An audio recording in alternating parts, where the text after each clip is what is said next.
Masiperula bomo, kashishe,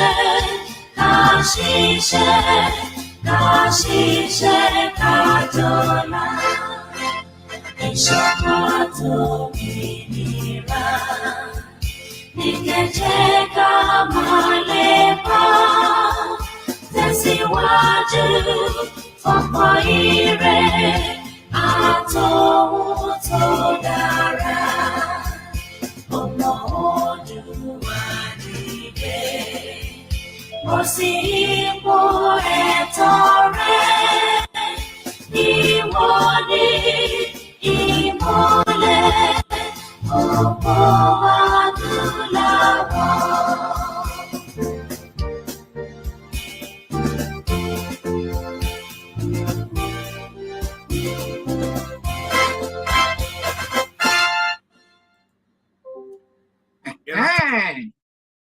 A kú wákàtí akábọ̀ sórí gbàgede ètò. Èmi ní ìmọ́lẹ̀ ògo adúláwọ̀. Ìwọ náà ńkọ́? Èmi àti ẹ̀yin, àwa ní ìmọ́lẹ̀ ògo adúláwọ̀. Ìmọ́lẹ̀ ògo adúláwọ̀ wa kò ní wọ̀ òkùnkùn lágbára lọ́wọ́ Olódùmarè. Alára ní tòun ọ̀tọ̀, ọ̀tọ̀ ní títọ́lú, ọ̀tọ̀ ní títọ̀lú, ọ̀tọ̀ ní títọ̀lú wò. Ìlànà kánára tún gbára ọ̀tọ̀ dé gẹ́gẹ́ bá ti máa ń ṣe ní gbogbo oṣù. Lágbára lọ́wọ́ Olódùmarè, ìbànújẹ́ ayé ó kéré pọ̀ kò ní kángun sí ẹnìkọ̀ọ̀kan wa. Ara òkìtì kò ṣeé dáwọlé ọ̀bọ. Kó o tó dá kan báyìí, ọ̀bọ ti dá ọgbọ̀n mọ́ ọ lọ. Kò wá jẹ́ bó ti jẹ́ ní báyìí. Ẹ jẹ́ ká pe bàbá wa Jẹ́gẹ́dẹ́ kí wọ́n fún wa ládùúrà ìbẹ̀rẹ̀. Lẹ́yìn náà, a wá pé a máa introduce àwọn guest wa. Ẹ ṣeun. Bàbá wa Jẹ́gẹ́dẹ́, ẹ ò mí tùkẹ́ fún wa ládùúrà. Ẹ jẹ́ ká gbàdúrà. Bàbá ní orúkọ Jésù. Ọlọ́run bàbá, Ọlọ́run ọmọ, Ọlọ́run ẹ̀mí mímọ́.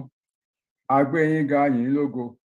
Pé ẹ tún fún wa ní àyè àtòrí ọ̀fẹ́ lónìí láti pé kí a péjọ síwájú yín pẹ̀lú àwọn bàbá wa, pẹ̀lú àwọn ọmọ ilẹ̀ Yorùbá, pé wọ́n fẹ́ gbọ́rọ̀ nípa ọ̀rọ̀ tí Ọlọ́run, ibi tí Ọlọ́run ṣiṣẹ́ rẹ̀ dé. A yìn yín lógo fún oore ọ̀fẹ́ yìí. Olúwa ẹ gbọ́ ọpẹ́ wa. Olúwa ẹ gba ìyìn wa. Ọlọ́run ayérayé yìí náà lẹ sọ bẹ́ẹ̀. Ẹ wí pé ọ̀kan nínú ọ̀rọ̀ yín kì yóò fà sẹ́yìn mọ́ bí kò ṣe múmúṣẹ, gẹ́gẹ́ bí ìwé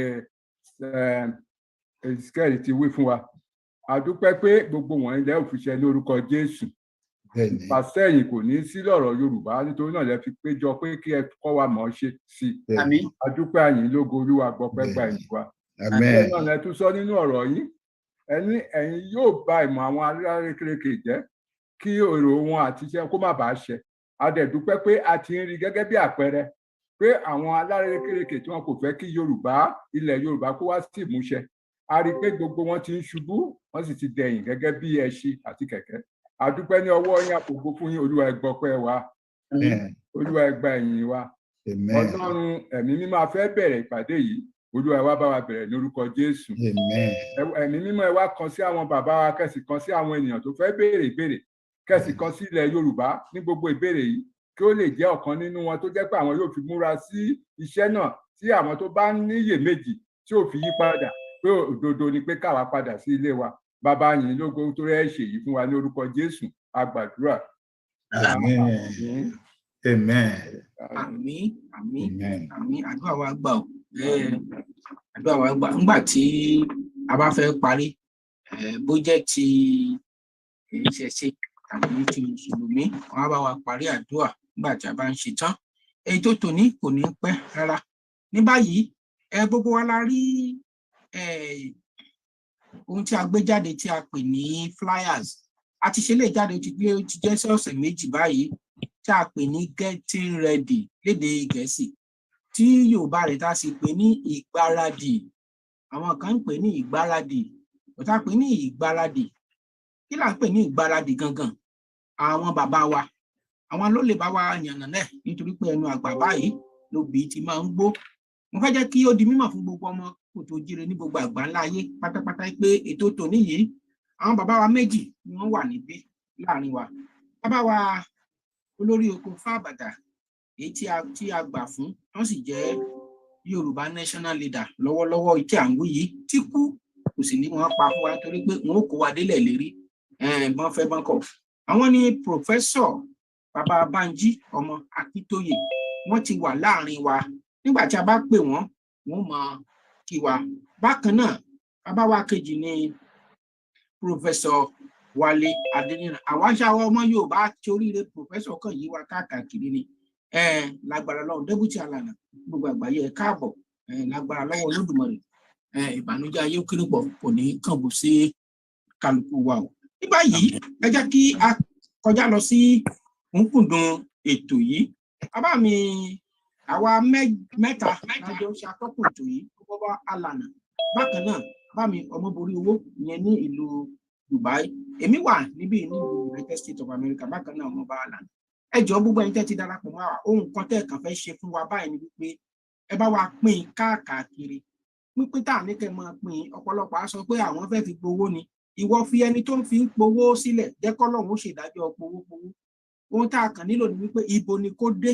Gbólóhùn tí a nílò ni wípé awareness yìí a gbọ́dọ̀ jẹ́ kó kálé kó dẹ̀ ká oko ní ìtùbí ní ìnùbí ojú òní tiwa o.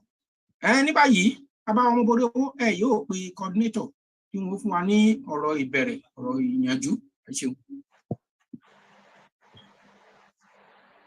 Ẹ ṣé púpọ̀ a kú ohun láti àtàárọ̀ akẹ́yìn tí ẹ ń wò wá nílé lóko wípé ara ọ̀tọ̀ ó náà tún ní ètò tòní torí wípé Yorùbá wọn ní alára onítòhun ọ̀tọ̀ ní tọ́lú bẹ́ẹ̀ ni ọ̀tọ̀ ní tọ́lú wò. Lónìí ohun tí àtúngbédé òun náà ní láti ọ̀dọ̀ ìlànà Canada. Ẹ jẹ́ kí n fi àsìkò yìí kí n má gbára wa ní àkókò kí n fi pé deputy coordinator ti ìlànà ti Canada pé kí wọ́n wá fún wa ní ọ̀rọ̀ ìyànjú. Ẹ ṣé púpọ̀. Ẹ bá mi ọmú tún ẹjọ́. Bàbá yìí gẹ́gẹ́ ni deputy o. A kí gbogbo àwọn bàbá wa tán wà lórí ìkànnì.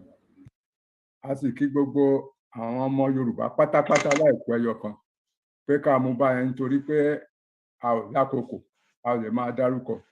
Àwọn tá a kò bá dárúkọ a dúpẹ́ a sì bẹ̀ wọ́n pé gbogbo wa náà láti dárúkọ nítorí gbogbo wa ni ọmọ Yorùbá. A ti ń ṣe ètò yìí tipẹ́ ní Canada fún àwọn ọmọ ilẹ̀ Yorùbá jáde-jáko kí wọ́n lè máa gbọ́ wa pé ilẹ̀ Yorùbá jẹ́ pàtàkì fún ẹnikẹ́ni tó bá jẹ́ ọmọ Yorùbá pé láti padà lọ sílẹ̀ wa kúrò ní ilẹ̀ tí a ń pè ní 419 torí pé ibi tán bá ti ń purọ́ gba ìjọba tó ń purọ́ rúlù àwọn ọmọ ènìyàn òun náà là ń pè pé irọ́ nìyẹn tá ń pè ní 419. Nítorí náà àwa ń ṣe èyí fún àwọn ọmọ wa tí ò tí ì mọ̀ dàbí tó jẹ́ pé àwọn níyè méjì pé ṣé ó lè bọ́ sí dàbí kò lè bọ́ sí. Pàápàá jùlọ a ti rí ìwé tó jẹ́ pé ó jáde púpọ̀ lọ́dọ̀ Dr. Aliu lọ́dọ̀ gbogbo àwọn ènìyàn lọ́dọ̀ àwọn bàbá wa lọ́rọ̀ sísọ lójoojúmọ́ lọ́dọ̀ Ìgbòho Òrìṣà lọ́dọ̀ Ìlànà àti àwọn ọmọ ẹgbẹ́ Yorùbá tó kù pé Yorùbá gbọ́dọ̀ lọ lórí oríṣiríṣi ìyà tó ń jẹ wá nílẹ̀ wa lórí ohun ìní wa tí wọ́n gbà lọ́wọ́ wa tí wọ́n kọ́ wọ́ wa sẹ́yìn tí wọ́n kó áńkọ̀bù sọ́wọ́ wa tá a jẹ́ àwọn àwọ̀fà fún àwọn Fúlàní tó jẹ́ pé àwa ni ló ń sìn wọ́n tí wọ́n sì ń jẹ ọrọ̀ wa. Ìdí tá a fi gbé síta ni pé kí àwọn èèyàn tí ò tí ì ní ìgbàgbọ́ kí wọ́n lè ní ìgbàgbọ́ pé àkókò tó pé láti gbáradì pé láìpẹ́ bọ́lọ́run ṣe sọ tó ní ọ̀kọ̀ọ̀kan nínú ọ̀rọ̀ òun kò ní fà sẹ́yìn mọ́ pé ṣíṣe ni ó jẹ́ gẹ́gẹ́ bí ilẹ̀ Yorùbá bá ó ṣe ní gbà láìpẹ́ òun la fi gbé ọ̀rọ̀ wa síta pé àwọn tó bá tí gbọ́ tó gbàgbọ́ wọ́n lè gbàgbọ́ kí wọ́n ní ìgbàgbọ́ wọ́n sì múra ìṣe pé kí wọ́n ní ìgbàgbọ́ nìkan ṣùgbọ́n káwọn fúnra wọn kí wọ́n múra kí wọ́n sì bá wa kó kí wọ́n bá gbá yẹ̀pẹ̀ sí ọ̀rọ̀ yìí pé kí nǹkan kí ó lè dára. Ìdí tá a fi wá nìyẹn. Àwọn bàbá dáadẹ pé àwọn olórí oko náà ni tó mọ̀ nípa ìfun àti ẹ̀dọ̀ láti gba Yorùbá. Ìdí tá a fi wá nìyẹn. Gbogbo ẹ̀yin tẹ́dẹ̀ wá ẹ ní agbára ẹ dẹ̀ ní láti béèrè tẹ́ bá fẹ́ béèrè wọ́n sì dá yín lóhùn. Nítorí náà a bẹ̀ yín a sì dúpẹ́ pé ìpàdé yìí yóò jẹ́ ìpàdé tí yóò sì fún wa ní òye àti ọgbọ́n nípa ohun tá à ń béèrè fún. Ẹ ṣé o gbogbo àwọn agbátẹrù wa àwọn bàbá àròpọ̀ eré Ọmọboriowo Owó, Alànà gbogbo wa pátá a dúpẹ́ lọ́wọ́ yín. ọ̀rọ̀ mi ò ní pọ̀ púpọ̀ jù yẹn. Ẹ ṣé o.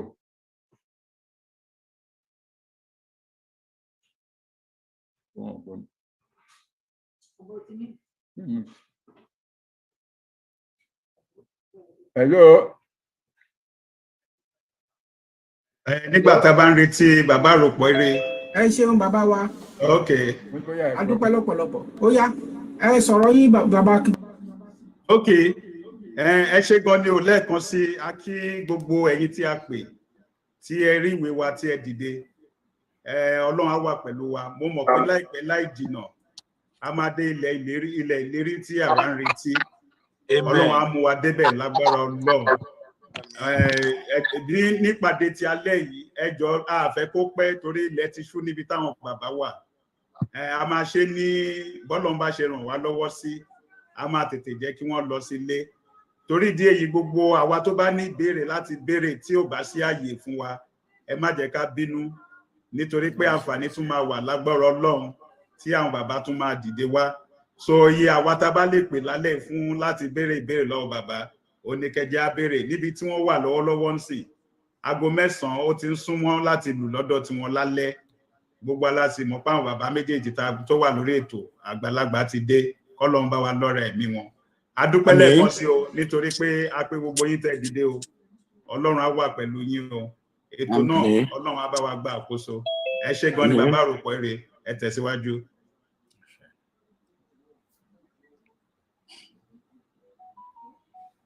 Ẹ ṣeun mo dúpẹ́ o mo dúpẹ́ pẹ́ òkun ǹjẹ́ olùkùn mi wà ń bẹ̀ bàbá Omoboriowo àbí.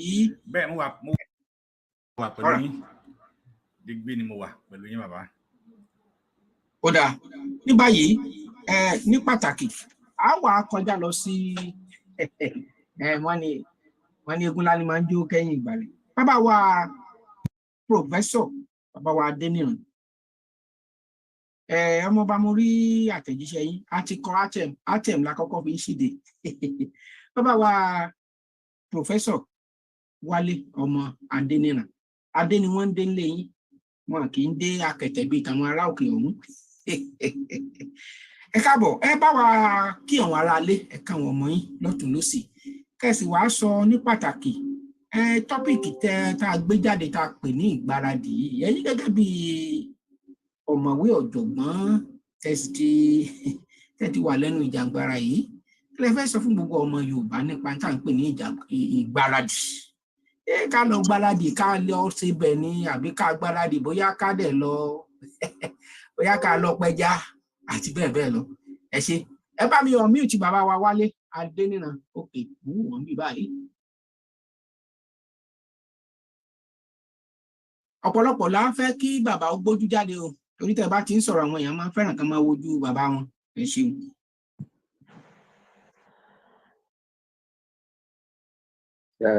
Ṣé ń gbọ́ mi? À ń gbọ́ yín ketekete ó wá po àwòrán yìí. Ok ọ̀dọ̀ yín ló wà lọ́hùn àbí? Ẹ̀yin ni kẹ́ẹ̀kan bá wa ṣe kínní ilé kan náà bẹ̀ yẹn a wá gbé tàwòrán jáde ẹ bá ti ṣe ilé kan náà ìkíní tó dàbí gílóòbù yẹn ìyàwó ti rí báyìí ẹ ṣe ìyàwó ti rí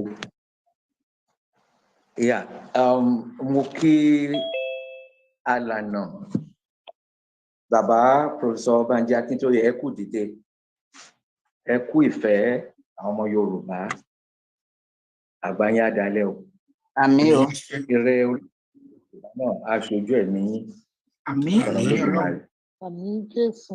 mo kí gbogbo àwọn tí ìlànà Canada tí wọ́n gba owó wọn gbé ètò alẹ́ yìí wọ́n gbé kalẹ̀ ọwọ́ yín á máa ròkè o àmín o ẹ máa mọ̀ ṣe o àmín gbogbo ọmọ ẹgbẹ́ pátápátá ẹ kú àdúrótì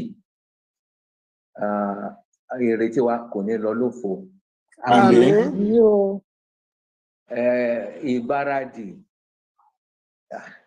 kí ni mo mọ̀ nípa ìgbáradì báyìí ṣùgbọ́n bí n bá ṣe sọ kábàkàbà ẹ jọ̀ọ́ ẹ bá mi gbà bẹ́ẹ̀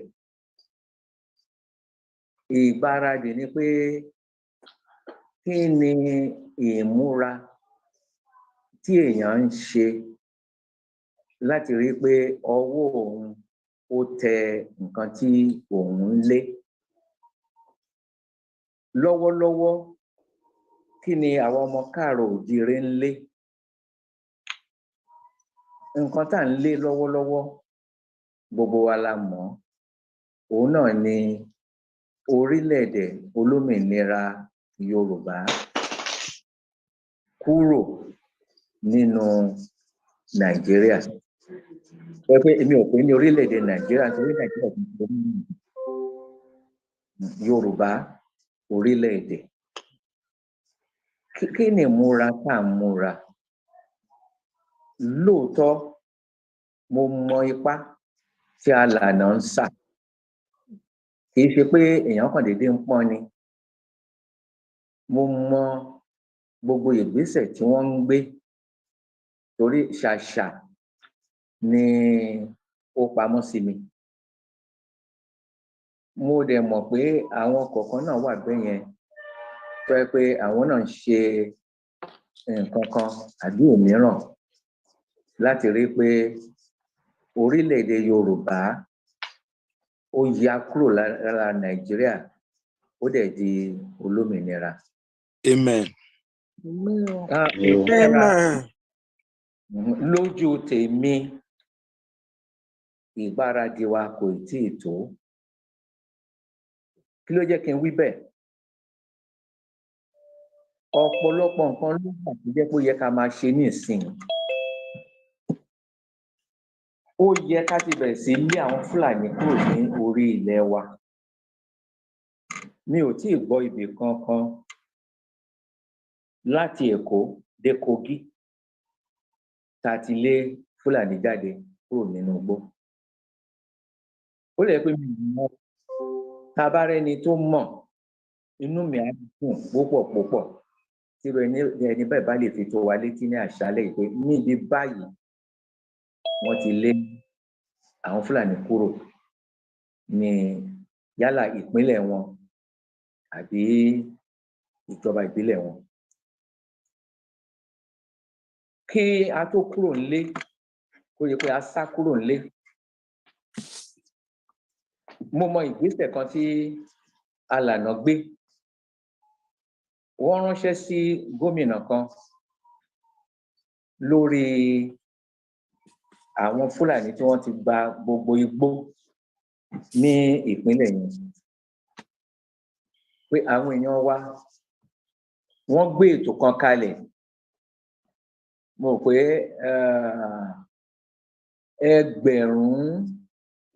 ẹgbẹ̀rún àwọn ọdẹ ó dín 200 ni wọ́n ti kó jọ.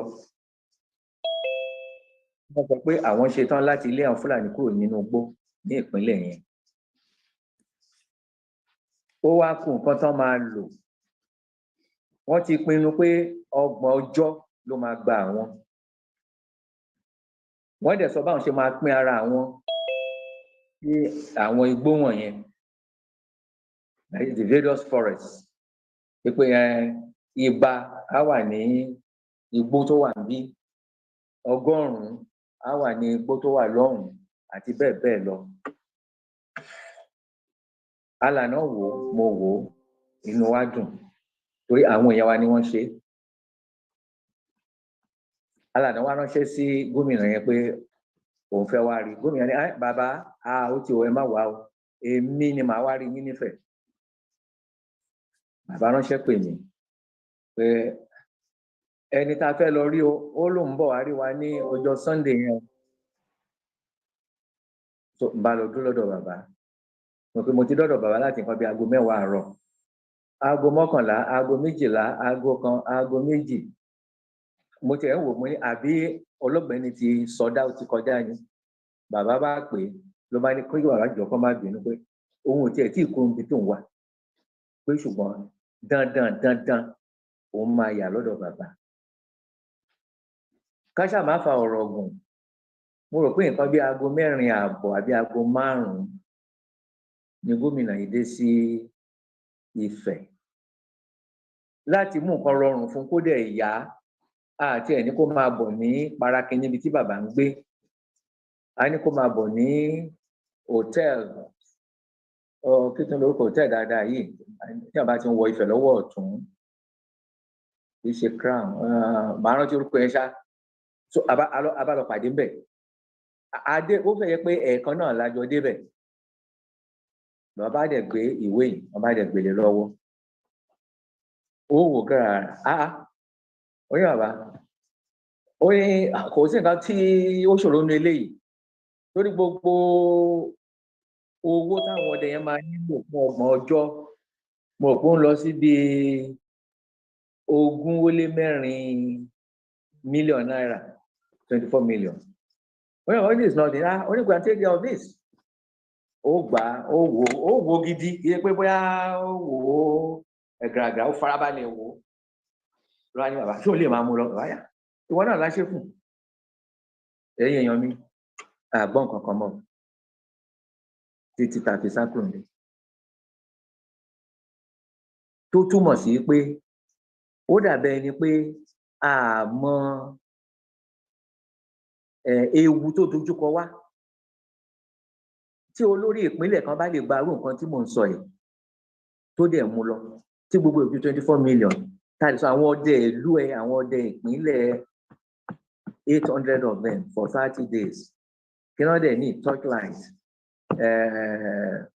bóyá tanná sọ́bẹ̀ something and then a few things gbogbo ò ṣàkọjá 24 million àgbọn kan ní ìsìn àwọn Fúlàní tí wá dọkọ sí wọn gbá ń bẹ wọn ti dọkọ sí wọn gbá ń bẹ mi ò ní sọ àwọn ìṣẹ̀lẹ̀ tó ṣẹlẹ̀ ń bẹ wọn wá di pé ẹ bẹ̀rẹ̀ sí wò pé àṣẹ gómìnà báyìí ni mi ò ní sọ tí wọn mo kàn ń fi ṣe àpẹẹrẹ ok eléyìí ṣẹlẹ̀ ní nǹkan bíi tí n bá bàbá jẹ́ nǹkan bíi January 2021 kọ́ ni báyìí yes mo rò pé about January 2021 ó kéré tán kan bí oṣù 4 sí 5 tó lè pasá kúrò ńlé ni ọ̀rọ̀ ìyẹn lọ bẹ́ẹ̀ ṣe ìgbáradì là ń sọ̀rọ̀ yìí o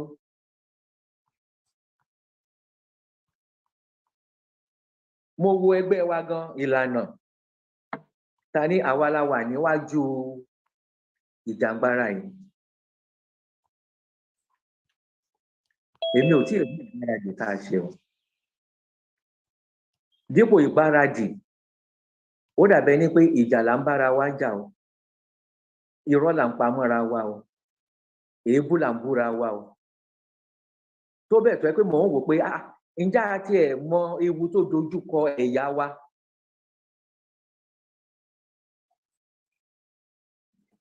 ẹ jẹ́ ṣàpèjúwe kan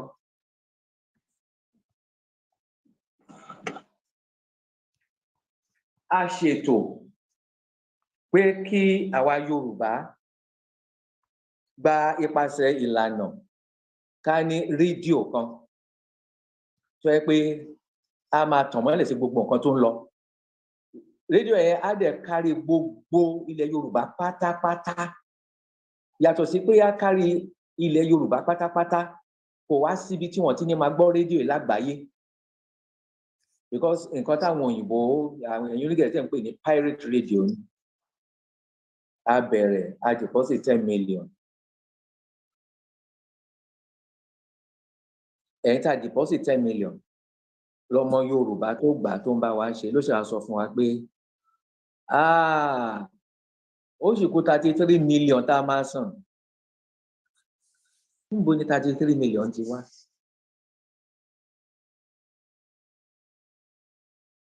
ok ká má fa ọ̀rọ̀ gùn ní nǹkan bí oṣù 5 sẹ́yìn ọ̀gbẹ́ni yẹn wá rí alànà àtèmi níbi tá a wà ní ìsìn ó ṣẹ̀ṣẹ̀ wá ṣàlàyé láwa bíi pé ok kí ló dé tó o ti ṣe àlàyé yìí tẹ́lẹ̀tẹ́lẹ̀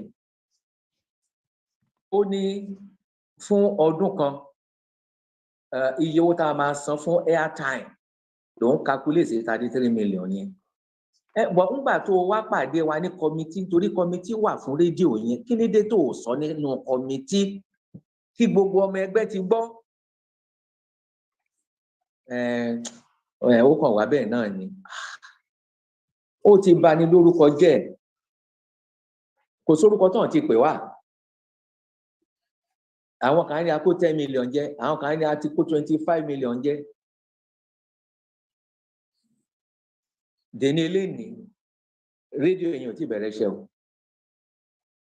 mo ń ka nǹkan kan nísìn ká tó bẹ̀rẹ̀ pàdé mi ò rò pé mo kà á tán, tí ẹnìkan ní Canada, mo rò pé Ọlá lórúkọ ẹ̀, ó kọ short article kan, very brilliant article, wípé àwọn ìgbésẹ̀ tó máa ń ṣáájú kí àwọn èèyàn tó lè pe ara wọn ní orílẹ̀-èdè, kí wọ́n tó lè rí orílẹ̀-èdè gbà fún ara wọn. mo kà á, ó bá nǹkan tí mo mọ̀ ó bá mu, ó dẹ̀ bá nǹkan tí máa ń gbọ́ lẹ́nu àlànà náà ó bá mu. àwọn aṣáájú wa tán wà nílé, ibi tí wàhálà wa wà gan nìyẹn o, àwọn olóṣèlú wa. torí átíkù tí mò ń sọ yìí ó fẹnu bà ipa tí àwọn local government councillors, members of House of Reps, members of House of Representatives, members of the Senate, governors, ipa tí wọ́n gbọ́dọ̀ kó. tàbí ẹ̀wà rí nǹkan kíní ọ̀hún wá yí bí ẹsẹ̀ ràgó. ká tó bẹ̀rẹ̀ mọ́ àbẹ̀ sí finú rò pé ó dàbẹ̀ ni pé iyán dàtúngún ọbẹ̀ di àtúnṣe. bóyá kíní ó dìgbà tí ọmọ wa tó ń gbé àpótí láti di ààrẹ, bóyá ó dìgbà tó bá fìdí jálẹ̀, bóyá ó dìgbà tó bá lulẹ̀ kíkiní kó tó lójútùú, kó tó di pé gbogbo àwọn tó yẹ kán darapọ̀ mọ́ wa wọ́n wá darapọ̀ mọ́ wa. torí àwọn náà nípa láti kó ń bẹ̀, torí àwọn ni gbogbo èèyàn mọ̀ gẹ́gẹ́ bí aṣojú wa, agbẹnusọ wa, pé ariwo táwọn èèyàn yín tiẹ̀ ń pa yìí kí lẹ rí ń pa ẹ. tán bá bẹnu àtẹ́lù wàhálà dé. ṣùgbọ́n tán bá sọ pé òótọ́ ni wọ́n ń sọ, òótọ́ làwọn èèyàn wá ń sọ nǹkan tán fẹ́ nìyẹn, àwa náà dẹ̀ lọ́wọ́ sí àgbà bẹ́ẹ̀, pé bó ṣe rí òun náà ni wọ́n ń sọ yẹn, ó rọrùn. ṣùgbọ́n kó tiẹ̀ tó wá dìgbà yẹn, àwa gan tá a lá wà lẹ́nu kinní yìí, mo sọ ṣáájú, èmi ò rí ìgbáradì tá à ń ṣe. ìrégbè ó pọ̀ jù náà kan tá à ń ṣe. ìrégbè.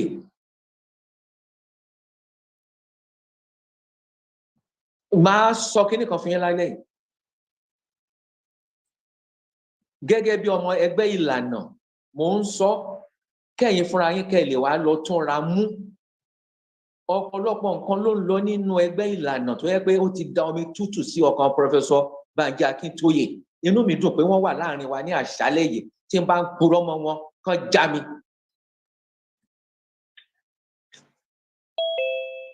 ọ̀pọ̀lọpọ̀ ìgbà ló jẹ́ pé ìhùwàsí àwọn ọmọ ẹgbẹ́ ìlànà àti ọ̀rọ̀ ẹnu wọn ó ti da omi tútù sí ọkàn bàbá yìí, débi tó yẹ pé ó ń rò pé bóyá abẹ́ta kò fẹ́ ẹgbẹ́ ìsílẹ̀ àbí kí ló ń tiẹ̀ dá ẹgbẹ́ ìsílẹ̀ fún.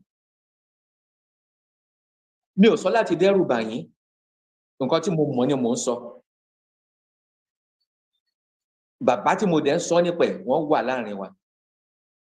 nǹkan bí ọ̀sẹ̀ kan sẹ́yìn, àwọn kankan ṣẹlẹ̀ tó domi tútù sí àwa méjèèjì lọ́kàn. láti inú ilé ni o. ṣe rí àwọn tá à ń bá sọ̀rọ̀ níta, ní gbogbo àwọn orílẹ̀-èdè tá à ń bá sọ̀rọ̀, ló jẹ́ pé èsì tán ń fún wa ó ń dùn mọ́ wa nínú, ó ń wú wa lórí. ṣùgbọ́n ìrẹ̀wẹ̀sì àti inú ilé ló ti ń wá. nǹkan tó mú ni ronú pé kí lèèyàn tẹ̀ wá kó sí kìíní fún, inú ilé gan ló ti wá. kí wá ṣe inú ilé nìkan, láti inú ẹgbẹ́ gan tó yẹ kó jẹ́ aṣáájú. bàbá wa pe èdè kan lọ́sẹ̀ ní nǹkan bí ọ̀sẹ̀ kan àbọ̀ àti sí méjì sẹ́yìn. wọ́n pè mí, wọ́n wálé, mo ní sà wọ́n ní báwọn ṣe ń wò ó ǹjẹ́ èmi àti wọ́ ǹjẹ́ àní kúrò nínú ẹgbẹ́ ìlànà yìí.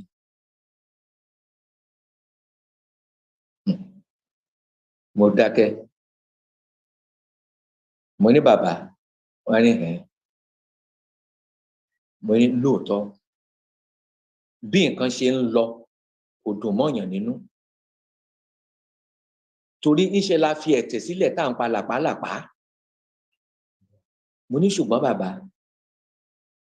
bàbá Akíntóyè tí àwọn ọmọ Yorùbá tán bá gbọ́ ní òní pé àwa méjèèjì fi ìlànà sílẹ̀, mo ní kí pé mò ń sọ pé àwa náà la pàtàkì tó bẹ́ẹ̀ o, àwa náà la important o, ẹ̀dá bí Ọlọ́run ò sí o, kò sí ẹ̀dá kankan tó yẹ pé ó lè sọ pé àfọlọ́run. Mo ní ṣùgbọ́n Ọlọ́run má yẹ ká lóko èèyàn lọ́rùn o. Mo ní torí mo ń pé ṣe rí àwọn ogunlọ́gọ̀ àwọn èèyàn tán wà nílé, àwọn ìyá lọ́jà, àwọn àgbẹ̀, ọ̀dọ́ tí wọ́n ríṣẹ́ ṣe, àwọn ọlọ́kadà tí wọ́n bá gbọ́, mo ní ẹlòmíì á dijú ọ̀run ló ti máa lajú. Bàbá ní kò burú. So àwọn nǹkan tèmi ń wò ní tí mo fi sọ pé àti ẹ̀ tí ìbẹ̀rẹ̀ sí múra sí ìgbáradì. Mo tiẹ̀ ń wò pé ǹjẹ́ àti ẹ̀ mọ̀ kí ló ń jẹ́ ìgbáradì gan fún nǹkan tá a fẹ́ yìí. Ẹ̀wò kan tó jáde lánàá, congratulations, Yoruba nation has been recognized by United Nations.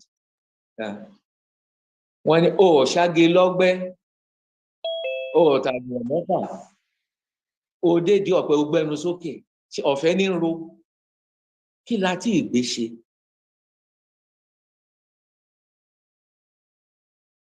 Ẹ má bínú, àti ìbẹ̀rẹ̀ àti ìgbáradì, iṣẹ́ pọ̀ níwájú wa o.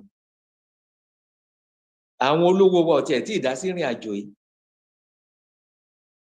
Gẹ́gẹ́ mo ṣe sọ ṣáájú, àwọn òṣèlú, aṣáájú agbẹnusọ, campaign làwọn ń ṣe káàkiri ràì.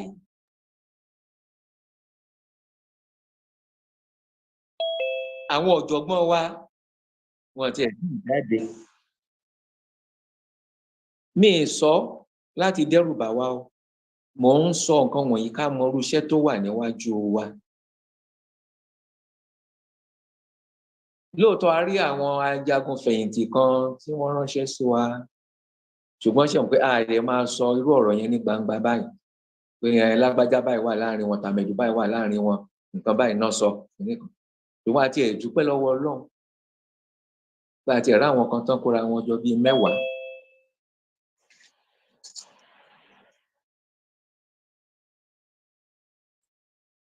Torí náà tẹ́ bá bi mí, ìgbáradì ò tí ì bẹ̀rẹ̀ o. Kí n tó parí ọ̀rọ̀ mi, níbi tá a wà yìí, ìkan náà ọmọ ìyá wa, òun ni igbá kẹta ní ìsìn ní orílẹ̀ ìta wa, òun ni igbá kẹta. Ọmọ ìyá wa ní ọmọ káàrọ̀ òjíire ló sọ fèmí àti bàbá nìkan bí oṣù 2 sẹ́yìn. Nǹkan 2 ló sọ, màá dẹ̀ sọ fún yín. Ó ní àbí ṣé ẹ ṣáàdẹ̀ tí mọ gbogbo akitiyan wa, òun náà lè rí tẹ́ fi tú Sunday Igboho lẹ̀ fún wa. Ṣé ìjọba yín ò lè recognize Yorùbá nation ni? Ọba rẹ́rìn-ín, ó ní ariwo yín ò tí ì tó. Ó ní gbogbo nǹkan tó ń lọ là ń wo, ó ní ṣùgbọ́n ariwo yín ò tí ì tó. Ó láriwo gbọ́dọ̀ pọ̀ tó bẹ́ẹ̀ nílé tó fi jẹ́ pé àwọn táwọn wà ń tàwọn a máa bi Buhari pé kí ló ń ṣẹlẹ̀ lẹ́yìn kùlé ẹ̀, à ń gbáriwo, kí ló ń lọ, kí ló ń ṣẹlẹ̀, kí ló dé. Ẹsẹ̀ yẹn lé ní. Ìtumọ̀ yẹn ni pé a gbọ́dọ̀ mobilize àwọn ará ilé kó máa tú jáde lójoojúmọ́, kó máa pariwo orílẹ̀-èdè Yorùbá la fẹ́. Tó bá dẹ̀ ṣeé ṣe kí wọ́n engage in civil disobedience. There is nothing violent about civil disobedience. Okay, ìyẹn lọ bẹ́ẹ̀. A bẹ̀ sí rọ̀ wọ́n pé ṣe bẹ́ẹ̀ ní kò ní pẹ́ tí ọmọ wa tó máa fi bí ilẹ̀ tá lè lọ síbi tó wù ú, yálà kó padà lọ́lé ni àbí kó lọ sórílẹ̀-èdè míì, ṣùgbọ́n kó tiẹ̀ wà total liberty tó bá wò wá. Ó ní ká tiẹ̀ wá. Ó ní ṣé ẹnìkan ṣoṣo la ní ni? Ṣáàlẹ́ lòmíì ni?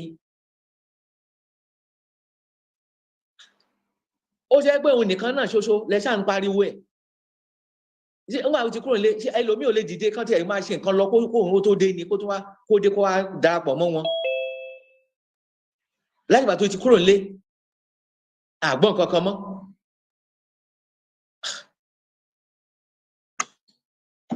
Alànà gbìyànjú láti ṣàlàyé pé ṣé mọ̀ kíní yẹn Ọlọ́run ló fi rán àwọn kankan wà tó yẹ pé àwọn kan wà tó Ọlọ́run máa ń dìídì rán tó yẹ pé á ró wọn lágbára láṣà àti fi cover up fáwa Yorùbá. Ṣùgbọ́n Yorùbá lòun fúnra rẹ̀. Yorùbá tiẹ̀ ó jiná débi wípé ó lóun ò kí ń wo rédíò àbí tẹlifíṣàn míì mọ́. Ó ní Yorùbá social media ló ń dẹ̀ ń follow ní ìsìn. Lóòótọ́ tá a bá dọ́dọ̀ alàgbà tí mò ń sọ yìí, àwọn kan táwọn máa gbọ́ lẹ́nu nígbà míì a máa wò pé báwo ló ṣe jẹ́? Òun kálànà máì tí ì gbọ́, àbí kémi máì tí ì gbọ́, àbí káà méjèèjì máì tí ì gbọ́. Táyà máa sọ ní nǹkan báyìí ló ń lọ, nǹkan báyìí ló ń lọ, nǹkan báyìí ló ń lọ. Àwa bí yàn á ní báwo? Ó lé mi wo tẹlifíṣàn. Ó ní tẹlifíṣàn bẹ̀rẹ̀, ó lé mi wò. Ìsì gbọ́ rédíò, ó ní nǹkan tí ń lọ táwọn ọmọ wa ń sọ ní social media Yorùbá yẹn, òun lèmi ń tẹ̀lé. Níbi tó kalára dé. Ẹ má jẹ́ ká tanra wa o. Àti ìbẹ̀rẹ̀ ìgbáradì o. Èló la tí ní lọ́wọ́? Do we have a war chest?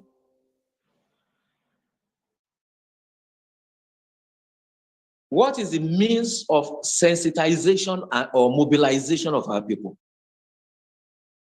Leaflets ò lè ṣe, handbills ò lè ṣe.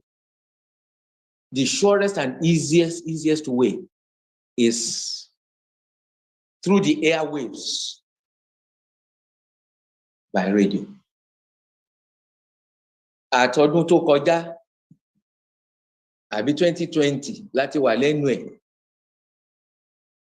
Àwọn bàbá wa máa ní ń gbèyàn bá fi 20 ọdún pélé wèrè. Ọdún mélòó ló fẹ́ fi sí ní wọ́n fẹ́ fi sí wọn gan? Mo ń sọ eléyìí ká lè mọ̀ pé a ti fi nǹkan falẹ̀ ju bó ṣe yẹ lọ. Ṣùgbọ́n níbi tí iṣẹ́ ti ń lọ, torí ẹni tó bá ń ṣiṣẹ́ a gbọ́dọ̀ gbóríyìn fún. There is hardly any powerful country today that has not received a well-prepared, well-reasoned, well-written narration of what is happening to we the Yoruba from the hand of Professor Akintoye. I don't need to name countries. Ṣìnírọ̀lẹ́ a ṣe ń sọ̀kan tí mo ní bàbá expression kan ó sọ sí mi lọ́kàn. Ẹ jẹ́ ká fi expression yẹn sínú lẹ́tà tó ń lọ sí country báyìí. Tó tán bá ti gbọ́ kíní yẹn, orí wọn máa dìde ni.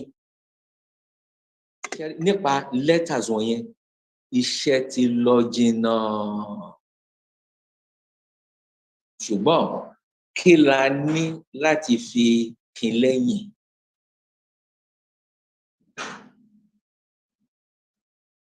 Our intelligentsia, our political elite, our business elite, where are they? Àwa gan tá wá wà lẹ́nu ẹ̀. How seriously are we taking this? UK chapter is in disarray. Ìlànà Canada chapter is just gathering itself.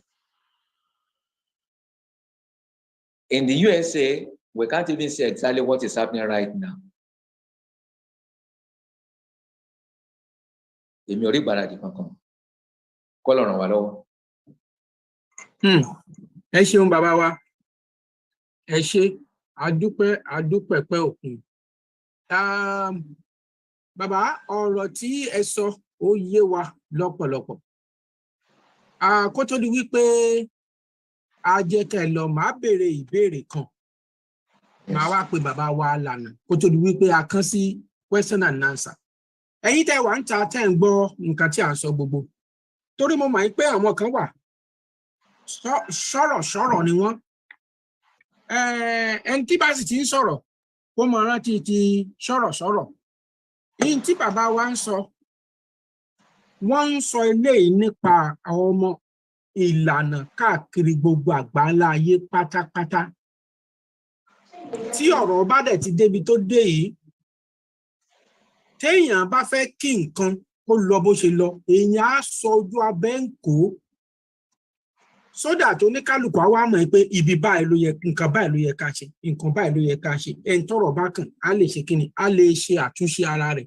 Èyí tí bàbá ń sọ leléyìí o, nítorí pé ọ̀pọ̀lọpọ̀ nísìnyí ni wọ́n ń wò wípé nígbà tí bàbá sọ pé àti ìbẹ̀rẹ̀ rárá. Mo fẹ́ kẹ́ mọ̀ pé ọ̀rọ̀ Yorùbá nìyẹn. Bákan náà bàbá, ìbéèrè tí mo wá fẹ́ béèrè lọ́wọ́ yín sà ni wípé ọ̀rọ̀ tẹ́ ẹ sọ kalẹ̀ yìí, àfẹntétí ẹ bá di nìkan ni ò ní yé. Ìgbáradì tá a wá ń sọ yá rí pé ohun tó sodo sínú ìgbáradì ń pọ̀ gan-an. Inú ẹ̀ ni eléyìí tẹ́ ẹ sọ yìí. Kókó kan tí mo grab kíní yẹn jáde torí ó jáde ńgbà kan. Lọ́wọ́lọ́wọ́ tí mo sọ fún yín, nítorí pé owó ló já wa ń tẹ̀ mọ́, Dr. Aliu bá kàn yín lára àti bàbá ọba kàn yín lára ní èní yìí sí ọ̀la. Ṣùgbọ́n owó já wa ń tà mọ́ àwa ń deficit lọ́wọ́lọ́wọ́ báyìí. 500 and something ọmọ ọba ń gbọ́ nǹkan tí mo sọ bàbá Omoboriowo wọ́n lè jẹ́rìí sí. So now, kí ni mo wá fẹ́ fàyọ ni wípé bringing Sri Lanka to that land, civil disobedience. Ó wà nínú àwọn ìgbáradì tó jẹ́ pé nǹkan tí bàbá Adéníran sọ wípé ó yẹ ká ti ṣe at least àwọn percentages kan bọ̀ tí bá ibi tá a wà ó kù díẹ̀. So nǹkan tí mo dẹ̀ rò wípé ó ń fà á sẹ́yìn ní ti tèmi ni olójú tèmi ni wípé kájọ ká má máa sọ pé bàbá lànà yẹn kí ló ṣe, bàbá Akínbádé yẹn kò ṣe dáadáa, wọ́gán ẹ má jẹ́ ká wo àṣìṣe ara wa, jẹ́ ká máa fún wa ní ìgbáradì yẹn, ká máa encouragement tẹ́ ẹ bá ṣe yẹn ara ìgbáradì ní o, ní tí bàbá ń sọ nìyẹn. Bàbá wa Wálé Adéníran, ẹ jọ̀ọ́ ní kúkúrú èdè kó tó di wípé èèyàn gbáradì sà. Tí n bá fẹ́ wá bá yín báyìí, tí n bá fẹ́ wá ta fóònù fún yín, mo rò pé màá polówó ẹ̀ ní sà. But ẹ ti ní fóònù kan, but mo fẹ́ kẹ́ ẹ ra tèmi, màá polówó ẹ̀ fún yín, màá pọ́n, màá ṣe dáadáa. But tí n bá fẹ́ wá tà fún yín, ṣé màá gbé ògbógbó dání àtàdá, màá wá sọ pé kẹ́ ẹ wá ra fóònù. Torí pé tí n bá mú èpè àtàṣẹ dání, tí n bá ní kẹ́ ẹ wá gbóúnjẹ, mo rò wípé ẹ sá, bó ti wù kẹ́ ẹ ní gbèpè dànù sí. So kí wá ní àmọ̀ràn yín sà, àti wípé kí ló sodo gan tẹ́ lè fi convince mi tí mo lè ra nǹkan lọ́wọ́ yín lórí ọ̀rọ̀ Yorùbá nation yìí. Ẹ ń sọ pé àwọn olówó wa, àwọn kinní kan, àwọn gbogbo nǹkan, ọ̀pọ̀lọpọ̀ ló ń sọ pé ní ìdí politician, kí ló ń jẹ́ bẹ́ẹ̀, gbowó oníṣàn, ní ìdówó. Ẹjọ́ èyí gẹ́gẹ́ bí professor, ọgbọ́n wo la lè lò, ọgbọ́n wo la lè máa fi ṣe ìgbáradì yìí, ìjàngbara yìí, tó jẹ́ pé a máa kó àwọn èèyàn, because tá a bá ti ní majority àti bọ́ o, tá a bá ti ní majority àti bọ́, gbogbo owó tí Yorùbá dá láti jọ ìsà, mi rò pé $500,000 o, owó tí oníkálukú sọ pé wọ́n ti dáwó, wọ́n ti kówó jẹ, wọ́n ti lá owó, gbogbo ẹyọ ẹnìkan péré lọ́mọ Yorùbá tí mo mọ̀ lára àwọn ọmọ tẹ́ bí ó lè mú $1 million sílẹ̀. Báwo la ṣe lè bá àwọn wọ̀nyí sọ̀rọ̀, àti wípé tá a bá fẹ́ bá wọn sọ̀rọ̀, irú ọ̀wọ̀ la fẹ́ bá wọn sọ. Ṣé nínú Yorùbá nation ṣé a máa búra jẹ? Nínú Yorùbá nation kí ni benefit tó wà ńbẹ̀ tẹ́ bá fẹ́ tà fún mi? Benefit gan owó ló wà ńbẹ̀, ká sọ pé ẹ fẹ́ bá mi sọ̀rọ̀ báyìí, ẹ ṣeun sà. ìyẹn ni mo ní kí n béèrè kí n tó kọjá lọ sọ́dọ̀ bàbá wa. ẹ ṣe rí ọ̀pọ̀lọpọ̀ wa la mọ àǹfààní tó wà nínú pé kí Yorùbá ó dá wà, ṣùgbọ́n ṣe rí ìṣesí wa, ìhùwàsí wa ó ń lé ọ̀pọ̀lọpọ̀ sẹ́yìn. ọ̀rẹ́ mi kan pè mí ní nǹkan bí ọ̀sẹ̀ 6 sẹ́yìn láti London. Ó ní Wálé, mo ní, ó ní kí ló dé?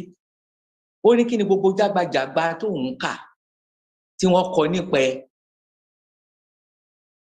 Ó ní kí wá ṣe ọmọ ẹgbẹ́ ló kọ, ó ní member of the executive ló ń kọ wípé ó jí owó, ìyàwó ẹ̀ ṣí supermarket. Mo ní bá a ṣe rí nìyẹn o. Mo ní bọ̀ mo mọ̀ọ́mọ̀ má fèsì kó má di pé kìíní yẹn ń ràn. Mo ní àsìkò tó ń bi mí yẹn, mo ní ilé 12 la wà láàrin oṣù 15. Ṣé ẹnìkan á máa kó káàkiri bẹ́ẹ̀ yẹn láti ilé kan sí kejì tí tó fi dé 12 láàrin oṣù 14? Ìgbà tó kọ kíni ẹ̀ nípa mi bóyá ló tẹ́jú kan láàrin oṣù 12 kó ráyè sí supermarket fún ìyàwó ẹ̀. Mo ní sórí àwọn tó ń sọrú nǹkan bẹ́ẹ̀ yẹn wọn ò mọ damage táwọn ń ṣe sí struggle yìí. Ńgbà tí member of executive tó bá sọ pé deputy alànà ó lè ní ẹ wá ní kí ọmọ Yorùbá tó lówó lọ́wọ́ kó wá fowó lẹ̀. Rárá o, ṣe báwọn náà pera wọn ló lè yìí tó bá fún ọ lówó wọn máa jí owó ni. Ìṣọ̀rọ̀ mi yé yín. Fúnra ara wa à ń fẹnu bà nǹkan jẹ́. Ok, kí yẹn dúró bẹ́ẹ̀. Iṣẹ́ wa rí bẹ́ẹ̀ ṣe sọ, a lè gbé gbóngbó dání ká ní ẹ wá darapọ̀ mọ́ wa bàìtúláṣí ó tí o. Ṣé pé mo sọ̀rọ̀ rédíò yẹn lẹ́ẹ̀kan, mo wá finú rò ó, mo dẹ̀ mọ̀ pé a ní àwọn sọ̀rọ̀sọ̀rọ̀, Ọlọ́run fi àwọn sọ̀rọ̀sọ̀rọ̀ ta wá lọ́rẹ tó fi jẹ́ pé tí rédíò yẹn bá bẹ̀rẹ̀ iṣẹ́, àwọn tó wọ́n máa sọ̀rọ̀ ń bẹ̀ wọ́n á máa sọ gbogbo àǹfààní tó wà nínú pé kí Yorùbá ó dá wà. Wọ́n á máa sọ̀rọ̀ nípa gbogbo ìyà tó ń jẹ ọmọ Yorùbá ní Nàìjíríà. Wọ́n á máa sọ ewu tó dojúkọ Yorùbá nínú Nàìjíríà. Wọ́n á tún máa ń ṣe àpèjúwe wípé báwa Yorùbá ṣe tó rèé, orílẹ̀-èdè kan wà níbi báyìí kò tó wa, ṣùgbọ́n wọ́n ní lọ síwájú torí pé wọ́n dá wà. Irú nǹkan bẹ́ẹ̀ yẹn lẹ́sẹ̀ rẹ̀ mọ̀ pé airwaves kò síbi tí ò lè wọ̀. Ilé ni o, oko ni o, ó wà ńbẹ̀. So irú yẹn ni mò ń rò wípé tá a bá ní ọ̀pọ̀lọpọ̀ ló jẹ́ pé a lè yí wọn lọ́kàn padà láti darapọ̀ mọ́ wa pé gbígba orílẹ̀-èdè Yorùbá olómìnira yìí ó di ṣíṣe, ó di mímú ṣe. Awíkóńkó ó ṣe ọ́díò kan ní ìjẹta àbí ìjẹrin. Ó bù wá ń bẹ̀ o, ṣùgbọ́n mo farabalẹ̀ gbọ́. Máa ní ó mà ṣe o. Ká gbà pé rédíò yẹn ti bẹ̀rẹ̀ iṣẹ́, irú àwọn tá a máa gbà síbẹ̀ ní tó máa sọ̀rọ̀. Irú ọ̀rọ̀ tóun ṣe ń sọ nísìn kò ní máa sọ. Nítorí ẹnu ẹ̀ dùn. Kò sẹ́ni tó máa gbọ́ bí Awíkóńkó ṣe sọ̀rọ̀ níjẹta àbí ìjẹrin yẹn tí ò ní máa rò pé ṣé ǹjẹ́ òótọ́ ò sínú nǹkan tí ọkùnrin yìí ń sọ báyìí. Bọ̀tá dúpẹ́ pé kì í ṣorí rédíò ló ti sọ. Ọ́díò ṣe ó níbi tó máa rìn mọ́.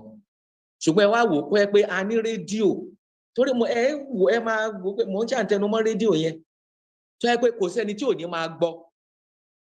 And eléyìí tá a dẹ̀ deposit 10 million fún yẹn is short wave radio, not frequency modulated, not FM. Tó bá jẹ́ FM ni ó gbọ́dọ̀ wà nílé.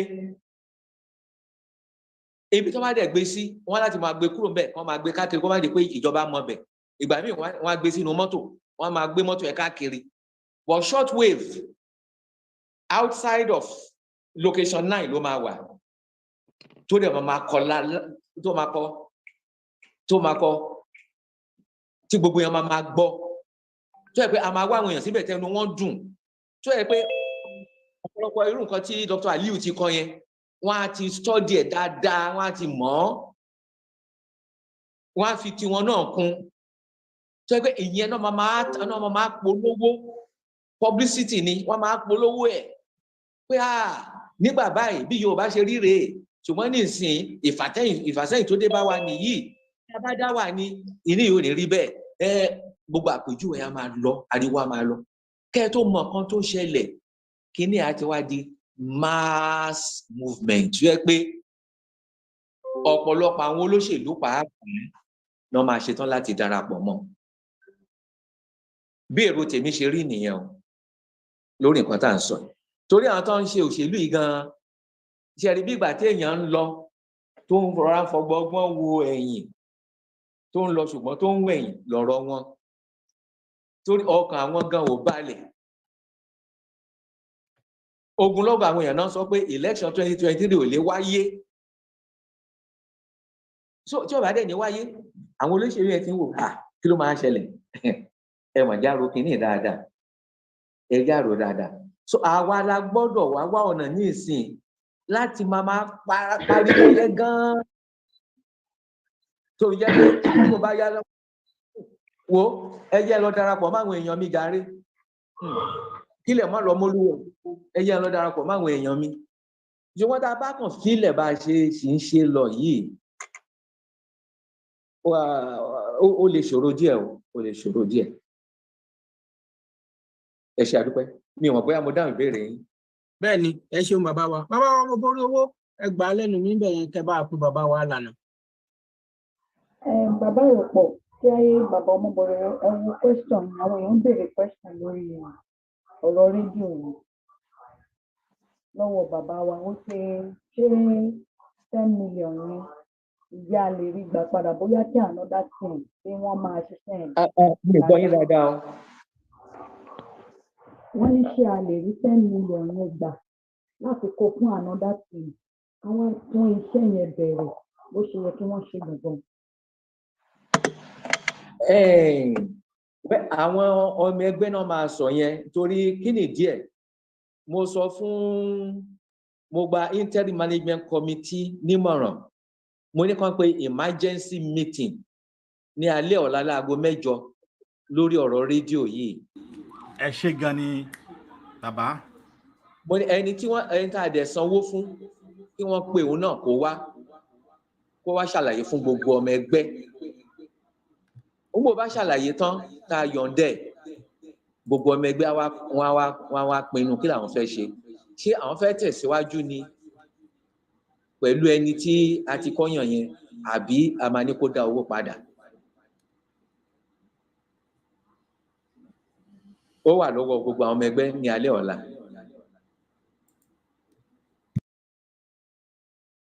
ó dáa sà jẹ́ kí bàbá Omoboriowo ó bá ti wò sà.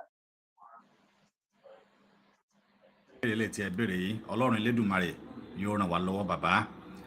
adìyẹ ńlá gùn ìyá rẹ̀ ó náà ni kò jẹ́ kí ẹnikẹ́ni kó mọ̀ ẹ̀dùpẹ́ ìmọ̀ràn tẹ́ gbà wá ìwà pátápátá ó náà ni àmúlò tí ó sì ti mú ṣẹ.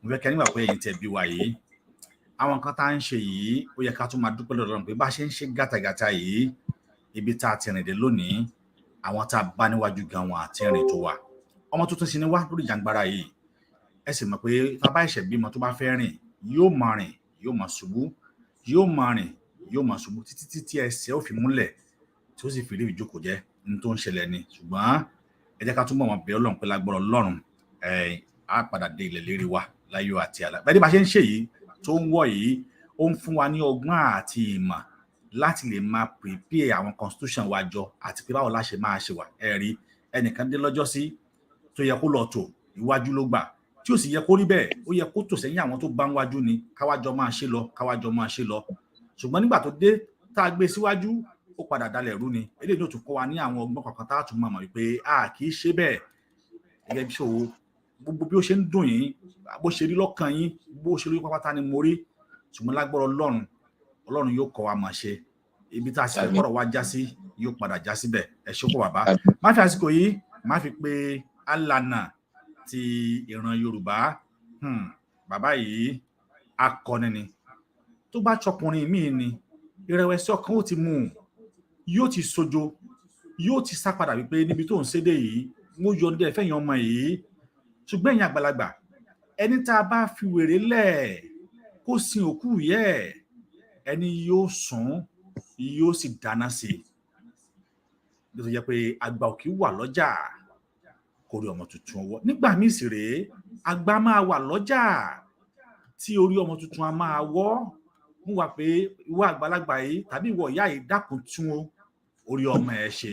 Àwa ni àbàbá ẹ mà ṣe púpọ̀ o, yóò wá tún orí ọmọ ẹ ṣe. Ọlọ́run yóò ràn wá lọ́wọ́ lágbára Ọlọ́run. Àwọn tó lè dùn wọ́n sì gbé wa. Máa ṣe jù báyìí náà lọ. Níbi a bá ti ń ṣe gàtàgàtà báyìí ọ̀nà á padà wá là fún wa ni. Bàbá wa lànà mo fi àsìkò yìí mo fi pè yín pé ẹ káàbọ̀ sí orí ètò wa lónìí. Ẹ dákẹ́ bá mi ọmú tó bàbá wa lànà.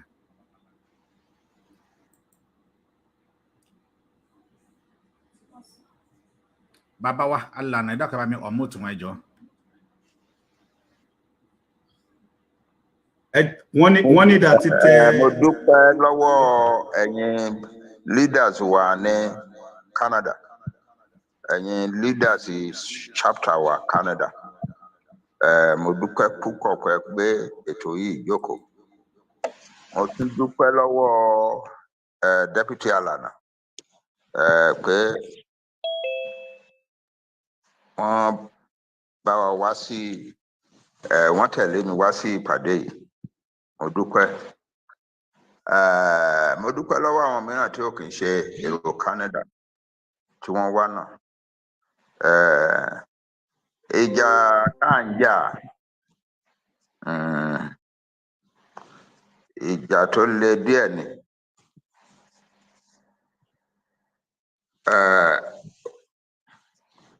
Ìjà tó le díẹ̀ ni. Gbogbo nǹkan tí deputy alànà sọ wọn yẹn ló jẹ́ òótọ́. Gbogbo wọn pátápátá ló jẹ́ òótọ́. Ṣùgbọ́n àwọn bàbá wa láyé àtijọ́ tí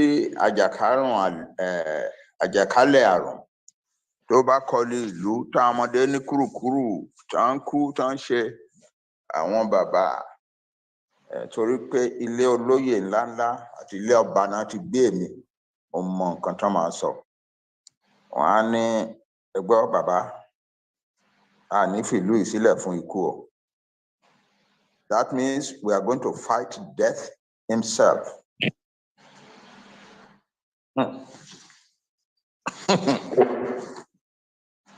We are going to fight death himself and send him out of this city.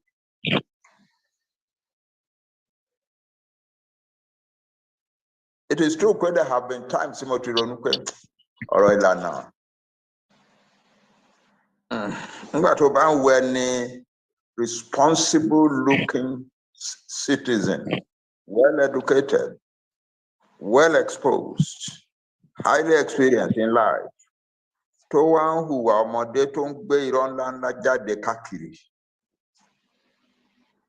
tó dẹ̀ ń sọ fún pé bàbá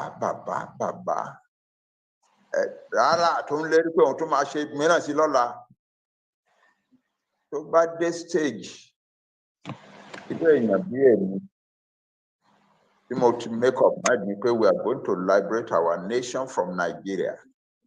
Originally, I was so similar. What am I doing? I'm being realistic, but I'm realistic. Some things don't look good, but a whole lot of things along with it. Gbogbo àwọn ọmọ wa tó wà nílé àtàwọn tó wà ní diaspora kì í ṣe gbogbo wọn náà ló ń fọ̀rọ̀ ìwà owó. I would say from my own assessment, my contact with people, the kind of people tó ń pè mí tá máa gbàdúrà the large number of people who are doing that. And I experience that every day. Wow, there is a massive crowd out there in their own country. I am not wrong. What I'm doing is right. It's God's destiny for the Yoruba people, for my life. And so I become stronger. Tomorrow morning, I'm stronger again, and I want to go forward.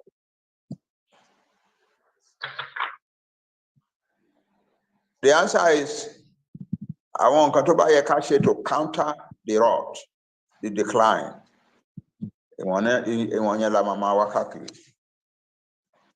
For instance, failure ni wípé à ń sọ̀rọ̀ àwọn politician náà ti yan ọ̀nà tiwọn. Àwọn kan wà tí wọn kì í ṣe politician, professionals wà, lawyers, doctors, engineers, accountants, bankers, journalists, etc. Wọ́n wà lẹ́yà, kò sí nation tó wà ní Africa tó ní wọn tó àwa. Kò sí any nation tó ní professionals bí ti Yorùbá on the African continent. But our professionals are àwọn yẹn wọ́n dá sí ọ̀rọ̀ yìí. Wọ́n ò oppose yẹ, but wọ́n dá sí. Ẹlòmíràn ní ìṣètò àwọn ọmọ tó wà ní Yorùbá nation struggle ṣe ń sọ̀rọ̀, tó ń ṣépè, tó ń lérí mọ̀nyàn, ìyẹn ló ń lé òun sẹ́yìn. Ẹlòmíràn ní wẹ̀ẹ́lì yẹn ò tiẹ̀ important. Nǹkan tó wà ń bẹ̀ ni wípé federal government lòun ti ń jẹ, ibẹ̀ lòun ti ń gba contract ibẹ̀ ni. But àwọn mìíràn wà tó jẹ́ pé wọ́n gba contract lọ́wọ́ federal government. Tí ọ̀rọ̀ pé àwọn ọmọdé ṣépè káàkiri ò dẹ̀ mean anything sí wọn tán mọ̀ wípé well, that's a common thing in life. And it is not peculiar to the Yoruba people. Ìgbà tí àwọn ọmọ Israel ń tẹ̀lé Moses lọ kúrò ní Egypt, ìsọkúsọ tó ń sọ sí burúkú tó, ó yẹ kó gbé struggle wọn sọnù ni. Ó dé stage ńjọ́ kan tí Moses sọ fún Ọlọ́run pé wo bàbá, àwọn èèyàn eléyìí wọn kì í ṣe èèyàn mi, wọ́n ló dá wọn. Why are you hanging them around my neck? Nígbà tó ní lára. People like us must read that kind of story again and again and again and know that we must go forward. Mo máa ń sọ story Ògèdèngbé tó jẹ́ pé nǹkan tó jọ ẹ̀ ti rí tó fi sá kúrò ní Iléṣà gbà táwọn ọ̀fẹ́ betray ẹ̀ fún àwọn enemy. Tó dẹ̀ wá lọ tọ́lọ́run wá lọ pèsè fún tó wá dé èèyàn ńlá abroad. By the time tí àwọn Èkìtì àti Ìjẹ̀ṣà àti gbogbo àwọn parapọ̀ tán ni wọ́n form Èkìtì parapọ̀, Ògèdèngbé had become one of the biggest names in Yoruba land, and he was domiciled in Idoani. Gbà tán àwọn tó form Èkìtì parapọ̀ wá kóra jọ. Wọ́n wá rí pé ọmọdé ní gbogbo wọn, àwọn Fábùnmí ọmọ Òkèmẹ̀sì, Prince from Òkèmẹ̀sì, was a young man. Òun ló sáàtì gbogbo trouble yẹn, but ọmọdé ni. Àwọn yòókù gbogbo oríṣiríṣi wọn. Ọlọ́run wá fi làákàyè fún wọn kán lè sọ fúnra wọn wípé gbọ́ akéré sí nǹkan tá a bẹ̀rẹ̀ yìí o. Ẹ jẹ́ ká wá leader kan tó ní kò lẹ̀ ju àwa lọ kó wá ṣe leader wa. Wọ́n wá ránṣẹ́ sí Ògèdèngbé. Wọ́n lọ bá Ògèdèngbé ní Ìdó-Àní. Wọ́n sọ story, àwọn sọ gbogbo àwọn tán rán wọn dọ̀bálẹ̀, wọ́n kí ẹrù tán nìkan wọ́n ṣe ó receive wọn, ó ṣe oúnjẹ dáadáa fún wọn, wọ́n wá jíṣẹ́ wọn fún. Nǹkan tó fi dá wọn lóhùn ni pé ẹ pẹ̀lẹ́ káàbọ̀. Ẹ ṣé ọ̀rọ̀ àwọn èèyàn wá ṣòro ṣe. Wọ́n tún jí láàárọ̀ ọjọ́ kejì, wọ́n tún ṣe the same answer náà l'Ògèdèngbé tún fún wọn. Pé ọ̀rọ̀ àwọn èèyàn wá ṣòro ṣe. Ìjọ́ mẹ́jọ ni wọ́n lò lọ́dọ̀ ẹ̀. Kò dá wọn lóhùn mìíràn rẹ̀ ju wípé ọ̀rọ̀ àwọn èèyàn wá ṣòro ṣe. So àwọn tó wá lọ yẹn wọ́n ti wá ń ronú pé bàbá yìí ò ní dáhùn, kò ní nǹkan tá a ní kó wá ṣe yìí kò ní ṣe. Wọ́n ti ń sọ lọ́kàn ara wọn. but kò yí nǹkan tó ń sọ padà tán bá ti tún bẹ̀ẹ́ tán tún ṣe bàbá ẹ̀ dá wa lóhùn akínú ẹ̀ á ní ọ̀rọ̀ àwọn èèyàn wá ṣòro ṣe but nígbà tó dijọ́ kẹjọ tán wá kẹrù wọn pé àwọn ń lọ òun náà kẹrù ẹ̀ náà ó kó àwọn ogun díẹ̀ mọ́ra ọmọ ogun díẹ̀ lára àwọn ọmọ ogun ẹ̀ díẹ̀ mọ́ra ó di ẹrù ó bá wọn lọ ó débẹ̀ wọ́n sọ di lídà wọn ẹni tó ní ọ̀rọ̀ àwọn èèyàn wá ṣòro ṣe òun ló lead wọn from 1878 tó join wọn yẹn until 1886 tán sign peace treaty tá à ń celebrate lánàá. His name is the first on that treaty. The first signature on the treaty is Ogbedegbe. He served them for 8 years. Then nígbà tó sign treaty tán wá múra tán fẹ́ máa lọ lé wọn wá observe kìnìún kan. Àwọn Ìbàdàn náà kúrò lójú ogun wọn kọjá Ìgbàjọ wọn sọ̀kalẹ̀ sí Ìkìrun. Ṣùgbọ́n wọn kúrò ní Ìkìrun wọn máa lọ sílùú wọn nìbàdàn. So àwọn Èkìtì pàápàá wá rò pé ṣé kìí ṣe pé àwọn wọ̀nyí ń dúró sí bí yìí káwa tó ká káwọn ṣẹ̀ wá invade Èkìtì àti Ìjẹ̀ṣà again ẹ má jẹ́ káwa náà tó ká. So wọ́n tún ṣẹ̀ wá ṣàtìpó jókòó sí Ìmẹ̀sí ilé with Ògèdèngbé as their leader. Ìmẹ̀sí ilé yẹn ni wọ́n wá wà for 7 more years until 1893 tí gbogbo ogun wá parí tí kálukú padà sílé ẹ̀ kankan. Ẹni tó ní ọ̀rọ̀ àwọn èèyàn wá ṣòro ṣe ó máa serve wọn for 15 years. Yes, my answer is your people are your people. They don't have to be good or nice, but your duty to them is to serve them. Whether they're good or bad, your duty to them is to serve them. God has provided for that. That's why God put you among them. That's why. Ẹ pẹ́ fún wa bàbá. Ẹ pẹ́ fún wa o. Ẹ ṣé. Ẹ pẹ́ fún wa bàbá. Ẹ pẹ́ fún wa. Ẹ pẹ́ fún wa. Ẹ pẹ́ o. Ẹ pẹ́ nínú wa dànù. Ẹ má rù wá gbọ́ ẹ má rù wá tọ́ ni. Ẹ pẹ́ fún wa bàbá. Ìjẹ́ ń bá wa sọ yìí ó ṣe bá wa sọ yìí ó ju ọ̀rọ̀ òmìnira lọ. Eléyìí gan ó tún ń jí wa sára ni. Eléyìí ó jẹ́ kókó nínú ìrìn àjò tá a rìn yìí. Ẹ ṣé ẹ pẹ́ fún wa o bàbá. Mo dúpẹ́. So iṣẹ́ wa nìyẹn. Àtẹ̀mí o, àtẹ̀yìn o, àtìyàwó, Deputy Alana, we are all committed to liberating our people. Ẹ jẹ́ kí n wá ṣàlàyé díẹ̀ kí ni nǹkan tá à ń fẹ́ yẹra wa fún yìí.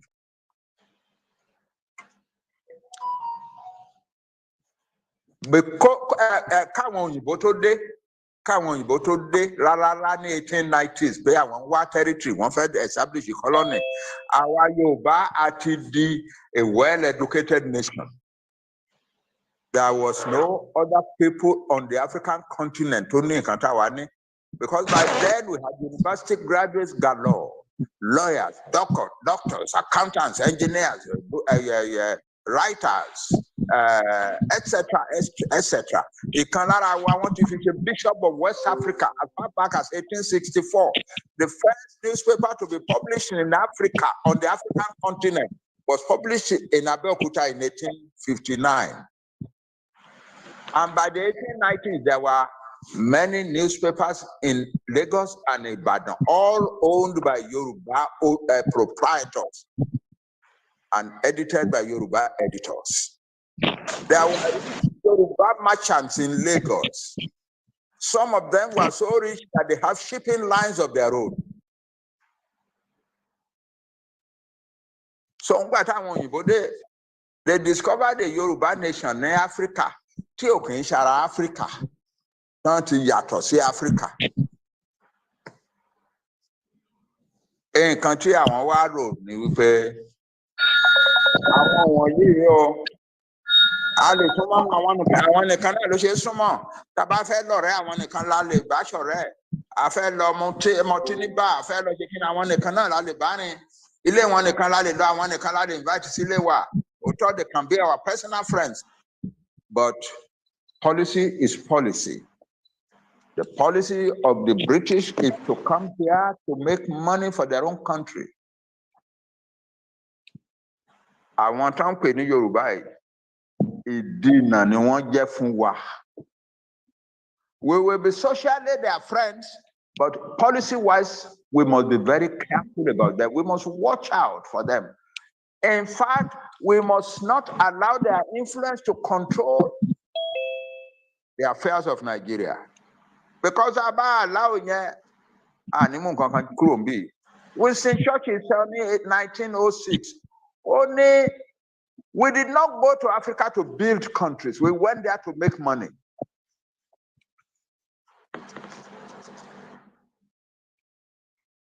So, socially, but there is danger to our own prosperity. Prosperity, you know,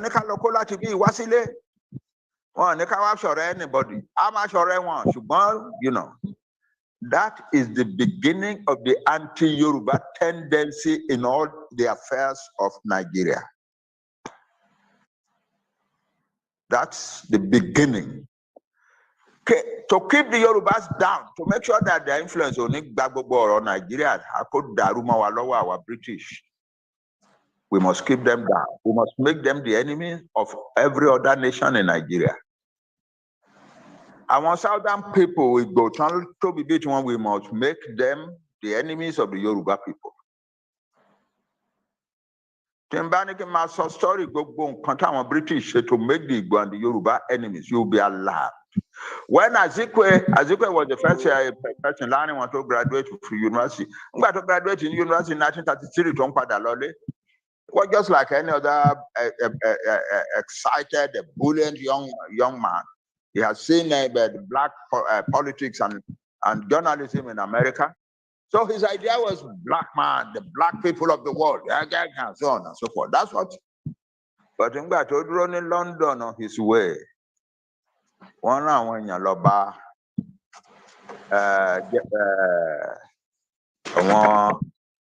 I want to invite you, again and again and again until they told him,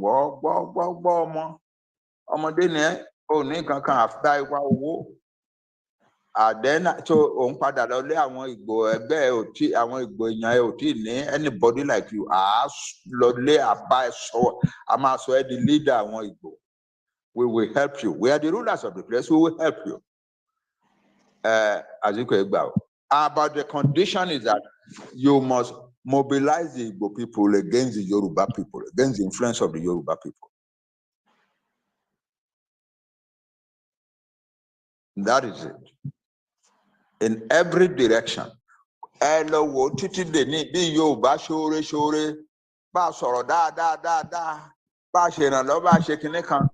Ìgbà fẹ́ fi ṣe tó yẹ kán mú Jonathan ṣe kó succeed ọ̀gá ẹ̀ tó kú táwọn northerners sọ pé kíní àwa Yorùbá nìkan la dìde àwọn eminent Yoruba people demonstrated for Jonathan in the streets of Abuja.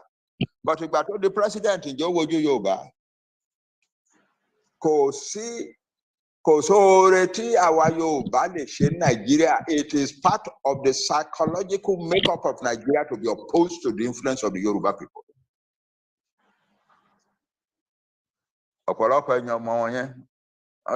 No, that's it.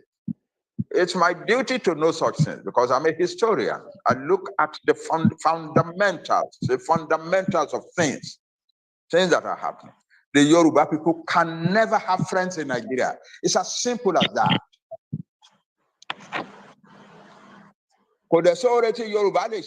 Anybody in Nigeria we are in bed with enemies.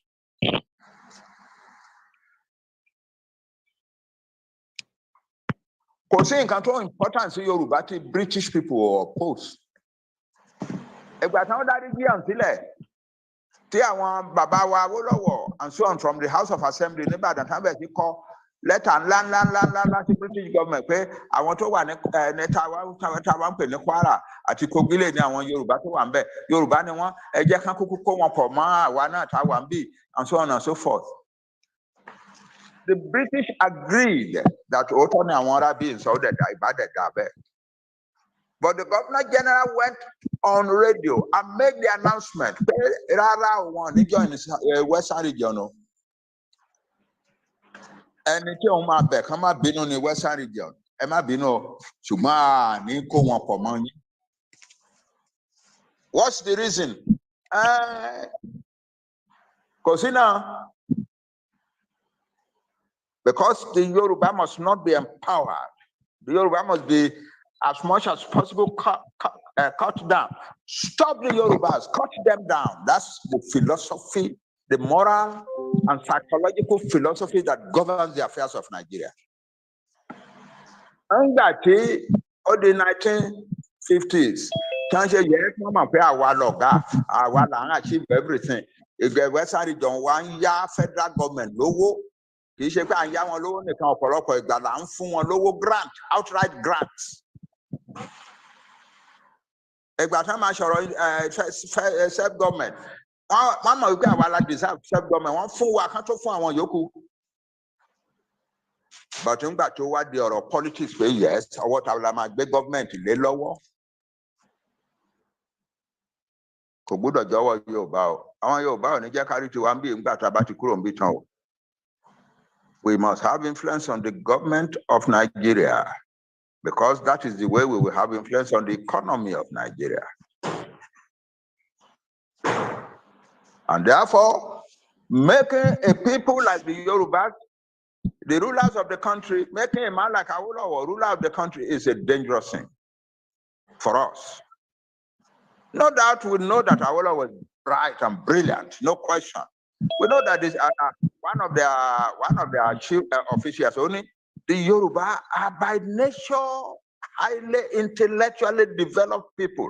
You talk to any of their educated men, it's like you are talking to a university professor. Oh, and in writing, what I'm quoting now is in writing. But I want to show policies in 1959, 57, 58, 59, 60. That I want to read the election. To what commemorate later people tolerate the election deliberately because I affected Yoruba when you can't rule Nigeria. So stop the Yorubas is a permanent psychological makeup of Nigeria.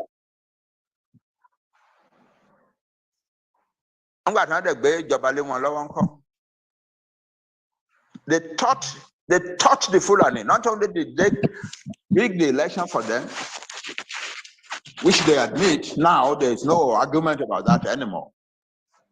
They taught them, we pay Africa continue Latin rule because they're any friendly people in Nigeria. For you to continue to rule Nigeria, you must learn certain things. One, election is not the thing that decides who will rule. A good getting election is just a ritual, campaign to mesmerize the masses and so on. It is the person, it is the group that controls power now that will decide the outcome of an election. That's the way it is. And decide who will rule after them. That's what they told the Fulani. That is why, and if you leave the Yorubas as they are, they are known in the world and so on.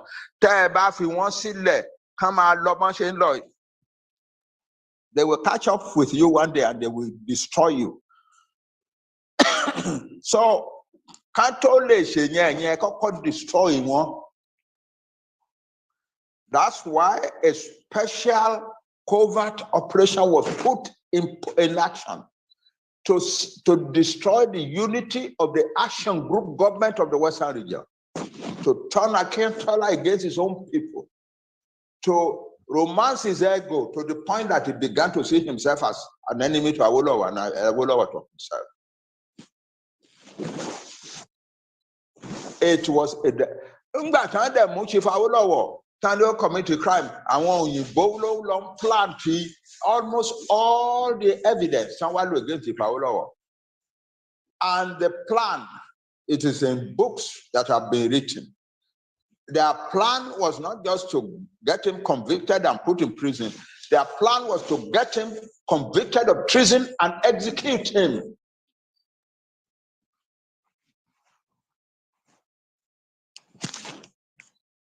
I want some families, some lordly families in Britain, don't intervene.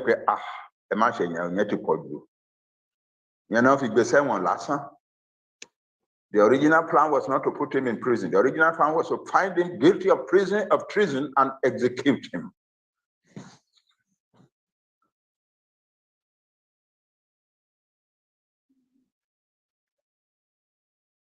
If the Yoruba choose to remain in Nigeria, the Yoruba nation, after suffering for a long, long time, will gradually disintegrate and perish.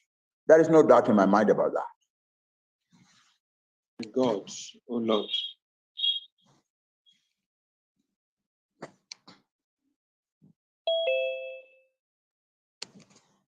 So that's the situation. By 1980s, but to push Yoruba down, push one down. I will win election 59, one could win. I will win election 79, one could win. Or win election 1983, one could win. And we are not saying this because, no. There's written documentation in support of everything that we are saying. We knew in 1979 that our father won the election. Chief Abiola, MKO Abiola was one of the people on the other side. A few weeks after I became a senator, he saw me outside the Senate. Leader wa, Baba wa, Senator wa, Professor wa, I'm a nice person, Labiola. Okay, I'm a senator, senator, not that. Only senator, only Baba wa, leader wa. Only a nice money bad, she be political leader. Only Baba Awolowo will win election just in 1979. I am telling you, I know that he won the election. But I want other people, northerners, yes, now decide where the Jack Awolowo was Prime Minister of Nigeria.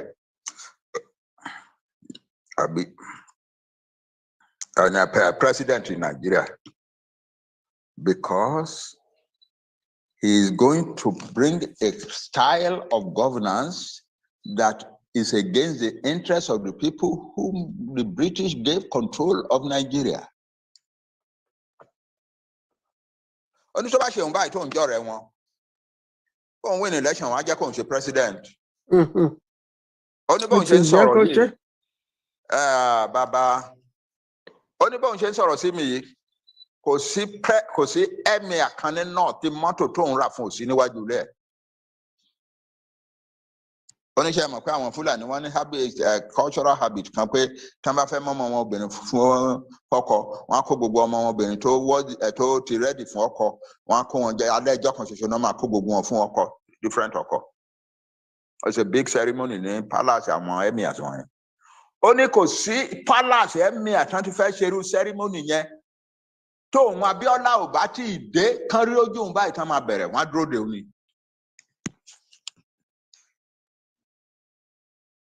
Only so can you win bí bàbá yín ṣe win ní just yan wọn ṣe president in Nigeria? It's not a question, okay, man. Okay, ẹ ṣé.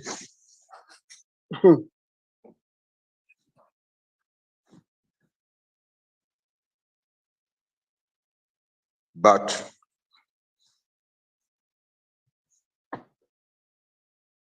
by the 1980s, ìbẹ̀rù ti wá ń ba àwọn Fúlàní wípé àwọn Yorùbá wọn á tì wọ́n ṣubú, a gbé wọn lulẹ̀, a stamp over them, wọ́n tún dìde.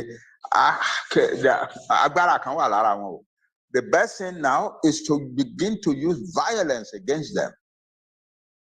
And I'm not just saying that is my job to make these things known to the Yoruba people. And in fact, I have just finished writing a book that was published. Once of me want to finish our book craft, want to finish publishing the book in Ibadan.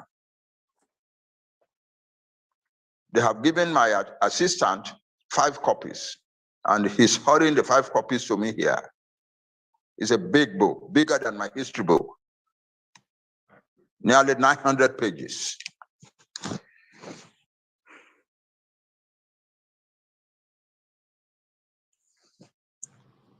So I put the ideas together, put it together.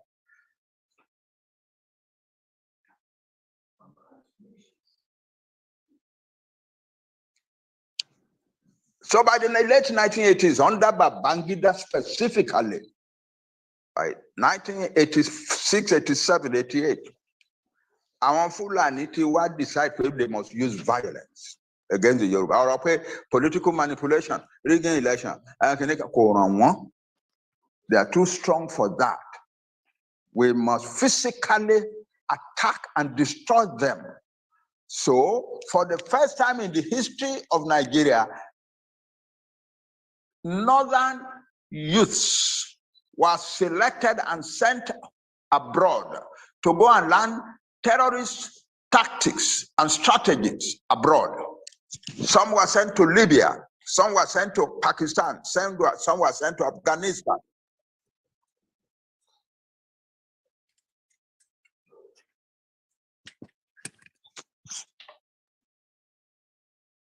Are you still hearing me? Yeah, I'm going, sir. Some were, yeah, under Babangida, 1986, 87, 88, the first group of Yoruba people, of northern Nigerian youths was sent abroad to go and learn jihadist, fundamentalist, terrorist tactics from Libya, from Gaddafi in Libya, from Pakistan, from Afghanistan.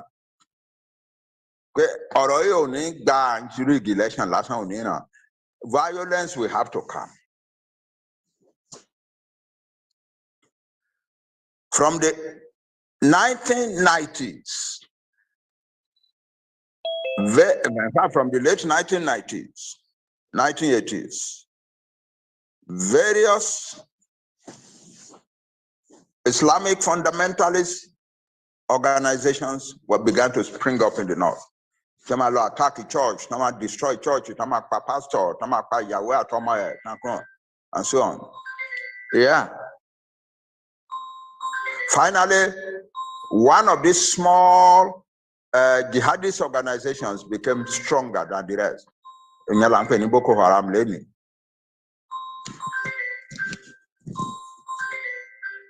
But then also, and more importantly than all of that, that is in the area of religion. In the area of politics, the Fulani began to hold meetings with Fulani people from all countries of West Africa and telling them, Allah has given us Nigeria and our duty is to organize and go and conquer it.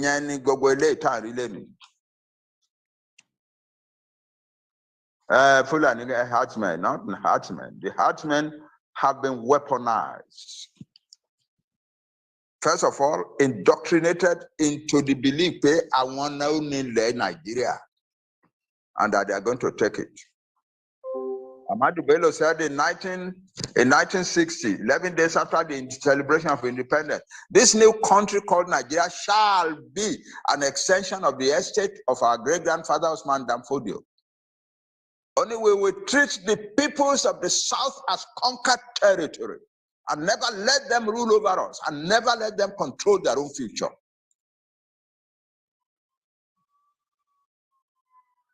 In 2014, one Aliu Guazo wrote something that we Yoruba must begin to read. We must find out, because All the information about these people's plan are there in written form. Only Allah, I'm quoting him, Allah, through the British, gave us Nigeria in 1960 to rule and to do with as we please. We have been doing that since then, and we intend to continue. If any people try to take it away from us, we shall kill, maim, destroy, and turn Nigeria into the bloodiest war zone and refugee camp on the African continent. The Mujahideen already. Who are the Mujahideen? The weaponized Al-Majiri. That's what is happening. I'm going to get a restructuring. I mean, I'm going to support restructuring for research before I came to a clear understanding about it. I wrote more than 150 articles on restructuring from America. But then I had created a group called Odua Foundation in 1906. I gathered a handful of people together at Temple University in Philadelphia in 1906, and we founded the Odua Foundation. And then in 2006, and we were determined to really get to understand what is happening to the Yoruba nation in Nigeria. What is the future of the Yoruba people in Nigeria? And we did a great deal of studying. Oh my God, we did a great deal of studying. It reached a point that although we were only a few, by 2014, there were members of Odua Foundation in almost every country of the world. They usually in Wilmington, Delaware, a large crowd from abroad. And after looking at all the information we had gathered, after looking at all the research, we came to the conclusion that the answer for the Yoruba nation is to find a peaceful way out of Nigeria. That the Yoruba nation will stay in Nigeria and prosper, it will never happen. One nigga, prosper long our we shaggy. Interestingly, one of our obas, one of our highest obas told me, Baba, I haven't read your books, but I know by myself that if we Yoruba stay in Nigeria, our nation will perish. So as a cabbage, how did you know that? Only it's obvious. And all the powers of the land are saying so to me.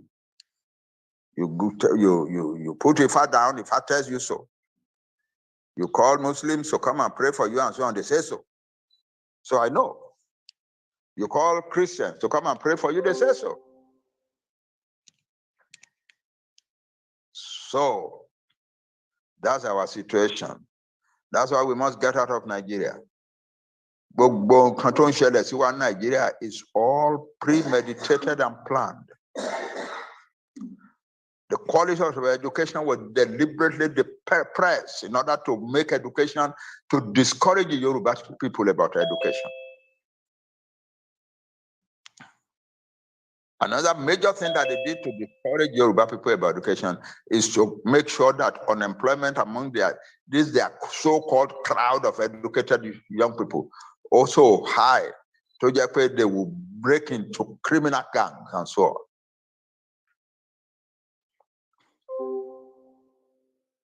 And they have succeeded. A lot of our young people went into cultism, blood-sucking cultism, killing people, and so on and so forth. Why? Because for any university, 2, 3, 4, 5, 6, 7, 8, 9, 10 years. So they lose all morality and begin to prey upon their own people.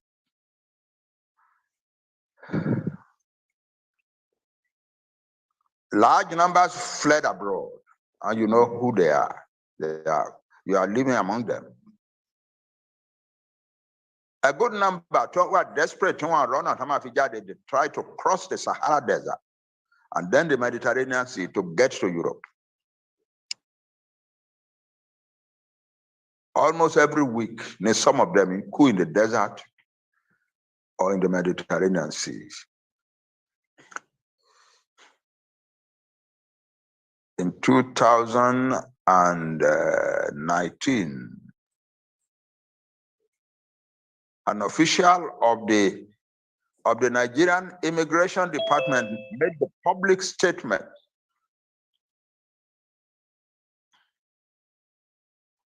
that in the 5 months from January to May of that year, 10,000 boys and girls from Nigeria had died either in the Mediterranean Sea or in the Sahara Desert. That's the way it was planned to be. And it is happening.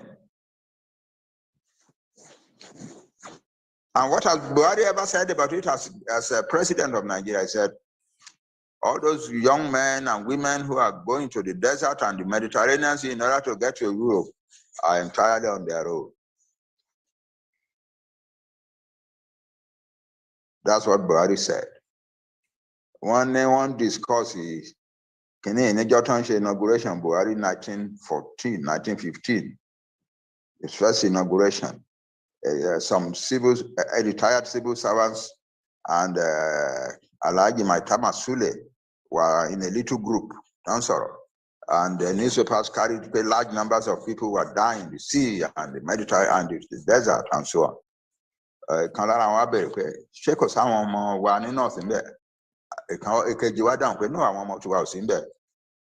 So another one discuss here from Bani.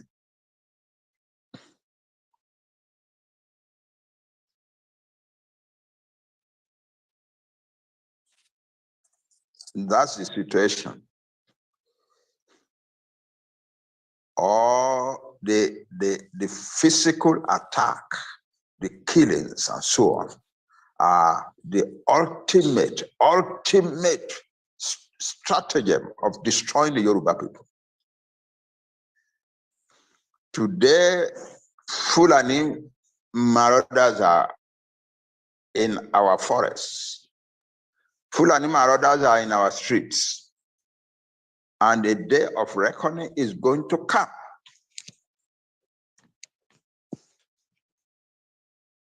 They will feel strong enough at some point to launch an attack. To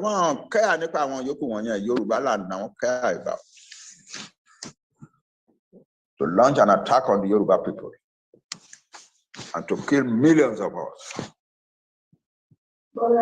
and get the rest to surrender and become slaves in their own land.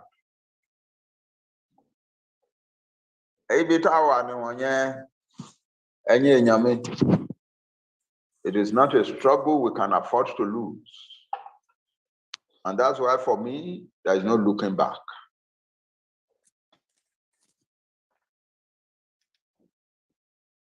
Because the consequences of our losing this struggle are totally unbelievable and unacceptable.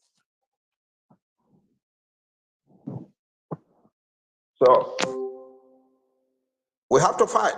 It is true, Deputy Alan was right.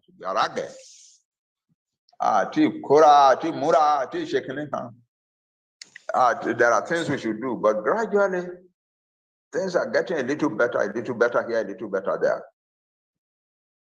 And it will reach a level of efficiency and sophistication that will defend our land. It's coming. Our young men who are defend defend the village, and so on and so forth. Anybody on your phone can't major town. Can't you pade key organization from a low country work or can't paru Yoruba nation now? I can't but they are now reaching a point at which they are organizing themselves into little defensive groups. in their rural areas and even in their major towns. And it is the field is not as open to the Fulani today as it was yesterday, gradually. It's coming. It is coming. And some of the young men are organizing proper preparation for themselves.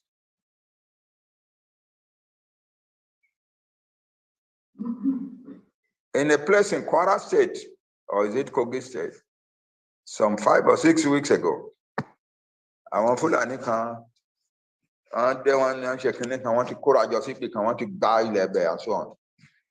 Àwọn ọmọ wa lọ bá wọn, they became violent and so on. Àwọn ọmọ wa padà lọ kó àwọn èèyàn yòókù wá, and they killed very many of the Fulani. So many that the Nigerian government became frightened and sent armored vehicles to the sea to go and defend the Fulani. It is coming. It is coming. I am absolutely confident that it is coming. Àwọn elite wa, àwọn professionals wa, tí mo ní wọn kì í dá sí wa, ká tó kúrò nílé, mo ronú sí títí. Àwọn èèyàn bíi tèmi tó jẹ́ pé àjọ èmi náà àdá èmi ni mo commerce of these boys ní university. Ẹ̀dẹ̀ ń wò, àwọn ọ̀dẹ̀ ń wò mí náà mò ń jìyà káàkiri. Àwọn ọmọ tájọ ń jẹ kí wọ́n ń bú mi, wọ́n ń pè mí lólè, wọ́n ń ṣe oríṣiríṣi yàn, àwọn dẹ̀ jókòó wọn tí ẹ̀ dáhùn. How can that be? Mo wá dìde mo lọ bá organization of professionals, highly prestigious organization, Voice of Reason. So all professionals, lawyers, doctors, engineers, accountants, bankers, etc. Highly respectable. I have a great deal of respect for them. Mo wá lọ bá wọn, mo wá lọ bá leader wọn. Nǹkan tí mo ṣe yẹ ẹ̀ tí bàbá tẹ́ bá fẹ́ wá sọ̀rọ̀ sí wa, we will let you. So I went and spoke to them for about 1 hour. By the time I finished and I left, they decided to continue with their meeting, and they voted. And the majority decided they continue. Professor Akintoye is so sensible. Restructuring the time, she can't tell them make sense. But unfortunately, leader one, chairman one, fall sick, prolonged sickness. Lost in London. I want my one in London. Lost in London, one treat, sickness and to relapse, and then we finally lost him. And yet make going back to that organization difficult for me, but other things are happening now. Other things are happening now.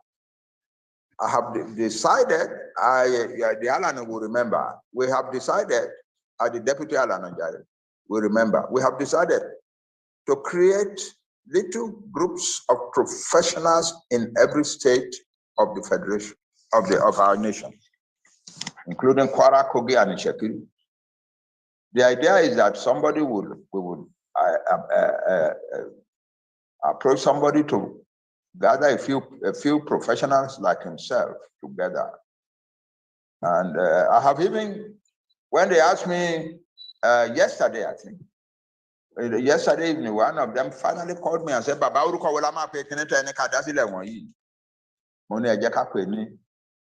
professionals for Yoruba progress. Only fine. I think that's a good name. I didn't think of it before, it just came. Professionals for Yoruba progress. So, anything more suffering from Ekiti, understand one location, coordinator Ilana Lekiti, because one believe when to the coordinator Ilana Lekiti, the first governor of the of Ekiti state in the new country. So, but the fellow himself understands now, because he came back and I had a chance to explain to him what we were trying to do. To Professor Adenina, we had a chance to explain to him. So he's now ready to do what we asked him to do.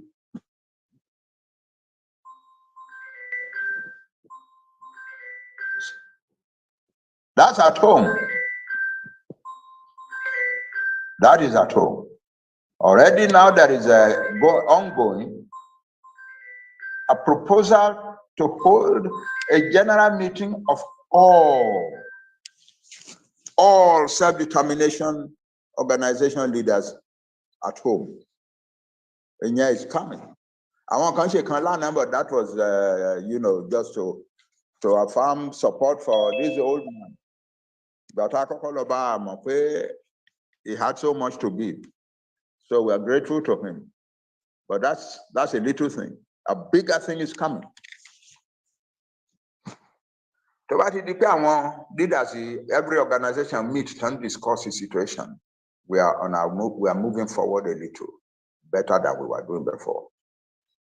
And then finally, in the midst of all this running around, in the midst of all this unity,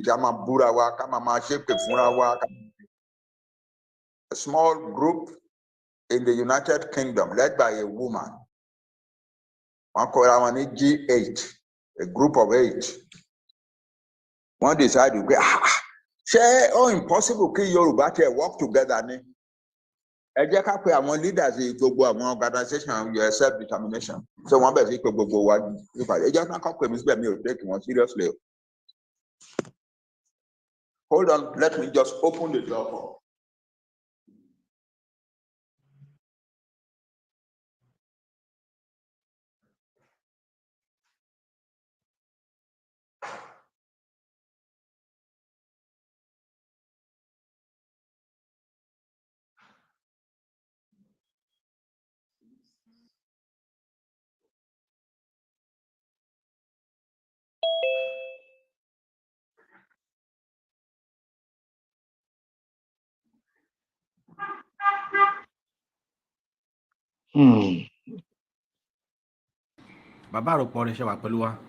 So, are you still listening to me?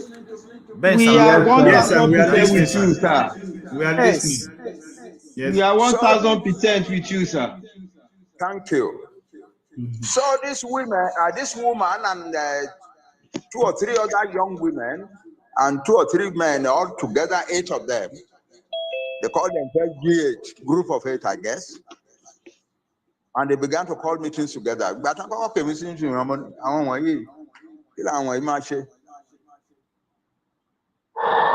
kept going. They never gave up. It was an inspired move. And by, our time was meeting take it serious. And that is what has produced what we now call the Yoruba self-determination movement. That organization can join together, can create one single organization, but because then it don't take our money seriously. Because then the organization to fair coup in order to for any purpose. So I decided, okay, there are certain areas in which there has to be a unified voice. For instance, all the powers of the world in diplomatic action to the United Nations, United States, America, Britain, France, Germany, Russia, and so on. Organizations take serious. So there has to be a unified diplomatic voice. Okay, yeah. Secondly, any trouble pẹ̀lú ọlọ́pàá tán kó àwọn ọmọ wa kan lọ sí Abuja tán ṣe mess ló create because everybody ló wá ń ṣe tiẹ̀.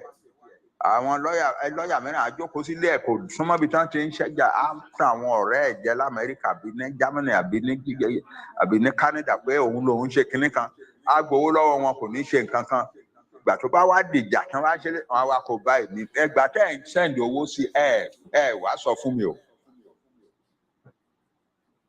Màá wá bẹ̀ wọ́n ẹ ṣíjú owó kékeré fortunately lẹ ṣì sẹ́ǹdì sí a few $100,000. A few 100,000 naira. That's all. Wọ́n wá síjú. Ó dìjà gan o. Èmi nìkan mo lè sọ how big a quarrel that caused among our people. So ngbà tí àwọn ọmọ ní G8 wá ń sọ̀rọ̀ Irú disaster tari ní legal defense nígbà tá à ń ṣe níjọ́sí ẹ má jẹ́ ká tún ní mọ́ o. So let's have a unified legal defense, a legal defense committee. Okay. Then security now, put it together in some way. Team, but you can centralize self-defense security outfit. So I should be about 6 or so areas. And Katonja Yoruba self-determination movement. Every organization is still existing. Every organization is still doing its own thing. Nobody is bothering any organization. But, you know, the fact that we were able to achieve that is a sign that we are moving forward. We are moving forward. We are moving forward. A little here and a little there. And when the whole is gathered together, it will become something. When I was young, a man called in County Amode, ọ̀pọ̀ ìkan omi àti yanrìn kéékèèké wọ̀nyí ló ń dòkun láti ọ̀pọ̀ ìkan omi yanrìn kéékèèké wọ̀nyí ló dòkun àtìlẹ̀ ayé. Àwa tá a kọ́ wọ̀nyẹn ń jẹ́ wọ̀nyẹn ọmọ Èkìtì àmọ́ nǹkan tó ń dòkun o. Kàn gbọ́ pé òkun ńlá. Yeah, we are coming forward a little, and a little. The human connections, human contact within our struggle is still awful. But the back bottle of me bá ń sọ̀rọ̀ mi bíi pé èmi náà mo ti wá dolè tó tó yẹn. Àwọn tó súnmọ́ mi ló mọ̀ wípé I spend my own money on as if I have no private life of my own anymore. I spend on my own money on this struggle. You know, the private life can come on because I'm determined that the Yoruba people must win this. Because there's here any kankan. I'm book Professor Adeniran, and I must say that I admire his statesmanship. We could down one long. In the end, the minimum lati wa down one long. They replied to me the phone. Or stop go nonsense and so on.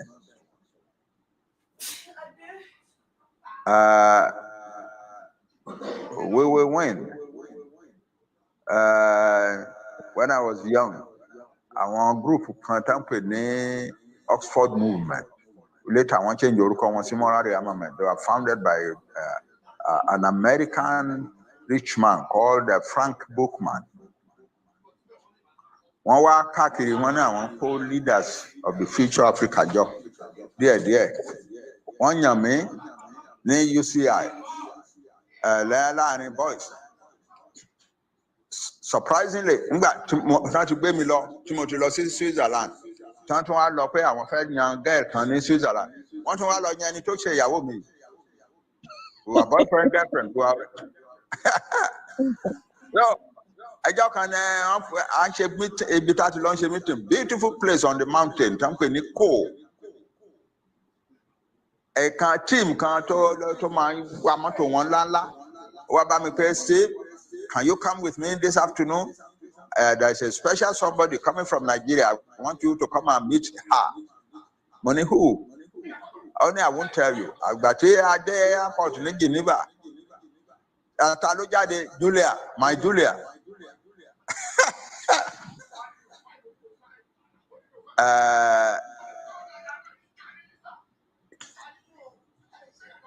I'm because the idea is work for your people, fight for your people, serve your people, make your own nation a loving, laughing, illuminated family. Yeah.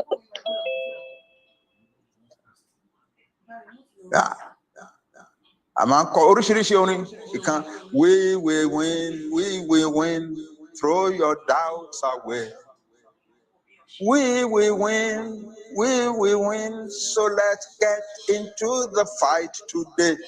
So let's get into the fight today. So let's get into the fight today. Our Mokeke. One invite Emperor Haile Selassie for what he won back.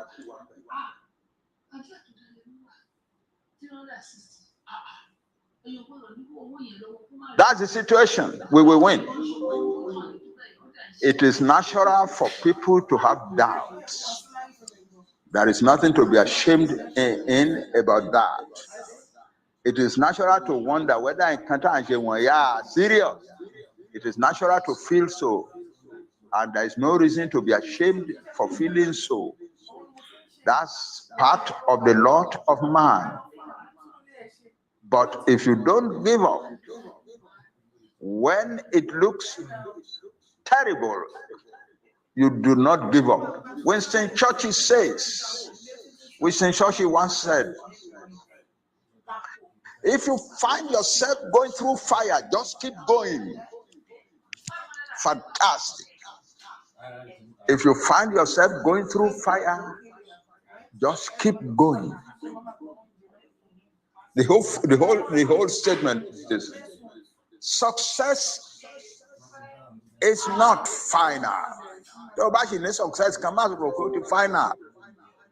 Failure is not fatal. If you find yourself going through fire, just keep going. That's the kind of philosophy that our fighters must imbibe. When you succeed, you thank God and keep fighting. When you fail, you thank God and keep fighting. If the failure becomes a really terrible one and you are going through fire, just keep going.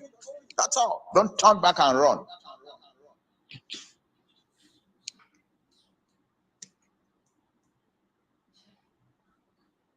In the midst of all this, we go around the world.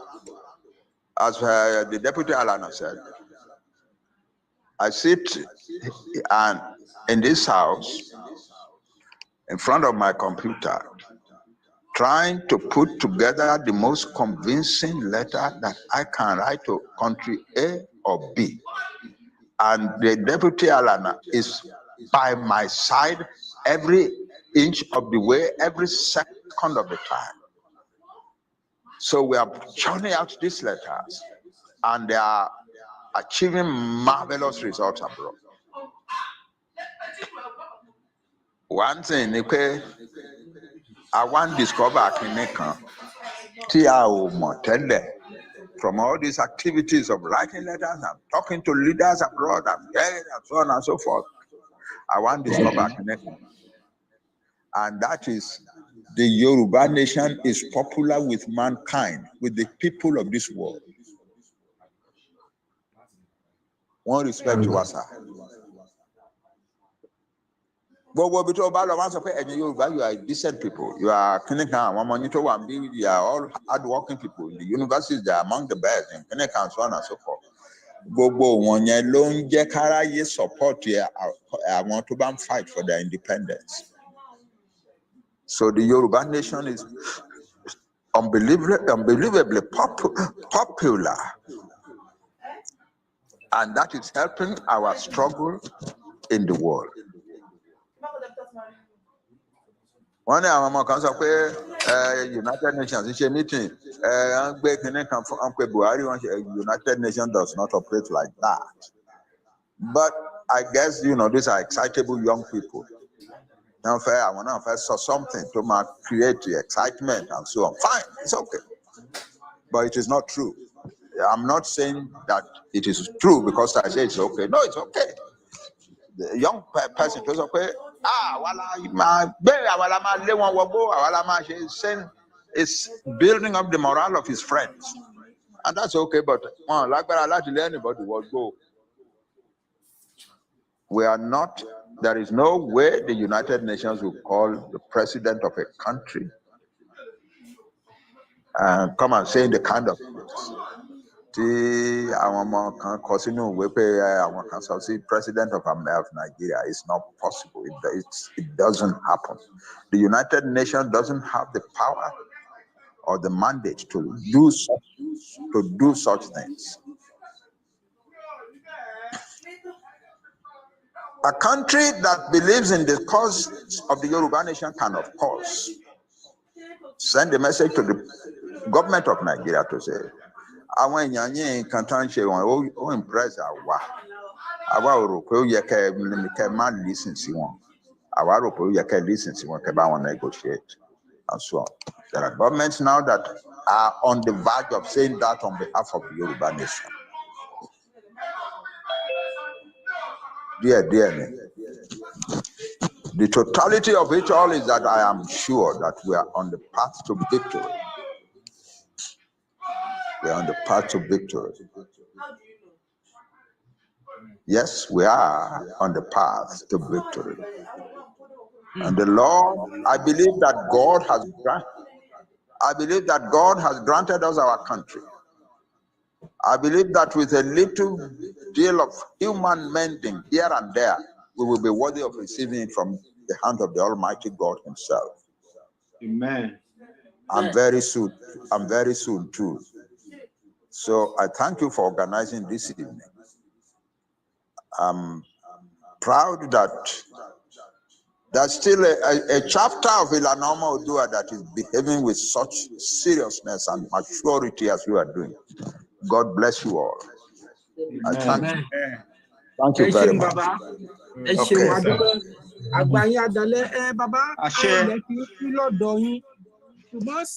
Síbẹ̀ náà gẹ́gẹ́ bí ẹ̀yin ṣe fi kọ́ wa, àwọn kan gbà wípé asking question báyìí wípé a kì í béèrè ara nǹkan tí wọ́n fi pa Yorùbá lẹ́nu mọ́ náà nìyẹn pé ká má béèrè gbẹ́nu ẹ̀ sọ̀rọ̀ ìwọ ọmọ kékeré má sọ̀rọ̀ nípa àgbàlagbà tí ń sọ̀rọ̀. Ẹ béèrè àti kọjá yẹn. Àwọn èèyàn yín fẹ́ béèrè ìbéèrè kankan lọ́wọ́ yín ṣùgbọ́n màá fi àyè fún bàbá wa Olúlànà. Àwọn náà máa pe ìbéèrè yẹn bí mélòó kan náà nítorí a lè béèrè gbogbo ẹ̀yin tẹ̀dẹ̀ ń fi béèrè ránṣẹ́ nínú ilé tẹ̀dẹ̀ náwó ẹ jọ̀ọ́ ẹ má bínú ṣùgbọ́n àwọn ìbéèrè kan tó ṣe pàtàkì fẹ́ béèrè ó tó ní pé bàbá wa Olúlànà bàbá gbogbo ọ̀rọ̀ tẹ́ ẹ sọ kalẹ̀ yìí ṣé rí ẹ sọ̀rọ̀ débì kan irun orí mi sì ń dìde lẹ́yọ kọ̀ọ̀kan àwọn nǹkan tá a mọ̀ ṣé gbọ́ ọmọdé ò bàbá tán yóò bá àrọ́bá sì ní bàbá àtàn ni wọ́n pè é ló tó ṣe bí òwe ní àgbà.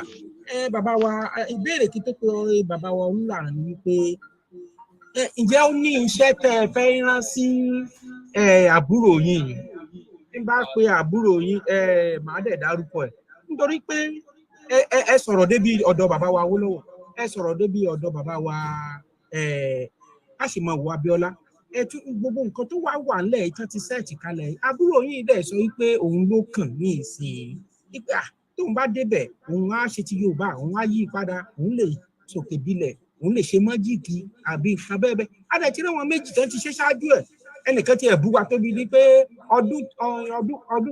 ọdún títí jọ o ẹ̀yin Yorùbá tún ti bẹ̀rẹ̀ tí gbógun tì í o ẹ̀yin títí sọ pé kinní kan o bóyá ẹ tiẹ̀ ní ìmọ̀ràn tẹ́lẹ̀ fún àbúrò yín ìyẹn Tinubu ni o ẹ tiẹ̀ gbà mọ̀ràn ibi tó bọ̀rọ̀ dé yìí.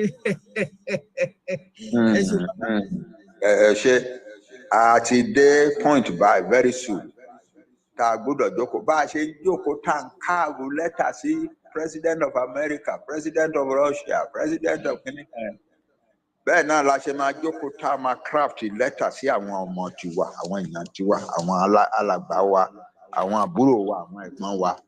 Náà ni wọ́n ń ṣe politics ní Nàìjíríà. A fi yé wọn ni tó jẹ́ pé ìgbà tán bá kà á tán ọ̀pọ̀lọpọ̀ nínú wọn ló máa sọ pé àwọn ò mọ̀ pé nǹkan rí bí eléyìí kán tètè padà. A gbọ́dọ̀ kọ irú lẹ́tà bẹ́ẹ̀, a gbọ́dọ̀ kọ ká dẹ̀ make sure pé wọ́n lọ deliver ilé wọn lọ́wọ́ gangan bí a ṣe make sure pé wọ́n deliver ti Buhari lé lọ́wọ́ gangan. Àwọn tó wà ń bẹ̀ wọ́n sọ fún wa pé ńgbà tó kọ lẹ́tà wa tán ṣe ló bẹ̀ sí gbọ̀n. Ó wá ń bèrè ó wá ń sọ pé àwọn Yorùbá yìí wọ́n á ti gbèrú lẹ́tà wọn náà fún gbogbo ayé báyìí àwọn èèyàn ó yà wá ń wojú ẹ̀gbà tó ṣàwá ń bèrè wọn ní yẹ̀sì Your Excellency, Mr. President, I want you to the efficient people want to be kakiriaye, so you don't have, there's nothing you can do about that. So Kilawa Mashibai. Yeah, I'm got about the letter left in Bulawo. Only many days. We are going to make it clear to him. It has to be a very, very special kind of letter.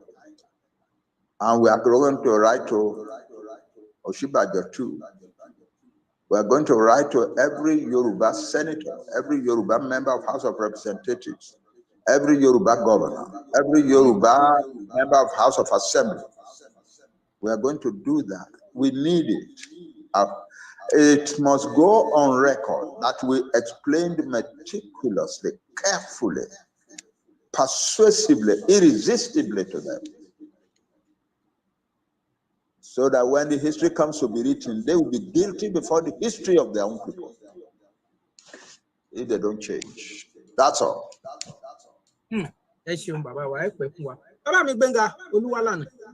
Ọ̀yá ìbéèrè yín ẹ bá àpọ̀mọ̀ èèyàn wa tí wọ́n máa béèrè lọ bàbá kó tó ní pé ajẹ́ kí wọ́n lọ fara lílẹ̀ níra pẹ̀rẹ̀kẹ́ mi múyà ní tèmi. Ẹ ṣeun bàbá ròpọ̀, ẹ ṣe gan. Bàbá wa Akíntóyè àti bàbá wa kejì wọ́n ń pè ní bàbá kékeré. Mo kí yín ẹ kú àtàárọ̀, ẹ kú àtótónu látàárọ̀. Ẹ pè fún wa àbíkẹ́lì ní ìṣèyí. Bẹ́ẹ̀ ṣe lọ ń wájú ẹ̀ kò wá délẹ̀ lè ní láyọ̀ àti àlàáfíà. Wà náà mọ̀ bí ṣe Èdùmàrè. Ọ̀pẹ ti jíjà wa wà lálẹ́ pé we must be ready to confront death itself, and we are ready. I promise you that. Now, ìbéèrè tí a fẹ́ béèrè tẹ́lẹ̀ àwọn èèyàn wa kọ ìbéèrè tó pọ̀ rẹpẹtẹ wọn á ti gé gbogbo ẹ̀tọ́ láàmú pé lé o ti sùn pọ̀ lọ́dọ̀ yín bẹ́ẹ̀ gbogbo ìbéèrè tá a máa béèrè lálẹ́ ọjọ́ ìbéèrè mẹ́ta èmi á béèrè kan àwọn méjì tó tún tẹ̀lé mi náà tó béèrè kọ̀ọ̀kan so ìbéèrè tèmi máa béèrè kì í ṣe ìbéèrè kan tó ṣe rẹpẹtẹ tó bẹ́ẹ̀ jù bẹ́ẹ̀ lọ a ti ń ṣàlàyé fáwọn pípé ìbọn náà kó fẹ́ yé wọn ó dá lórí àwọn òṣìṣẹ́ wa tó wà ní ilẹ̀ wa nílẹ̀ Yorùbá àwọn òṣìṣẹ́ ìjọba àwọn teachers nurses doctors àti other civil servants wọ́n bi wá pé tá a bá ń kàn pé ẹ darapọ̀ mọ́ wa ẹ jáde máa bá kínní ìlọ wọn ní nígbà táwọn tí gbogbo àwọn bá darapọ̀ mọ́ yín sìn tẹ́ ṣe Yorùbá nation tẹ́ declare Yorùbá nation níbo lẹ fẹ́ káwọn wà ṣé ẹ káwọn fáwọn Haúsá ni àbí lẹ́sẹ̀kẹsẹ̀ náà là á gbà àwọn torí táwọn rò ní pé àwọn ò fẹ́ lùsọ owó oṣù ẹyọ kan wọ́n fẹ́ gba Yorùbá nation lọ́kàn ara wọn ní Monday Tuesday tí wọ́n lè gba salary so ló wà láyé táwa ń ṣe fún wọn kò yé wọn they are thinking about their own money there ẹ bá lọ sí Yorùbá nation fẹ́ pé àwọn onígbówó oṣù méjì owó oṣù tẹ́lẹ̀tẹ́lẹ̀ náà wọn gbowó wọn ní sọ́sọ́nà bẹ̀rẹ̀ kí ni àlàyé táwọn máa ṣe fún wọn pé ẹjọ́ tá a bá ti gba Yorùbá nation kì í ṣe pé gbogbo owó tẹ́yẹ ìjọba ní tí wọ́n focus ni pé ìjọba location náà táwọn wà sí wọn ní sanwó fáwọn mọ́ táwọn rẹ́dì láti sanwó fáwọn èsì oníkà máa fún wọn. Yes, èsì tá a máa fún wọn náà nìyẹn. The more we have our country today, say, I declare our country whereby, but overnight, I create a transitional government because they go straight to the final government of the new country. We have to have a transitional government. And the duty of the transitional government is to do a number of things immediately. One, gather our civil servants, redistribute them according to whatever distribution they want to, the transitional government decides to do, and begin to pay their salaries without any doubt. About finding money to pay the salaries cannot be difficult at that point anymore. We are a country. If we go out and borrow money, we borrow it on the assurance of the new country. The transitional government is an acceptable government in the world. It can go to the International Monetary Fund and raise trillions of naira in order to be able to run the affairs of its country. Yeah, that's the situation. Nobody is going to go without a salary. Not a single person is going to go without a salary. There are many other things. The transitional government must launch a moral campaign, a moral rearmament campaign of the Yoruba people. And, no, there has to be serious, decent respect for leadership among us. Whoever tells lies against his brother will go to jail. The transitional government must establish those things. And then they must set up a committee that will write our constitution for us and prepare for a referendum over the constitution so that our people can accept it. And once we have our constitution, so transition, but things will be running smoothly. Civil servants will be paid. The police, we will have to retrain, take our men from the police, Nigerian police, put them in a place and train them, and then train young university graduates to serve in the police force. We will have to create a Yoruba army. And there are countries in the world that will come and help us to put together our army properly. I can tell you now that at least there is one country that is ready to do that for us once we have our country. Yeah, so it's a country. It will pay the salaries of it, and it will do a whole lot of other things. We will have to push a lot of money into it. Example, Timo Moju. Lagos to Badagry is a disgrace. Yeah, we will, because if federal government can come out for our line, the government are because the government can come out. Actually, they run the structure of Lagos, your state. Actually, they run it under the transitional government. But by and by, we will get rid of all of that under the new constitution. Yeah, so that's the situation. And they can't lose his salary. And they can't lose his salary. No messenger in the government working now for the government in Nigeria, whether working for the federal government or working for state government or working for local government, is going to lose his job or his salary at all. Okay, sir. Sir. Yeah. So ìbéèrè kejì kékeré náà ni màá pe ìyáàfin Gloria Ọdúnlámì. Kẹ̀sẹ̀ ní ṣókí ìyáàfin Ọdúnlámì. Ṣé wà ń bẹ̀? Mo wà ń bí sá o. Ẹ ṣe gbọ́dọ̀ sá, a dúpẹ́ sá o. Àgbáyé adalẹ̀ o, ẹ sì wá dé. Ẹ ṣe mọ́mì wa. Ẹ ṣe gọ̀sà, ìbéèrè mi ni pé owó àwọn èèyàn wa tó wà ní báǹkì nílẹ̀ Nàìjíríà kí ló máa ṣẹlẹ̀ sí owó àwọn ènìyàn wa náà? Irú àwọn èèyàn wa wo ni? Owó náírà wa. Yeah, we already are putting the transitional government will put together the financial policy committee. Nobody is going to lose anything. Nobody's going to lose anything. So money is in the bank. I might create a central bank if you want it, to create a policy for all the banks in our land. That's it. Ṣé owó náírà ẹ̀ náà la máa ná láti gbàtà bá ti? Láyé kọ́ I'll lè kọ́kọ́ ná for the first week or two, but before the end of those 2 or 3 weeks, I have to need currency tiwa, so that tó bá náwó lọ́jà, màmá lọ́jà kó lọ sí bank, I'll change it for the new currency. That's it. Ẹ ṣé sà. Daddy, na ìbéèrè kẹta kékeré náà nìyẹn, máa pe Balógun bọ̀rọ̀ sí mi. Ẹ bá béèrè ìbéèrè yín. All right, mo kí gbogbo ilé òun náà kí bàbá. Ẹ ṣeun. Ìbéèrè mi ò jù báyìí lọ. Àwọn ọ̀dàlúrú tó ń ṣiṣẹ́ pẹ̀lú àwọn olóṣèlú yìí, tó bá yadé níbi tá ti ṣe rálì àti àwọn ọlọ́pàá,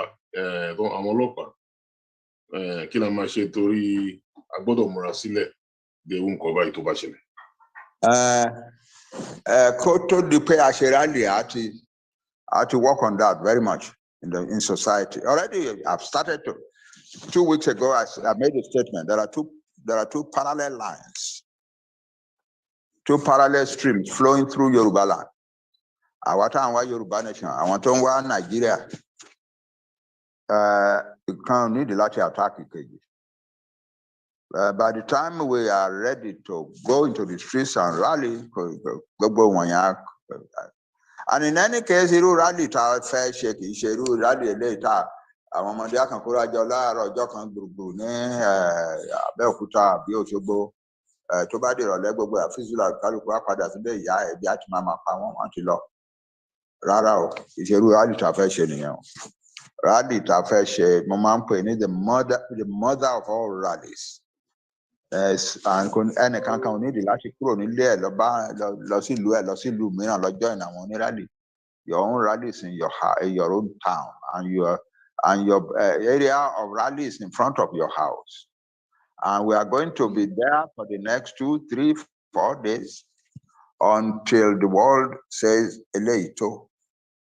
And we will then be but that's the kind of rally we are thinking of.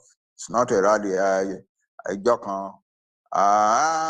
3 million people look at us here, do it rally Sunday, the whole of Shembe. Can you come about Gato de Lekaluku Pada Sibi 21? Eleyo ni kankan Pada Sibi kankan. Mi ò ní sọ jù yẹn. Okay, Daddy ẹ ṣé gan sir. Bàbá àròpọ̀, ó dọwọ́ yín o. Ó dọwọ́ Olódùmarè bàbá wa, ẹ ṣeun a dúpẹ́ lágbára lọ́wọ́ Olódùmarè. Ẹ pẹ́ fún wa, ẹ pẹ́ bí máa pẹ́ fi ń pẹ́. Ọwọ́ tí a rí lókè. Bàbá wa Omoboriowo mo máa ń pè ilẹ̀ ti ṣú lọ́dọ̀ yín. What a sacrifice. Ó ní bàbá wa kan ní àárín wa níbí báyìí. Ẹ kí gbogbo àwọn ọmọ yín, bàbá wa Adéníran Adébóyè. Ẹ kí gbogbo àwọn ọmọ Yorùbá. Ẹ kí gbogbo àwọn ọmọ yín. Wọ́n wà níbí. Professor Adéníran Adébóyè. Bẹ́ẹ̀ ni sà, wọ́n wà níbí. Bàbá wa. Mo pè wọ́n wá síbí yìí, ẹ jẹ́ mo bóyá máa rí. Very good. Ẹ ṣé gan ni. Ẹ ò mí ìtara yín bàbá wa Professor Adéníran Adébóyè. All right, ẹ ti unmute. Àwọn ti unmute. Ìkàlẹ̀ wà wẹ̀. Ẹ kú wájú o. Ẹ ṣé. Mo kí alàgbà Professor Akíntóyè. Ẹ ṣé. A sọ̀rọ̀ díẹ̀ láàárọ̀ yìí ṣùgbọ́n bẹ́ẹ̀ni ojú oorun ni mo wà nígbà náà. Ẹ̀yà. Ẹ kú iṣẹ́ tí ẹ ń ṣe. Thank you. Àti alàgbà Wálé Adéníran. Ẹ kú ọjọ́ mẹ́ta. Àwẹ̀ ṣé o gbẹ lọ dédé? Ọ̀rọ̀ tí ẹ mẹ́nu bà Oòduà Foundation ìgbà tí èmi wọbẹ̀ èyí ni alága. Bẹ́ẹ̀ni. Ìgbà tí ẹ sì kúrò lálága ni wọ́n sọ mí di alága foundation. Ẹnu ẹ̀ la wà yìí o. A dúpẹ́. Ẹ̀dẹ̀kú iṣẹ́ náà. Iṣẹ́ tí Oòduà Foundation yàn wá. Ibi tí a bá lọ, ibi tá a bá dé, ibi tá a fẹ́ máa bá lọ, k'Ọlọ́run fọ̀nà hàn wá. Àmín, àmín. Tẹ́ bá rántí ní 2020, a ṣe conference mẹ́ta, October, November, December. A pè ìràpadà ilẹ̀ Yorùbá. The first one la bá ṣe pẹ̀lú àwọn lọ́balọ́ba. Second one pẹ̀lú àwọn òṣèlú. Ìtọ́ba pẹ̀lú àwọn ẹlẹ́gbẹ́jẹgbẹ́. Sísẹ̀ntẹ̀lé ní a fẹ́ kó jẹ́ pẹ̀lú irú nǹkan tó ń ṣẹlẹ̀ nísìn. So mo dúpẹ́ pé àgbà débi tá a ti dé, mo sì dúpẹ́ pé àwọn ẹlòmíì wọ́n ti bẹ̀rẹ̀ sí fi ṣíṣe hàn. Tẹ̀lé nǹkan tí àwa ìbá ṣe àbí tá a ti ṣe. So mo dúpẹ́ gan, mo kí í kú ààbọ̀. ẹ ṣé. nígbà tẹ́ wà níbí yìí ara nǹkan tó jẹ jáyé òun ni bí àwọn Júù ṣe gbara wọn sílẹ̀.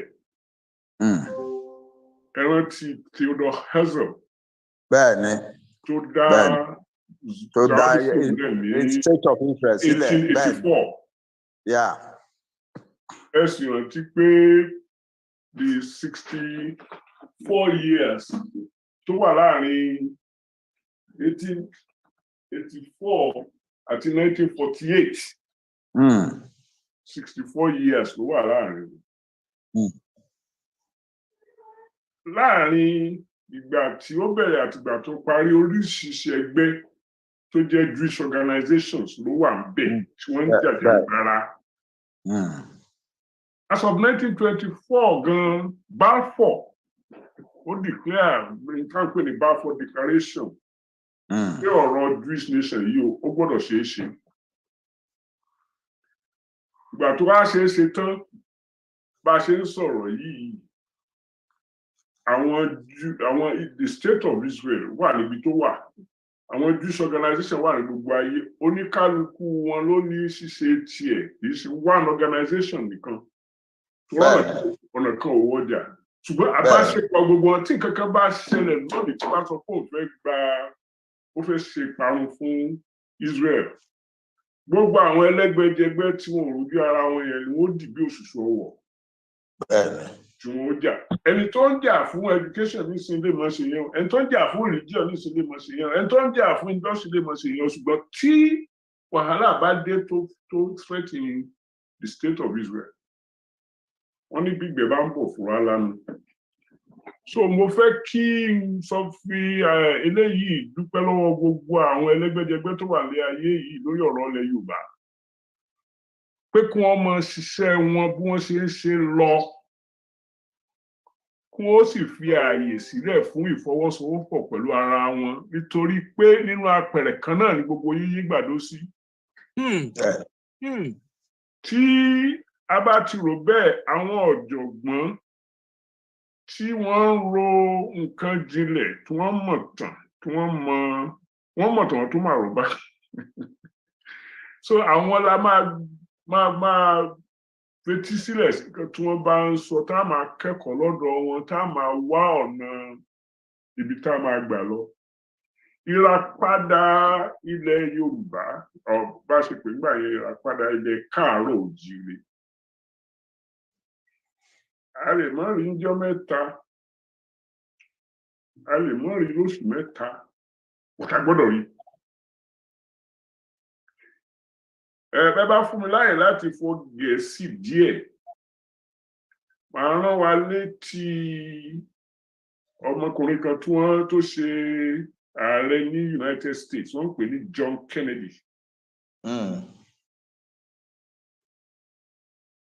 Ó ní gbogbo nǹkan tí àwọn ń wá in the new government may not be achieved in 100 days of the administration. May not even be achieved in the first 1,000 days of his government. But we must begin. That's what he said. When he died in when he was killed in November 1963, his successor, Lyndon B. Johnson, Lyndon B. Johnson said almost what Kennedy said, except for a change of one word. Well, the president by gbogbo nǹkan táwọn ti bẹ̀rẹ̀ táwọn ò tí ì parí, wọ́n lè má parí rẹ̀ in 100 days or even 1,000 days. But we must continue. So nǹkan tí ó jẹ mí lógún tó jẹ gbogbo wa lógún lọ́rọ̀ Yorùbá, ó ní pé ká má jẹ́ kó rẹ̀ wá. Oríṣiríṣi nǹkan tó ti ṣẹlẹ̀ láti bí ọdún méjì mẹ́ta tó fún mi ní ìwúrí lọ́rọ̀ Yorùbá ni pé àti ẹ̀ mọ̀ á tó gbà wọ́n káwọn èèyàn wọn tó mọ ibi tí bàtà ti ń ta wọ́n lẹ́sẹ̀ wọ́n ti mọ̀ ní ìsìn o bí lágbájá ṣe ṣe tiẹ̀ ní kí o bẹ́ẹ̀ ni dóòlà ṣe tiẹ̀ lóṣogbo bẹ́ẹ̀ ni làkàṣègbè ṣe tiẹ̀ lọ́tà tó jẹ́ pé gbogbo wa ti wá mọ̀ ní ìsìn pé lójoojúmọ́ lálẹ́ láàárọ̀ ni à ń fi ìràpadà ilẹ̀ Oòduà la fi sórí kan so kò sẹ́ni tí ò mọ̀ ní ìsìn àbẹ̀ tí ò bá fẹ́ mọ̀ mo dúpẹ́ púpọ̀ fúnṣẹ́ tẹ́ ẹ ti ṣe àti tẹ́tà gbogbo àwọn yòókù ṣe kọ́lọ́run ó fi ìbùkún rẹ̀ sí kó Oòduà gbé wá ẹ káàbọ̀. Thank you Prof. Ẹ ṣé o ẹ kú òdòdó mú lọ́wọ́.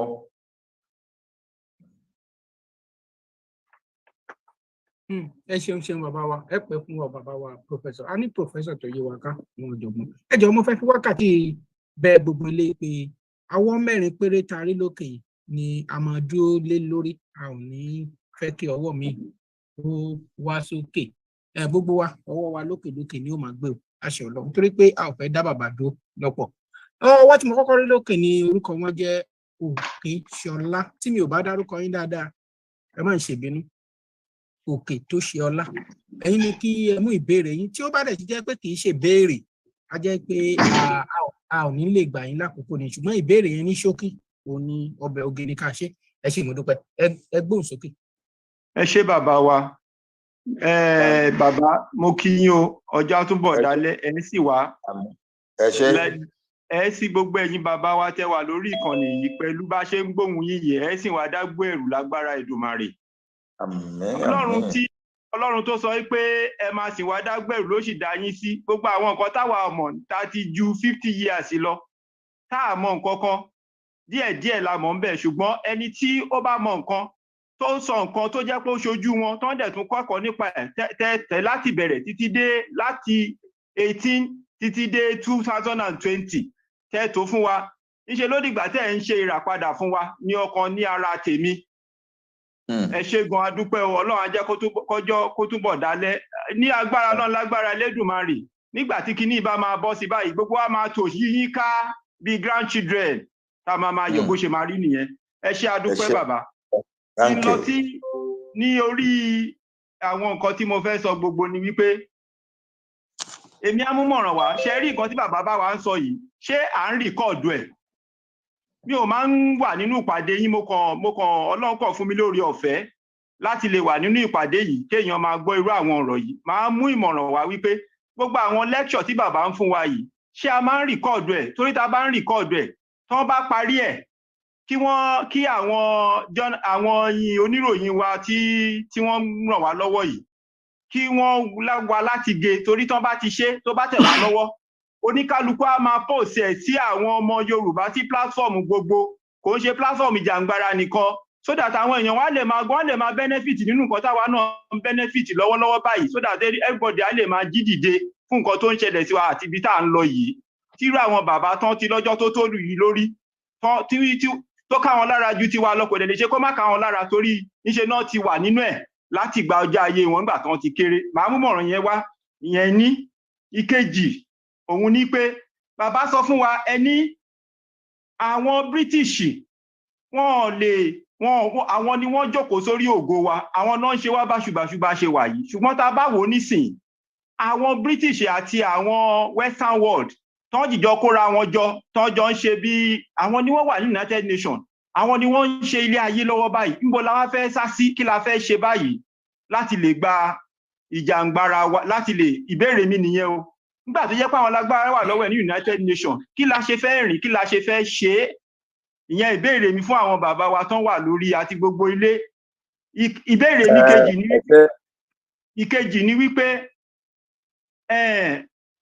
ní ìjẹta tẹ́ ń bá wa sọ̀rọ̀ bóyá lánàá ni for the first time tí máa gbọ́ nípa ẹ̀kọ́ tẹ́ kọ́ wa nípa àwọn ògbóni ẹ ń sọ fún wa fún àǹfààní àwọn tó sì nínú ìpàdé yẹn ní àná àbí jẹta ẹ ṣe ó mà ṣe wa gba onítọ́ lórí ilẹ̀ o bàbá ẹ pẹ́ fún wa o àtúbọ̀ máa gbọ́ ohùn yìí lẹ́nu yín a máa gbọ́ tó dà tẹ ọjọ́ ọ̀la àwọn ọmọ wa á lè dára àwa ò mọ nǹkan kan tó bá sírò ẹ̀yìn bọ̀ làwa ti fẹ́ gbọ́rọ̀ àwọn nǹkan báyìí ṣùgbọ́n bó ṣe wọ Ọlọ́run ló ṣe ń ṣiṣẹ́ ká má bàa sọnù náà òun lọ́lọ́run ṣe dá yín sí báyìí fún wa oníwájú òdẹ ní gbẹ̀yìn ẹlẹ́yìn ò ní gbéwájú ẹ sọ̀rọ̀ àwọn ògbóni èmi máa mú mọ̀ràn wá wípé kí dídé tí ẹ lò láàárín ẹ̀yin bàbá wa ẹ̀yin leaders wa nínú ìjàngbara yìí ó ti tó àkókò ń sìn mo dẹ̀ dúpẹ́ lọ́wọ́ Ọlọ́run wípé ẹ̀yin náà ẹ ti bá wa sọ́nsìn wípé iṣẹ́ ti ń lọ láti lè rí wípé gbogbo àwọn olórí ìjàngbara yìí wọ́n wà ní ojú kan náà kí ní dé tí ẹ lo nǹkan tí àwọn bàbá wa tẹ kọ́ wa ní àná àbíjẹta àwọn strategy àwọn ògbóni kẹ́ lò láàrin ara yín torí bẹ́ẹ̀ yín ṣe sọ àwọn kan wà nínú yín ẹ̀yin tí ó jẹ́ adarí wa nínú ìjàngbara yìí tí wọ́n mọ̀ wípé ọ̀nà yìí ò ṣe gbà ọ̀nà yìí là ń láti gbà because tá a bá gbà eléyìí kí ni yóò ń sọ̀rọ̀ eré rárá a rí nǹkan tó ń ṣẹlẹ̀ ní Ukraine akẹ̀mọ́ pé torí interest ni àwọn British tí bàbá kọ́ wa lẹ́kọ̀ọ́ lálẹ́ pé adẹ̀mọ̀ àwa náà mọ̀ ń sìn àwa náà ẹ ti kọ́ wa ní secondary school a tún jáde náà a mọ̀ gbàjẹ́ pé àwọn náà wà lórí ẹ̀ ọ̀rọ̀ yìí ò ń sọ̀rọ̀ kékeré eléyìí ò ń sọ̀rọ̀ ẹnu nínú yín tẹ́ jẹ́ adarí wa wọ́n mọ̀ táwọn náà tó ń meditate lọ́kàn wọn ẹ lo kí dẹ́tẹ̀ ẹ lo strategy àwọn ògbóni láàrin ara yín láti lè wọnú fúnra yín ká lè tètè mọ̀nà tá a máa gbé gbà torí eléyìí kò ń sọ̀rọ̀ wípé à ń lọ lórí street nìkan lójú tàwa ọmọdé o ó jẹ́ pé torí because ọ̀rọ̀ tó wà nílẹ̀ yìí gbogbo ara là láti fi múra o kẹ́ wọnú fúnra yín nǹkan tó bá jẹ́ pé ẹ fẹ́ ṣe ká lè tètè ká mọ̀ ẹ ṣé mo dúpẹ́ lọ́wọ́ yín fáyè tẹ́ gbà mí láti sọ̀rọ̀ tó tó yìí ẹ ṣé o ní àfikún téèyàn bá dúró àwọn Ìgbò wọ́n ní téèyàn bá dúró sójú kan tó ń wo eégún kò ní ríran wò dáadáa ṣùgbọ́n ẹni ibi ọjọ́ tó bá ń ṣe ọdún eégún téèyàn bá mọ̀ ẹ́ pé òun fẹ́ enjoy ọdún eégún láti máa lọ káàkiri ìyẹn ló dá sí wípé gbogbo irú ìpàdé báyìí tá a bá rí ọmọ tó ń jìjà ìgbára kó má wòye bóyá lídà kan báyìí àbí lídà kan báyìí kán lọ síbẹ̀ èèyàn agé nìkan bọ̀ ẹ má ní mo pèwé òdọ̀bálẹ̀ ni mo wà. ẹ ṣeun bàbá wa òkè ṣọlá thank you so much. Ẹni tó ṣẹ̀ṣẹ̀ náwó yẹn ẹ má bínú a ò ní pè yí o. Bàbá Adéníran Adébóyè ni. ok láti ní nǹkan pàtàkì tó fẹ́ sọ yẹn ó dà màá lọ sí ọ̀dọ̀ ẹni tí mo rí ọwọ́ ẹ̀ tẹ̀lé màá wá pe bàbá wa Adéníran tẹ̀lé wọn bàbá wa Akínlọsótù ẹ wá bracket Mr. Lotus unmute sir kẹ́ béèrè ìbéèrè yín ní. ok ẹ ṣé o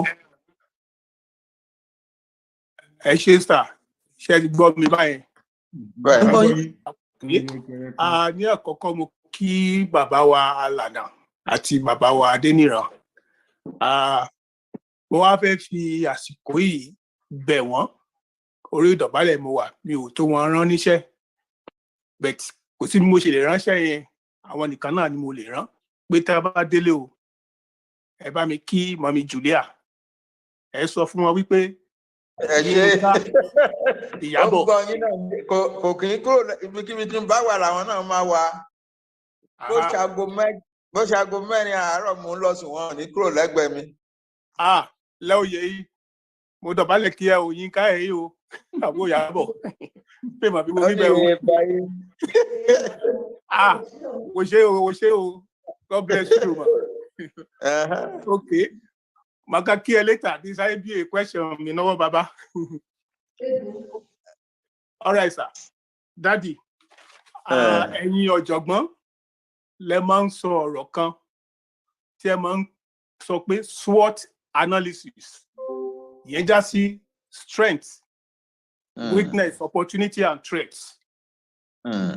Pẹ̀lú gbogbo bí àwọn Fúlàní ṣe bẹ̀rẹ̀ ní tí wọ́n ń ṣe kódà kó tó di pé a bẹ̀rẹ̀ Yorùbá nation lèmi tí wọ́n ń wò wọ́n ní títí ara mi mo wá ń wò wọ́n pé àwọn arábì yìí ní tí wọ́n ń ṣe bọ̀ díẹ̀díẹ̀ yìí ó lágbára ṣùgbọ́n láti ìgbà tá a ti wá bẹ̀rẹ̀ ìjàngbara wa yìí tá a bá wo gbogbo ìgbésẹ̀ àwọn Fúlàní láti ìwáṣẹ̀ àti ìtàn tẹ́ tó sọ fún wa pàápàá a rí i pé strategy táwọn fúnra wọn lò fún wa nìyẹn wọ́n ti mọ strength wa wọ́n mọ weakness wa iná wa lò láti máa fi destroy strength wa ṣùgbọ́n bó ṣe wá ń ṣe yẹn wọn ò ní strategy láti destroy opportunity tá a ní yẹn ló gbé wa dúró di òní sìn irú opportunity náà ni irú ẹ̀yin tọ́lọ́run ti rán ṣáájú láti wá gbà wá sílẹ̀ pẹ̀lú àwọn ọ̀jọ̀gbọ́n tó kọ àwọn bàbá bíi Wálé Adéníran àti others. So àwọn tá a ní nísìnyí ni àǹfààní yẹn ẹ̀yin tí a ń pè ní opportunity lání lọ́wọ́ sí táwọn Fúlàní fún ẹ̀dẹ̀ ń threaten yẹn gẹ́gẹ́ bí mo ṣe sọ SWOT analysis láti ìgbà tá a ti wá bẹ̀rẹ̀ ǹjẹ́ a tiẹ̀ ti ní ìgbà kan rí torí èyí máa ń rò fúnra mi pé kí ni weakness àwọn arábí yìí láti ìgbà tá a ti máa ń sọ̀rọ̀ àwọn Fúlàní strength wọn la máa ń sọ nípa ẹ̀ ǹjẹ́ a ti take time ẹ lè má ráyè sọ fún wa ń sìn ibẹ̀ tó jẹ́ nǹkan tí màá fẹ́ sọ pé àti ẹ̀yin àti àwọn bàbá wa àtàwa pàápàá fúnra wa ká jòkó ká wo kí ni weakness àwọn arábí yìí bá a ṣe ń bá lọ yìí strategy tiwa làwa mọ̀ àmọ́ ti tiwọn so a gbọ́dọ̀ jòkó ká wo ohun tó jẹ́ weakness tiwọn ẹ̀ náà tó yẹ pé tọ́wọn náà bá fẹ́ gbé ọwọ́ kọ́wọ́ lọ́la àwa náà lo weakness wọn ẹ̀ láti takù wọn so ìbéèrè mi nìyẹn pé ìjẹ́ àti ẹ̀ ti jòkó ká wo ohun tó jẹ́ weakness àwọn arábí àti mọ àwọn tí mò ń sọ nígbà tí màá ti sọ pé àwọn arábí so ìbéèrè mi nìyẹn sà. ṣé ẹ jẹ́ kí n stars àwọn Fúlàní wọ́n ní advantage láti 1960 59 láti 1959 because British government gbágbára lé wọn lọ́wọ́ wọ́n dẹ̀ bá wọn ṣe pàdé wọ́n train wọn dáadáa bẹ́ẹ̀ ṣe máa hold in Nigeria.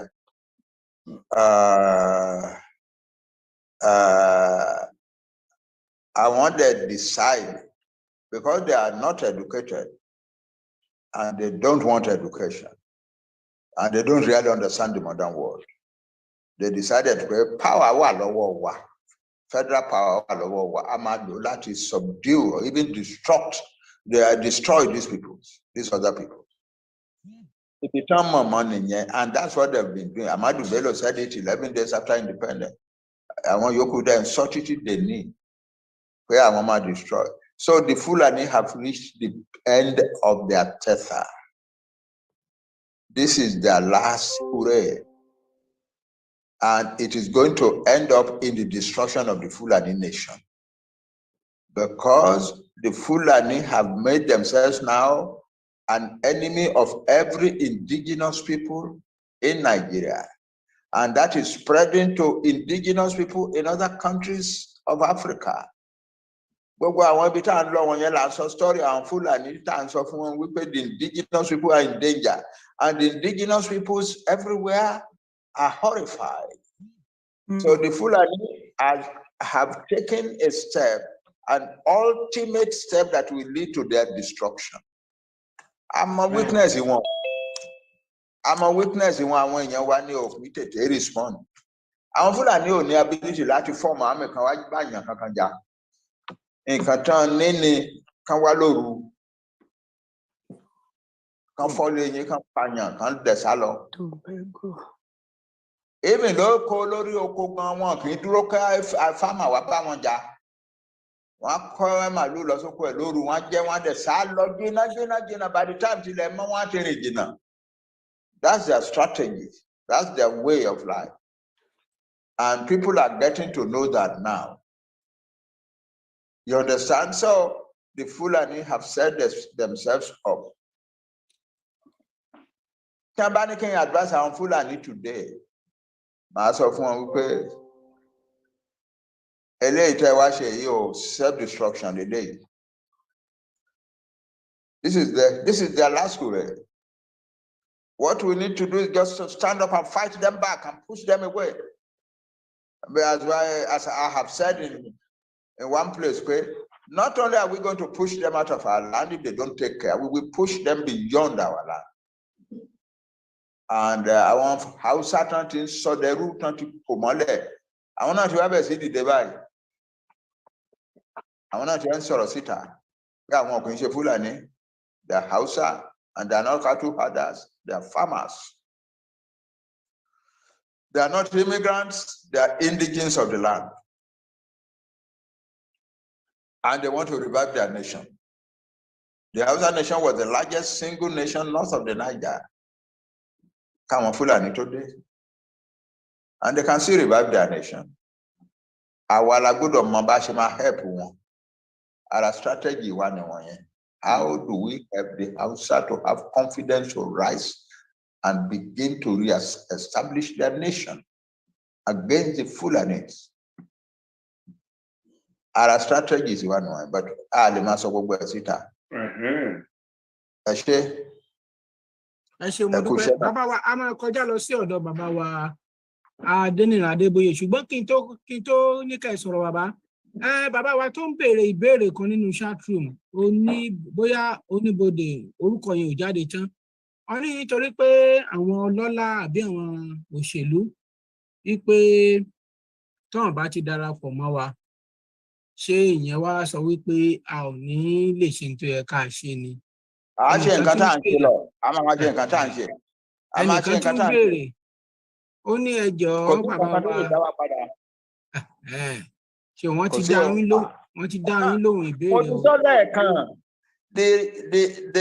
the not winning this struggle can only end up in the destruction of the Yoruba nation. So we must win it. That's all. There's no looking back. Bàbá wa Adéníran Adébóyè, ó yá. Can I add one statement just before them? Ṣé ń gbọ́ mi? Yes, sir. Màá pè yín bàbá wa Adéníran, màá pè yín sir. Mo lọ́rẹ̀ẹ́ kan láyé àtijọ́, ọmọ ilẹ̀ ọmọ Black American. Only I do not like to fight. I like to win. I do not like to fight. That is it. I like to win. So ọ̀rọ̀ tó ti dé báyìí wọ́n ti gbéjà wá bá wa má jẹ́ àtúrà wa jẹ́. And I don't like to fight. I like to win. Ṣé gbọ́ mi? Now, ọ̀rọ̀ Fúlàní ó ti bẹ̀rẹ̀. Wọ́n ti gbé wa lé wọn lọ́wọ́ ti pẹ́. Àwọn ni primary people tó ń kó ẹrú láti ilẹ̀ wa lọ sí etí òkun.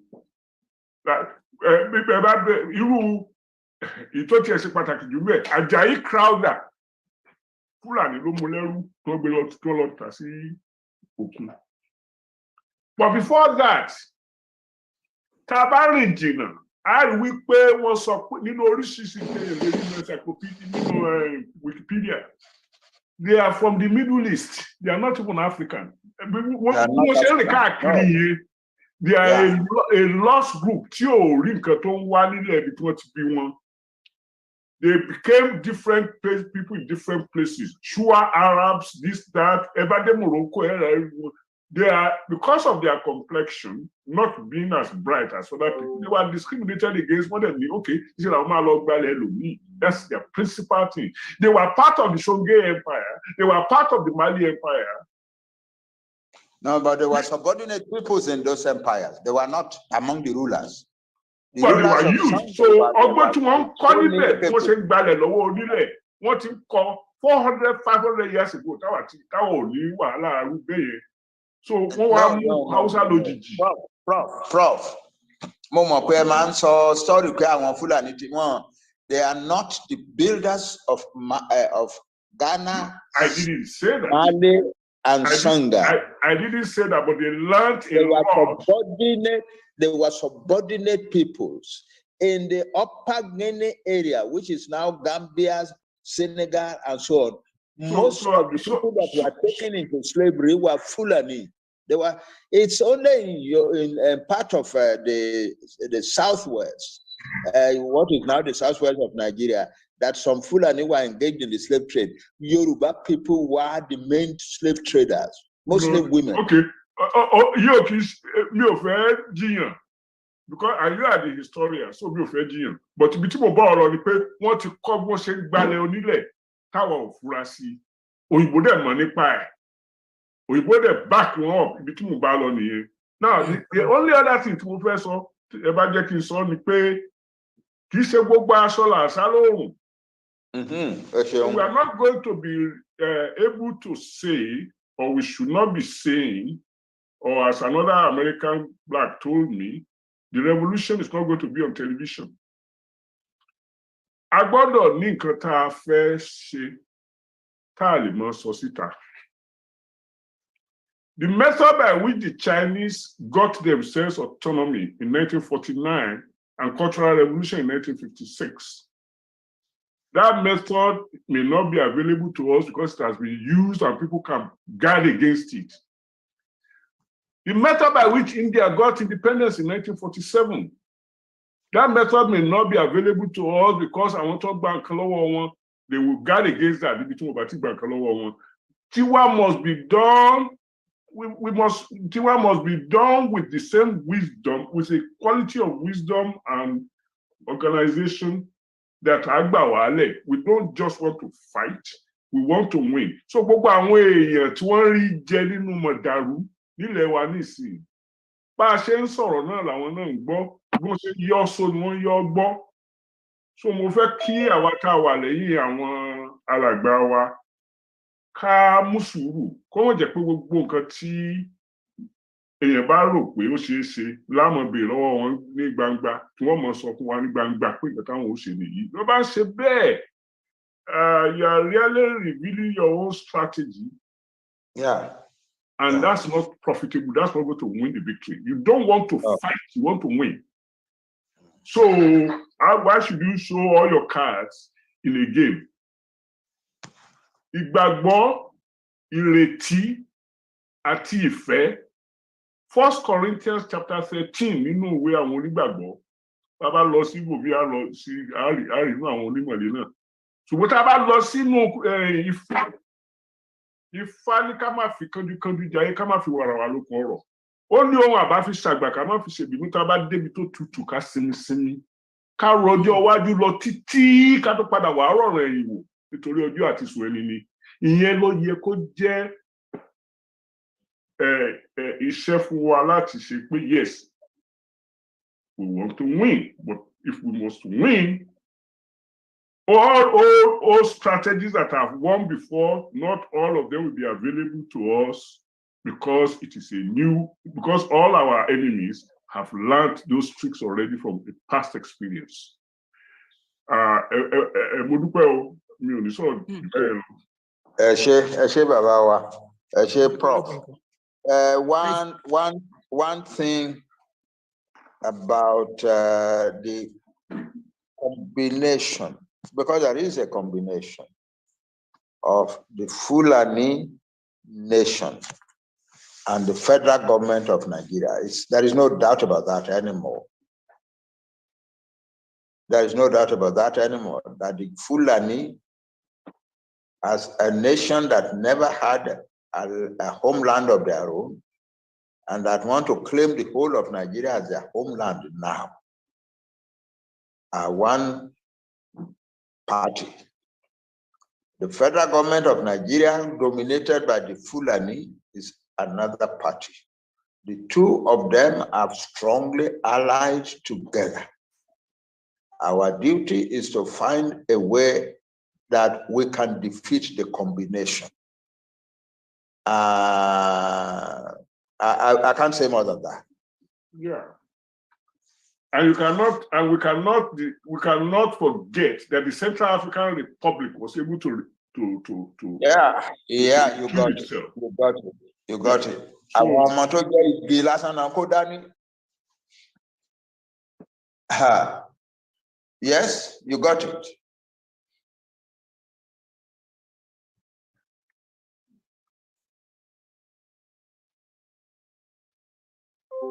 Bàbá àrùpọ̀ orí lọ́wọ́ yìí.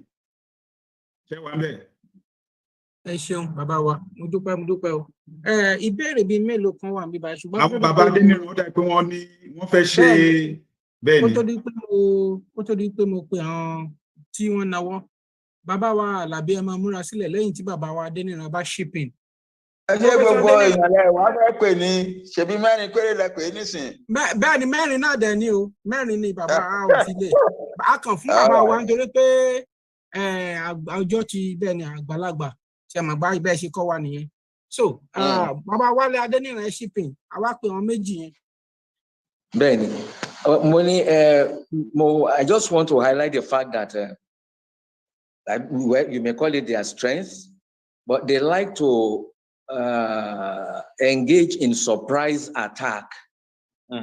and usually between 11 p.m. and 3 a.m. Yeah. Even more often than not, midnight, between midnight and 3 a.m. So when people are sleeping, resting, they strike.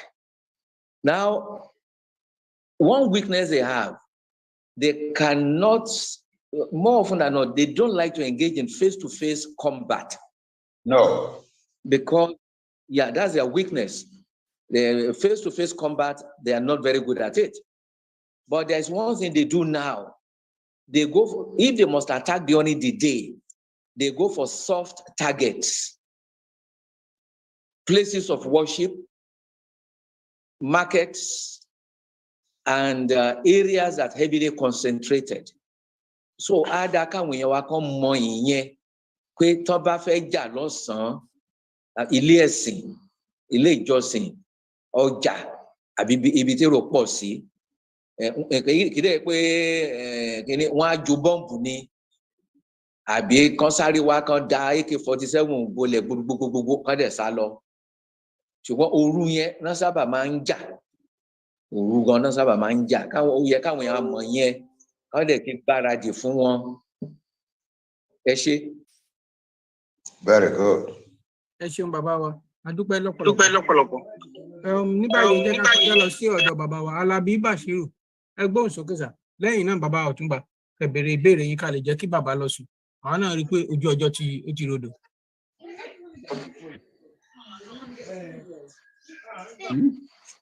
Ṣé wà ń bẹ̀ bàbá Alábí Bàṣírù?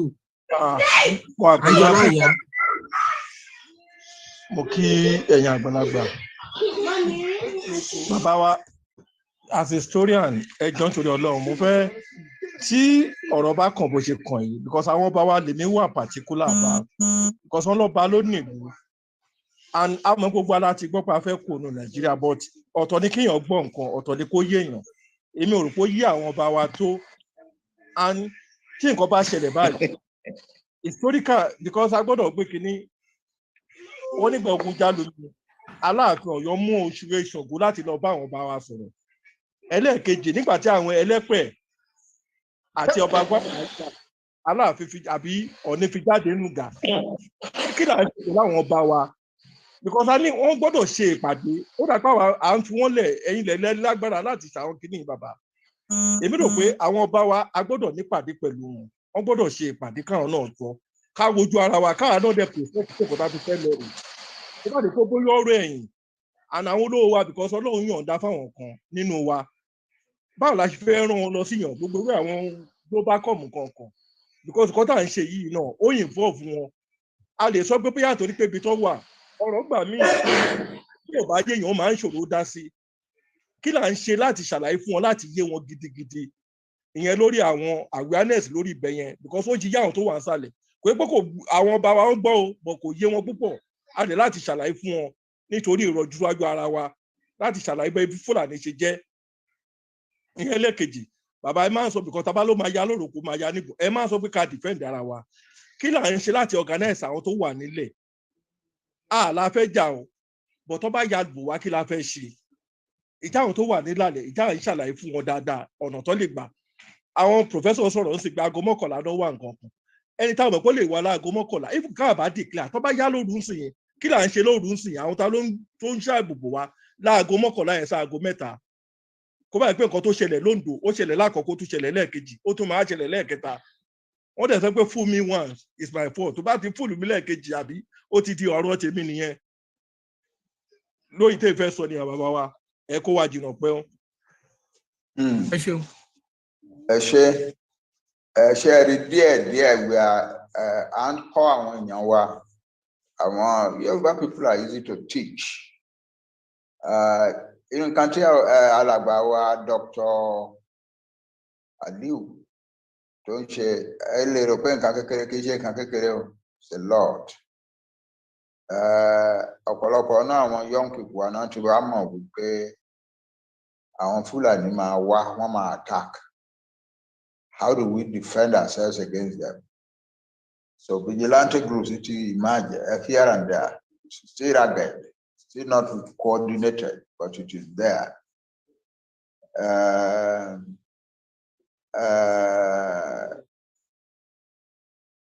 Àwọn kan ní Ìṣẹ́ Èkìtì wọ́n rí àwọn Fúlàní tó ń wọnú igbó lọ, wọ́n tẹ̀lé wọn, wọ́n fẹ́ find out kí làwọn Fúlàní ń ṣe nínú igbó bẹ́ẹ̀ torí kò sí fíléèjì ńbẹ̀.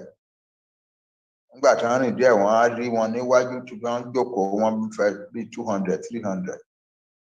Àwọn wá padà,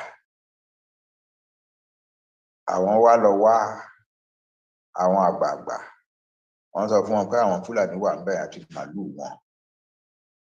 Àṣọ àwọn àgbààgbà wọn yẹn ò lè jà, ṣùgbọ́n wọ́n ní nǹkan àgbà lọ́wọ́. Mi ò ní sọ jù yẹn. Irú nǹkan wọ̀nyẹn ó ti ń padà wá sáyé o. Àwọn agbára ayé àtijọ́ wọ̀nyẹn ti ń padà wá díẹ̀. There are things àwa Yorùbá lè jù sí ìlú ńlá bí irú Ìbàdàn yẹn kó tù tá a bá fẹ́ ṣe.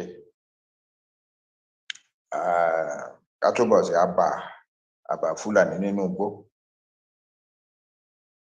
Àwọn Fúlàní wọ́n ti ń discover díẹ̀ pé àwọn Yorùbá wọ́n á difficult láti conquer. Ìkan lára wọn ní problem wa ni wípé ó ń sọ lórí television. Problem wa ni wípé the Fulani and the Yoruba people are fighting us with their charms and we don't have an answer. Well, that's what we have. And ẹnìkan kan máa ronú wípé torí pé àwọn charlatans kọ̀ láàrin wa tí wọ́n purọ́ káàkiri tán gbowó káàkiri tán sọ pé àwọn lè ṣòògùn náà ní ṣe kìíní kan ọmọ wa kan wá bá Professor Adéníran bàbá ẹ̀rọ Adéníran ọmọ wa kan wá bá bàbá ẹ̀rọ Adéníran Professor Adéníran pé tó bá fún ẹ sọ fún lówó tó ẹ wá fún òun á lọ sí àwọn kan máa lè ránṣà gbọ́ ṣe kìíní. That's almost 2 years ago, 3 years ago, Abi. Prof. Ó dàbẹ̀ pé wọ́n dìde lẹ́ẹ̀kan. Ó gba 350,000 lọ́wọ́ bàbá wa.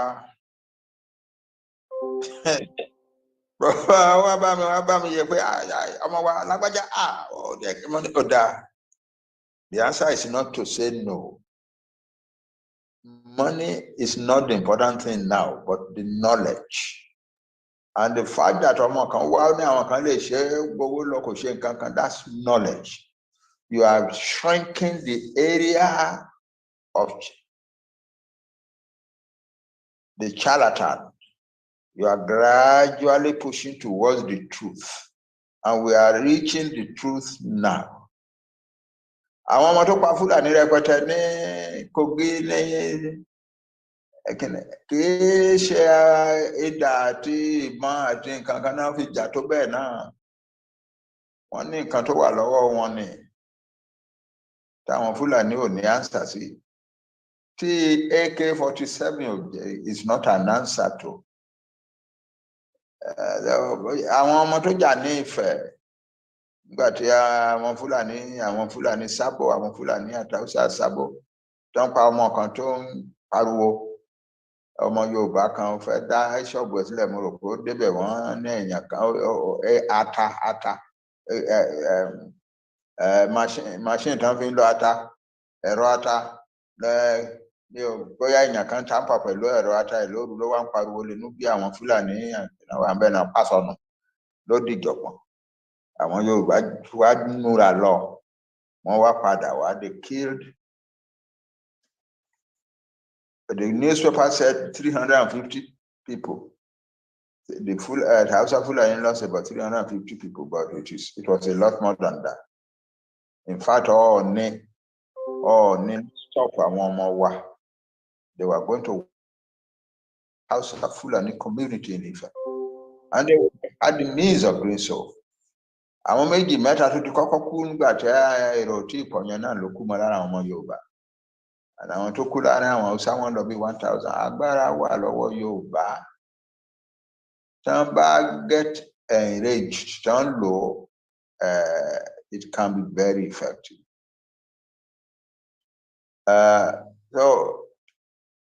But as a prof said, Professor Adeboye, Salome,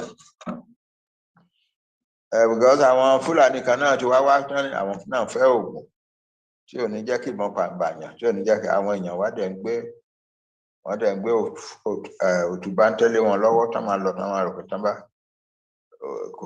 kò sáàbù wọn. But what is the answer? Tán bá wá ẹ̀gbowó lọ́wọ́ wọn, ẹ̀gbowó ti federal government ló kó owó fún wọn, ẹgbàá kẹgbẹ́ òfò lé wọn lọ́wọ́. So when they just come by maybe in 2020, late 2020, they came in a rush looking for ogun kankan. But I want to worry about a phone in Yoruba and Billy on law, so wanted to was so dear, we will arrive.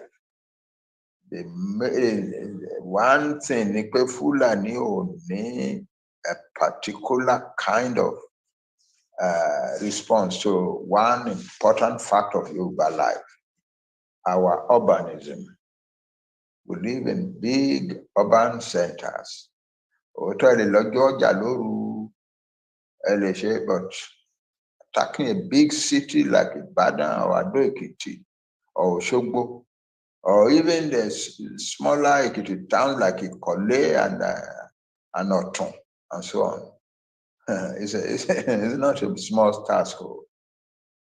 The Fulani have never encountered a heavily urbanized society like that. It didn't exist in the north.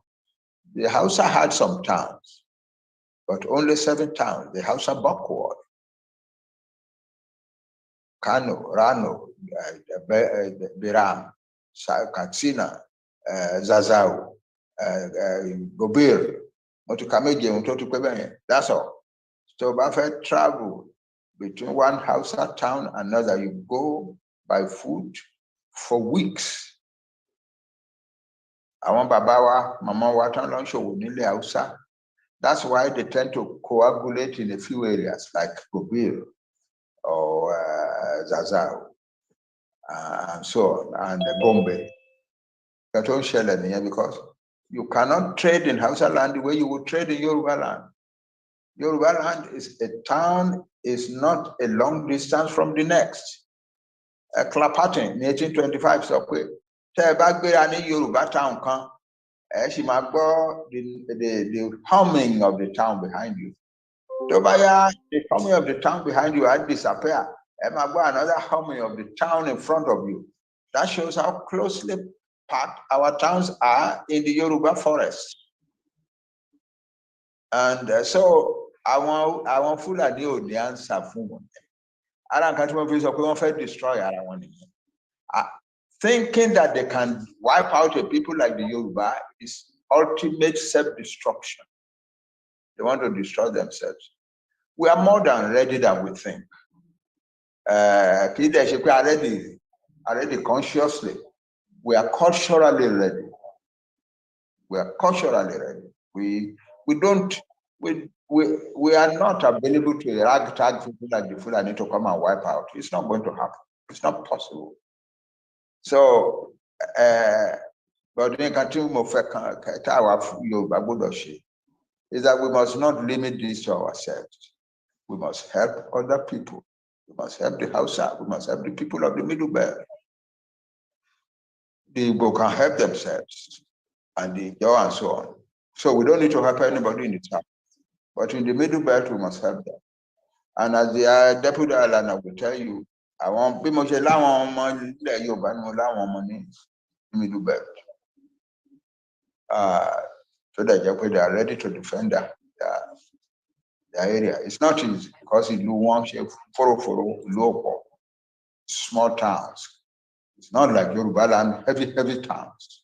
Small towns. So I want to say the village about 30 houses, burn about 5 or 6 houses. I want you to say and the house the Fulani can then burn the rest. Considerably come back to Yoruba and the Jati shift by. If the Fulani cannot dislodge us from our big towns, they have lost. It's as simple as that. So, strategy, so I would think of strategy. You know, what do we have? We have our closely packed urban cities, and there's no way the Fulani kind of thing can dislodge us from our towns and cities, or possible. So, but they don't know because they don't think, they don't know. They are savages. So they think they can come and do to us what they did to the Hausa in the 19th century. You did it to the Hausa in the 19th century because the Hausa towns were scattered far away from one another. You know, in the case of the Yoruba cities are huge, and there are many, and they are closely packed. Because if I attack it, look, I want to area or shoe, where one fetch a shoe and so on. Teba attack or shoe. I want you to respond in the area and your pogoni. Bongon wambe. Ikire wambe. Ile Ife funara baba wan wambe. Kama so àwọn ìlú tó wà ní Origbo. The Yoruba country is impossible for people like the Fulani to come. So, imagine one day kill èèyàn. Irú eléyìí tó ń ṣe ní Ifẹ̀. Wọ́n lè pààyàn bí wọ́n ṣe pa àwọn ọmọ kan ní ọ̀nà ọ̀rẹ́ tí ọmọ bàbá wa Fáṣọ̀rántì wà lára wọn.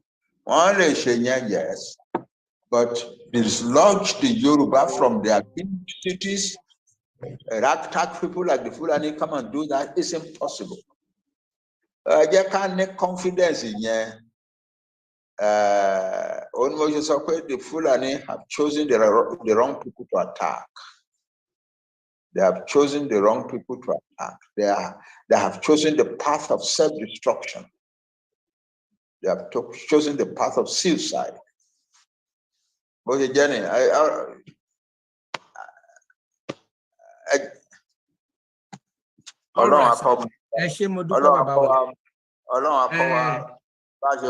strength to Ọlọ́run tí already fún wa.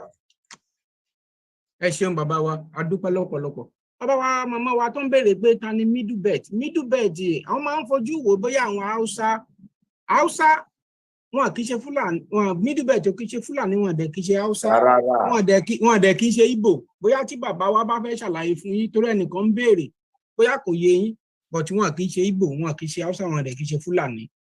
No, wọn kì í ṣe Hausa, wọn kì í ṣe Fulani, wọn dẹ̀ Igbo wà south of the Benue River.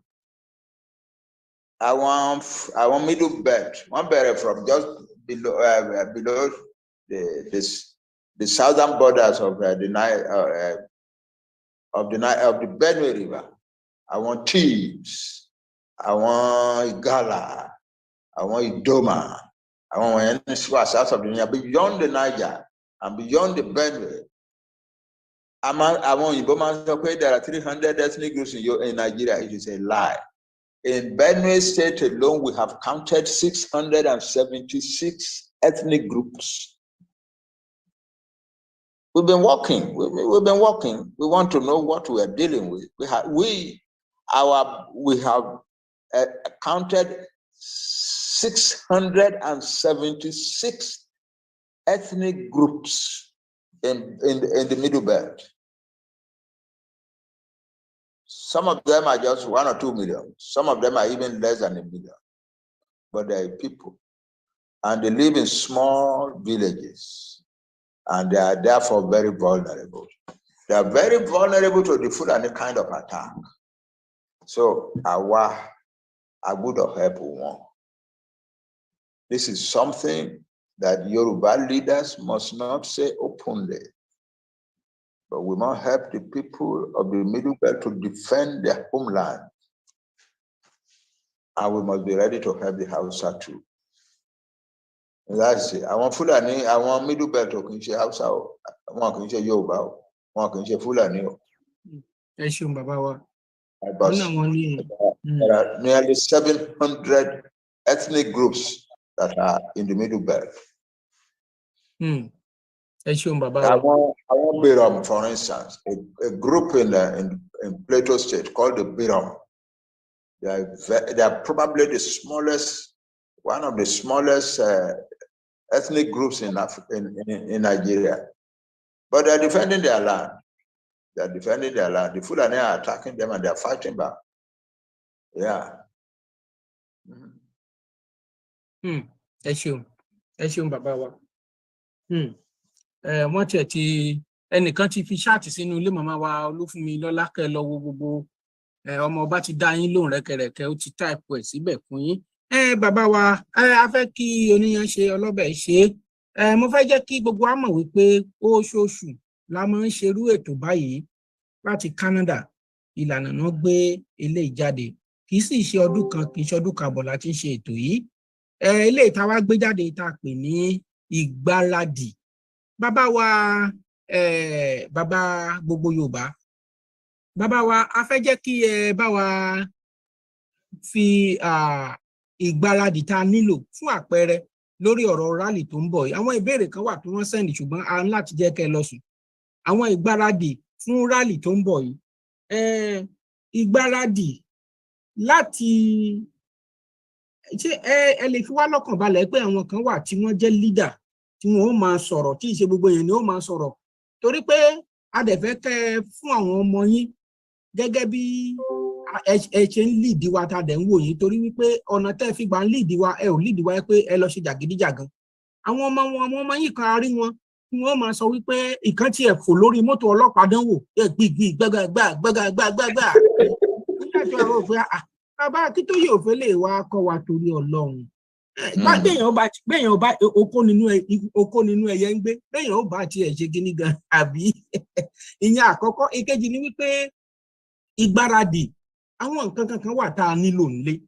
Báwo lẹ ṣe lè encourage àwọn ọmọ yín tó wà lókè òkun kí wọ́n ó gbáradì nípa ti ọ̀rọ̀ finance? Ẹ wò fún àpẹẹrẹ bàbá, mo ní ọ̀rẹ́ kan sílùú Èkó ń bẹ̀ yìí.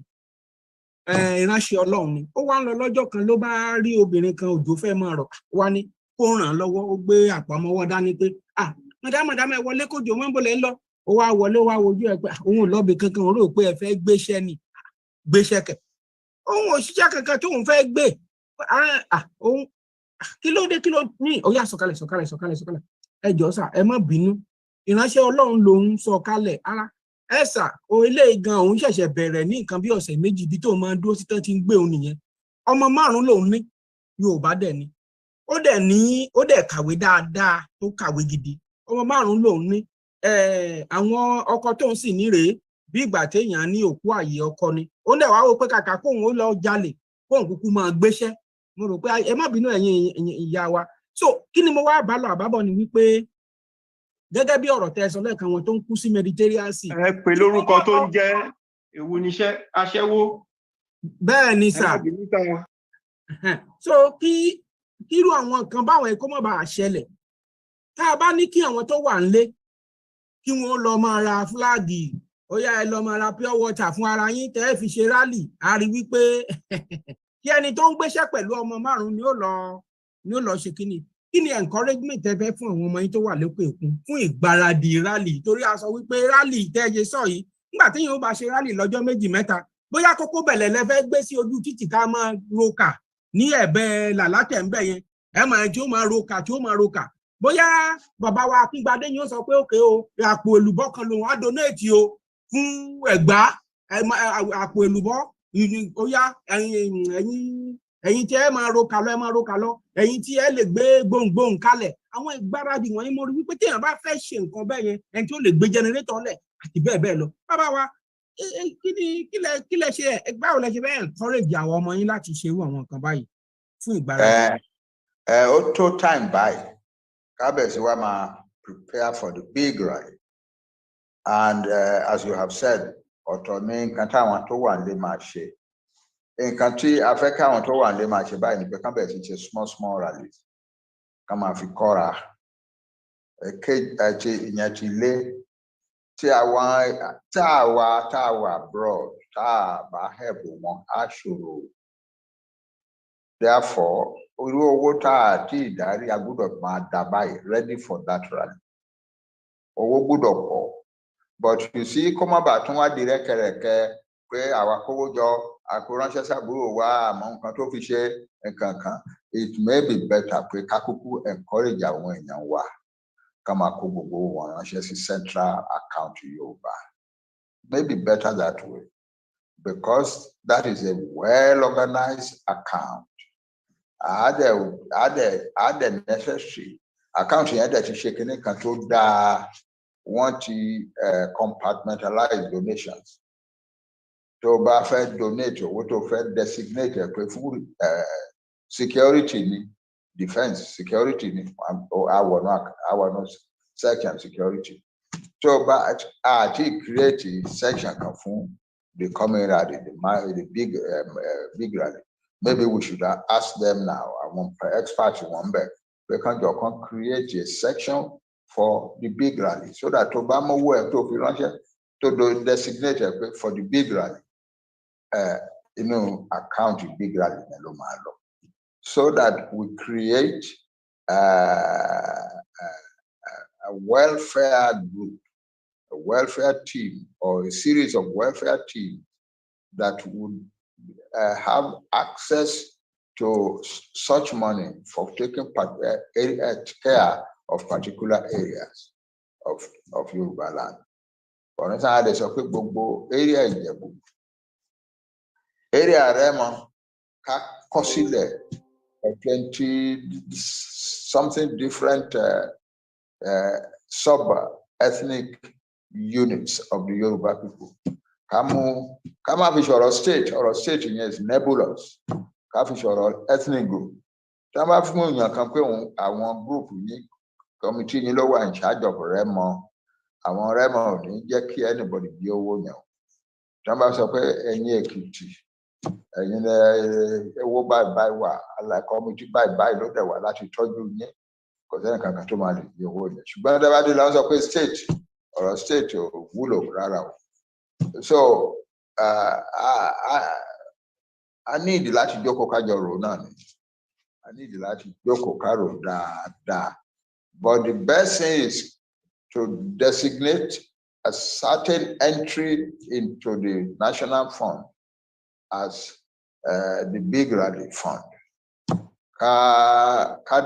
Ensure it is properly organized, that bodies are set up to implement the welfare of our people using that money. Send the Wosibe Kajekopo, people go Wakajo, send the Wosibe Kajekopo, hundreds of millions of naira between now and the end, and 1 month. We have about 1 month to get to that point. That 1 month must be a month of rush. We must all rush to put resources together for our people.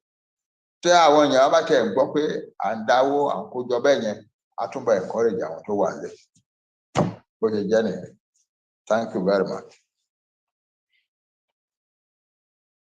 Baba wa, Agbanya Daleo. Baba wa Ọ̀túnba ìbéèrè yín àbí? Sódà ká lè fi bàbá lẹ̀ ẹ béèrè ìbéèrè yín sà. Ẹ ṣé alàgbàrúpọ̀. Mo fẹ́ fi àsìkò ìdúpẹ́ lọ́wọ́ bàbá àti àwọn other professors and attendants. I must say this is the first time that láti mo ti join the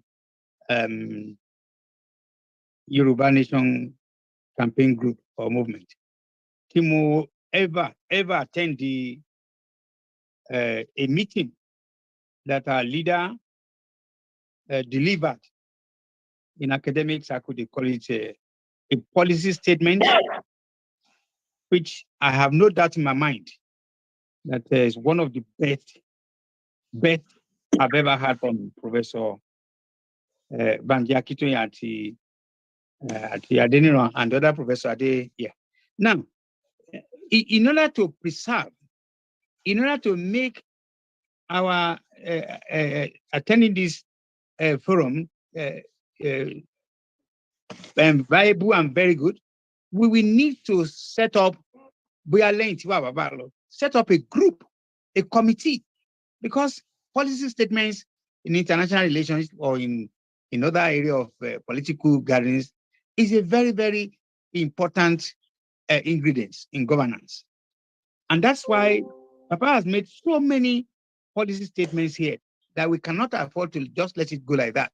We will need to form committees among us and then set up that group to work on most of what our national leader said tonight. I'm very, very grateful. I want to thank the organizers. And for me, the loads and loads to be learned. And I think it's an opportunity to take advantage of these policy statements delivered by Professor Banji Akintoye. Thank you very much for giving me the last. I used to be the janitor. I can't me more. I don't know why I lost the job. But then for some reasons, somebody else is doing it, you know. And I want to appreciate. You haven't lost it. You haven't lost it. You have not been doing it. So go back and do it. Okay, sir. I want to welcome you. Adúpẹ́ lọ́pọ̀lọpọ̀ inú mi dùn mo ń ọmọ yìí kan wà ń bí báyìí bàbá wa alágbàlá tẹ́ bá wà ń bẹ̀ alágbàlá tẹ́ bá wà ń bẹ̀ alágbàlá tẹ́ bá wà ń bẹ̀ àwọn kan ń béèrè question kan ìbéèrè yẹn sì ń bí wọn nú gan ẹ̀yin lẹdẹ lè dáhùn kí ìbéèrè òun ṣe ti bàbá tí ẹ ò bá wá sí ń bẹ̀ màá ré ìbéèrè yẹn kọjá wọ́n bínú gan lọ́pọ̀lọpọ̀. But ìbéèrè yẹn mi ò lè dáhùn ẹ̀ mi ò dẹ̀ ní jẹ́ kí bàbá dáhùn ẹ̀ alágbàlá mo ti ń pe fóònù yín tí ẹ ò bá sí ńbẹ̀ á fi ìbéèrè yẹn sí ọjọ́ orí ṣùgbọ́n ní pàtàkì jùlọ ẹ̀yin ọmọ Yorùbá káàkiri gbogbo àgbáńlá ayé adúpẹ́ ògún bàbá mi Ọmọboriowo ẹ bá mi dúpẹ́ lọ́wọ́ gbogbo àwọn èèyàn wa àti bàbá tá ti pè tán ti wá lọ́kùnrin lóbìnrin ká bá dúpẹ́ lórúkọ Canada ẹ ṣé bàbá Ọmọboriowo ẹ ò mí ìtara yín.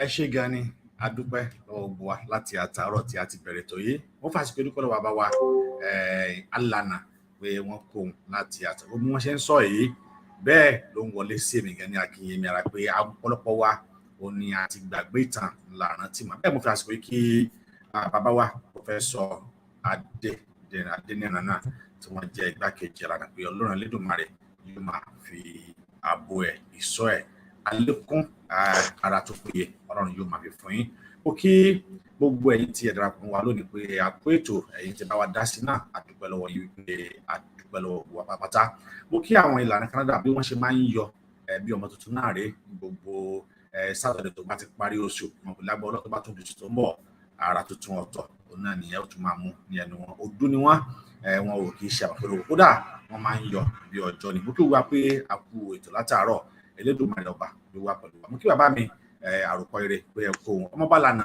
mo kí ẹ̀yin náà pé àjọṣe ètò níní ní agbára Ọlọ́run ilé tó tún bọ̀ náà àjọṣe ọ̀pọ̀lọpọ̀ ẹ̀ ní ayé ni ní agbára Ọlọ́run ṣáájú kí a tó mú ètò tòní wá sí òpin máa fẹ́ kí ẹ fún wa ní àdúrà ìparí gẹ́gẹ́ bí ó ṣe wà ní ọ̀rọ̀ máa fẹ́ bóyá kí ẹnìkan ní ara wọn tí wọ́n wà nínú ilé ẹ dákun ẹ bá wa fún wa ní àdúrà ìparí yálà nílànà ti mùsùlùmí tàbí ti ẹlẹ́sìn kan àbáláyé parí pé àwọn ti kìrìsìtẹ́nì ni wọ́n gbà ní àkọ́kọ́ ẹ dákun ẹ fún wa ní àdúrà ìparí tàbárẹ̀ tó lè fún wa ní àdúrà ìparí tó ní pé akọ́nà ṣe láti mọ̀ wá àdúrà ìparí.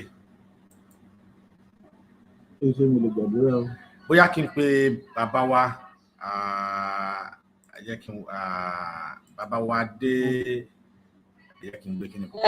bàbá wa Ọmọboriowo kẹ tó lọ ṣé ń gbọ́ mi. mo ń gbọ́ yín mà. à ń gbọ́ yín. vote of thanks ó máa wá láti ọ̀dọ̀ bàbá wa coordinator fún ìlànà Canada vote of thanks lẹ́yìn yẹn ni wọ́n máa gbàdúrà.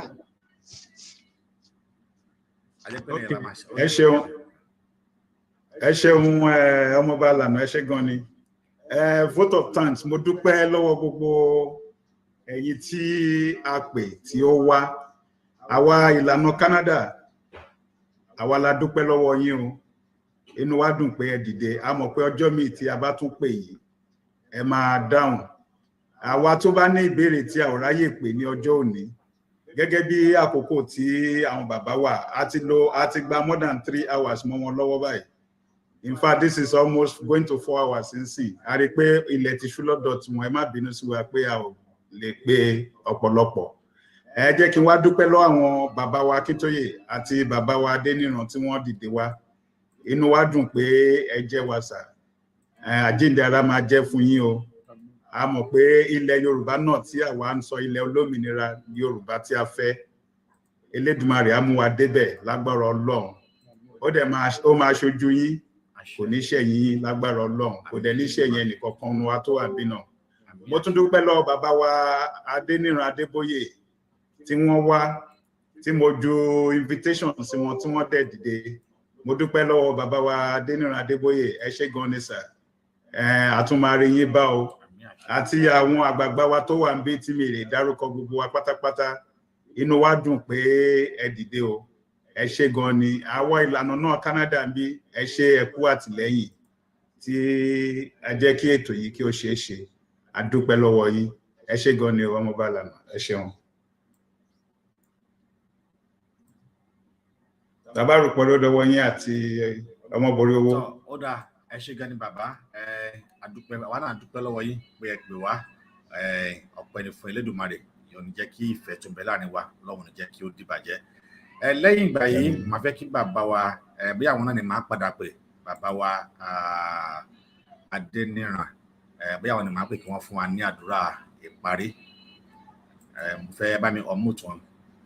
Bàbá wa Adéníran Adébóyè torí Yorùbá wọn ní ẹnu àgbà báyìí òun náà ni òbí tí gbóhùn fẹ́kẹ́ fún wa ní àdúrà ìparí ká tó kásẹ̀ tó lẹ́sà. Ẹ ṣé ó pọ̀. Mo ti unmute yín sà.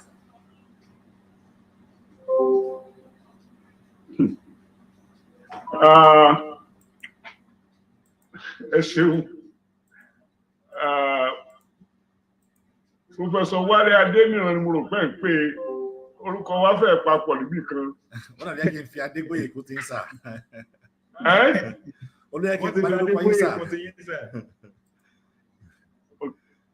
Ok, màá ṣe ní ti onígbàgbọ́ lónìí. So wá dọjọ́ iwájú ẹnìkan ṣe lóní mùsùlùmí tó bá tún di a lè ṣe ní oníṣẹ̀ṣe.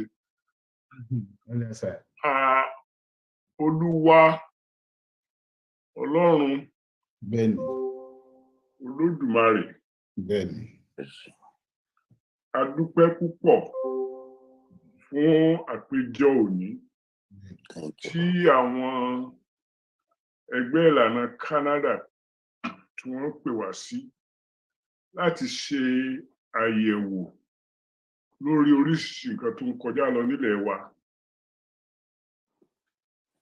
Àwa kọ́ la dára wa, a mọ̀ yẹn dájúdájú. A sì sọ pé kí ẹni ó ní ọmọ jẹ àbí kẹ́ni tí ò ní ó lọ febi sùn. Ìfọ̀kànbalẹ̀ àti ìlọsíwájú tí à ń wá fún ilẹ̀ wa àti èèyàn rẹ̀ kò ní nǹkan kan ṣe pẹ̀lú ká dá èèyàn míì àbí ilẹ̀ míì lóró. Àwọn bàbá wa lẹ̀ Yorùbá wọ́n ní ẹjọ́ làbó òkà tó sà. Ẹjọ́ tí mò ń rò yìí ni pé kí Olódùmarè kó wo ìṣe wa, ìwà wa, kó fi tìtorí rẹ̀ dá wa láre lórí nǹkan tí a gbé síwájú yìí. Kí inú dídùn, àlàáfíà, ìfọ̀kànbalẹ̀ àti ìlọsíwájú kó jẹ́ ti àwọn èèyàn wa ní orúkọ àwọn tó ṣẹ̀ wá àti ní orúkọ àwọn Ọlọ́run tó dá wa. Kó padà lọ síbi tó ti wá láyọ̀ àti àlàáfíà.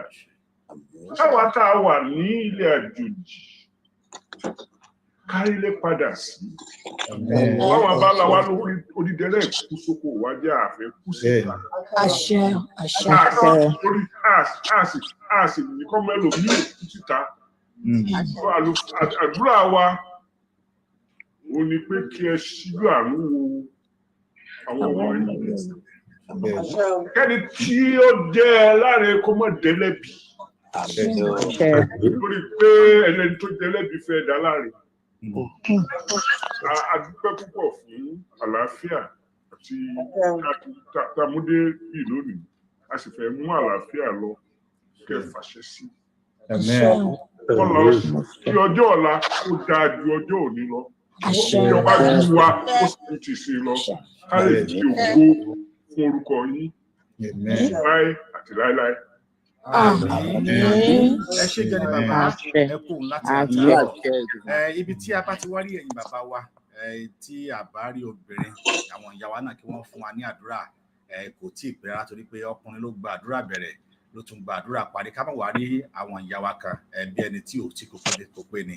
Ní báyìí màá tún wá pín màmá wa Beatrice olówó òkèrè pé kí àwọn náà kí wọ́n fi ẹnu àgbà ẹnu tí wọ́n fi bí wa ká fi ṣẹ̀ wá ká bá wa tún fi gba àdúrà sí ọ̀rọ̀ Yorùbá nation yìí. Mo sọ fún màmá wọn mọ̀ sí máa ń bá wa gbà dáadáa àtàwọn ọmọ náà máa ń gbà fún mọ̀ bí lè tẹ́ bá tún gbà lónìí Ọlọ́run yóò tún mú lọ sí ilé àṣẹ. Màmá Beatrice ẹ fún wa ní àdúrà. Praise the Lord. Hallelujah. Lákọ̀ọ́kọ́ mo dúpẹ́ lọ́wọ́ Ọlọ́run ọba Olódùmarè èyí tó dá pé ó dá àwọn bàbá wa sí bàbá wa Akíntóyè bàbá wa Alànà kejì àti gbogbo àwọn bàbá tá a ní. A dúpẹ́ irú ẹ̀mí àti ìlera tẹ́ ẹ fi fún wọn because ẹni tó bá fẹ́ pé 90 kò yí sí o torí a rí àwọn tó ń pé 90 yẹn bẹ̀tọ̀ Ọlọ́run dìídì ó gbé ẹ̀mí gígùn ara líle ó gbé fún wọn. A dúpẹ́ bàbá a dúpẹ́ ọmọ a dúpẹ́ lọ́wọ́ Ọlọ́run ẹ̀mí mímọ́. A tún wá ń dúpẹ́ níbi tí Ọlọ́run ràn wá lọ́wọ́ dé. Ọlọ́run náà la máa dúpẹ́ lọ́wọ́ ẹ̀. A dúpẹ́ níbi tó ràn wá lọ́wọ́ dé torí tó bá jẹ́ pé báwọn Fúlàní ṣe pílàní ẹni kò yẹ ká tẹ̀ gbọ́ nǹkan tó ń jẹ́ Yorùbá nation mọ́. A tún dúpẹ́ gbogbo àwọn ọmọ àwọn èèyàn wa tó ń ṣe rálì nílé mo wo ta gègé lẹ́ni orí mi wú inú mi ń dùn torí pé kò sẹ́ni tó disturb wọn torí náà ká má bẹ̀rù kò sí bẹ̀rù Ọlọ́run ti gba gbogbo ògo ó ti gba gbogbo ògo fún orílẹ̀-èdè Yorùbá.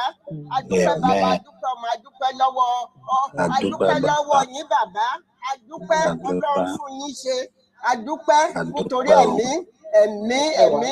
ẹ̀mí okun àtàgbára tọ́lọ́run gbé wọ̀nyí. A tún ti sìn ẹrántí bàbá wa Ìgbòho náà a dúpẹ́ irú ẹ̀mí tọ́lọ́run gbé wọ̀ òun náà.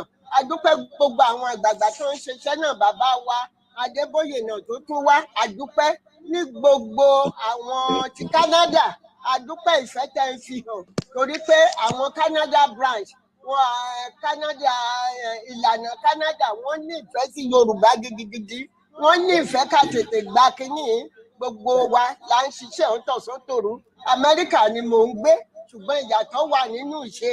A dúpẹ́ gbogbo bẹ́ẹ̀ ṣe ń ṣe iṣẹ́ náà tó ń yọrí sí rere Ọlọ́run sì jẹ́ kí gbogbo ẹ̀ kó yọrí sí rere láìpẹ́ láìkò jìnnà Yorùbá nation sí á máa fẹ́ lẹ́lẹ́lẹ́ lórúkọ Jésù. Mo tún fìwé congratulate bàbá wa Alànà bàbá wa Akíntóyè professor fún wípé wọ́n tún dá yín padà pé kẹ́ ṣe olórí ilẹ̀ Yorùbá torí mo wo kíní yẹn lánàá tán ṣe ní something nìbàdàn. A dúpẹ́ Ọlọ́run túbọ̀ lọ́ra ẹ̀mí yín àti bàbá wa Lànà náà Ọlọ́run túbọ̀ máa lànà ayọ̀ níwájú yín. Ẹ̀yin ló máa kó wa délẹ̀ lérí ẹ̀yin ló máa nà sí àyẹ́tòkè tí gbogbo àwa ọmọ níta máa ké aleluya lọ́jọ́ náà. Olúwa ṣeun ṣùgbọ́n nínú ọ̀rọ̀ mi nínú àdúrà mi sà ẹ jọ̀ọ́ ẹ má jẹ́ kó pẹ́ jù láti kàn sí olùlẹ̀ kó lè mọ nǹkan tó ń lọ kó tètè rí lẹ́tà àtàwọn senators àti gbogbo wọn yẹn ká má jẹ́ kó pẹ́ jù Ọlọ́run sì ràn yín lọ́wọ́ bẹ́ẹ̀ làwọn Brazil àwọn Cuba ẹ jẹ́ ká kàn sí wọn Jésù á wà pẹ̀lú wa Jésù á máa lànà ẹ̀yin ló lu lànà Jésù náà á máa lànà náà lọ á máa là lọ títí àfidélẹ̀ ìlérí nítorí Jésù Kristi ni mo gbàdúrà. Ẹ ṣé gan ni màmá àdúrà abiyamọ Ọlọ́run yóò jẹ́ kó gbà lérí ẹnì kọ̀ọ̀kan wa láṣẹ Elédùmarè ọba. Ní báyìí àgbẹ̀ tiwa ti tán òrùn ilé aró àlùkò wa ṣe tán òrùn ilé òsùn lékèlèké wa ṣe tán òrùn ilé kẹfún ẹ jẹ́ kí a kọ orin national anthem wa ṣáájú kí a tún máa lọ.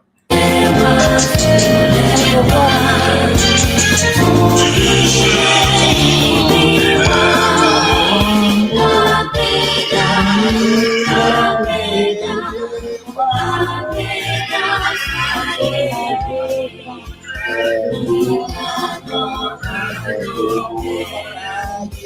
Àti bẹ̀rù làwọn láṣìṣe, láṣìṣe, láṣìṣe rájọ́lá.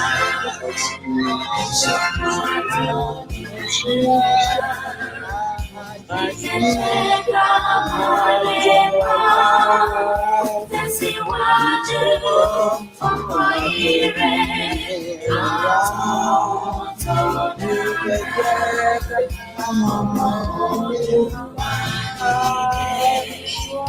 Kò sí ipò ẹ̀tọ́ rẹ̀, ìwọ ni ìmọ́lẹ̀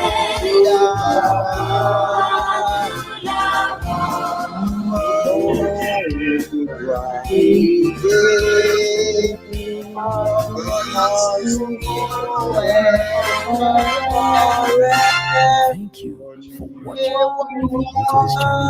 Consider subscribing to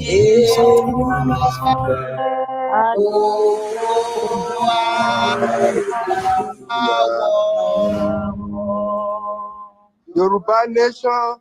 Ní kíákíá.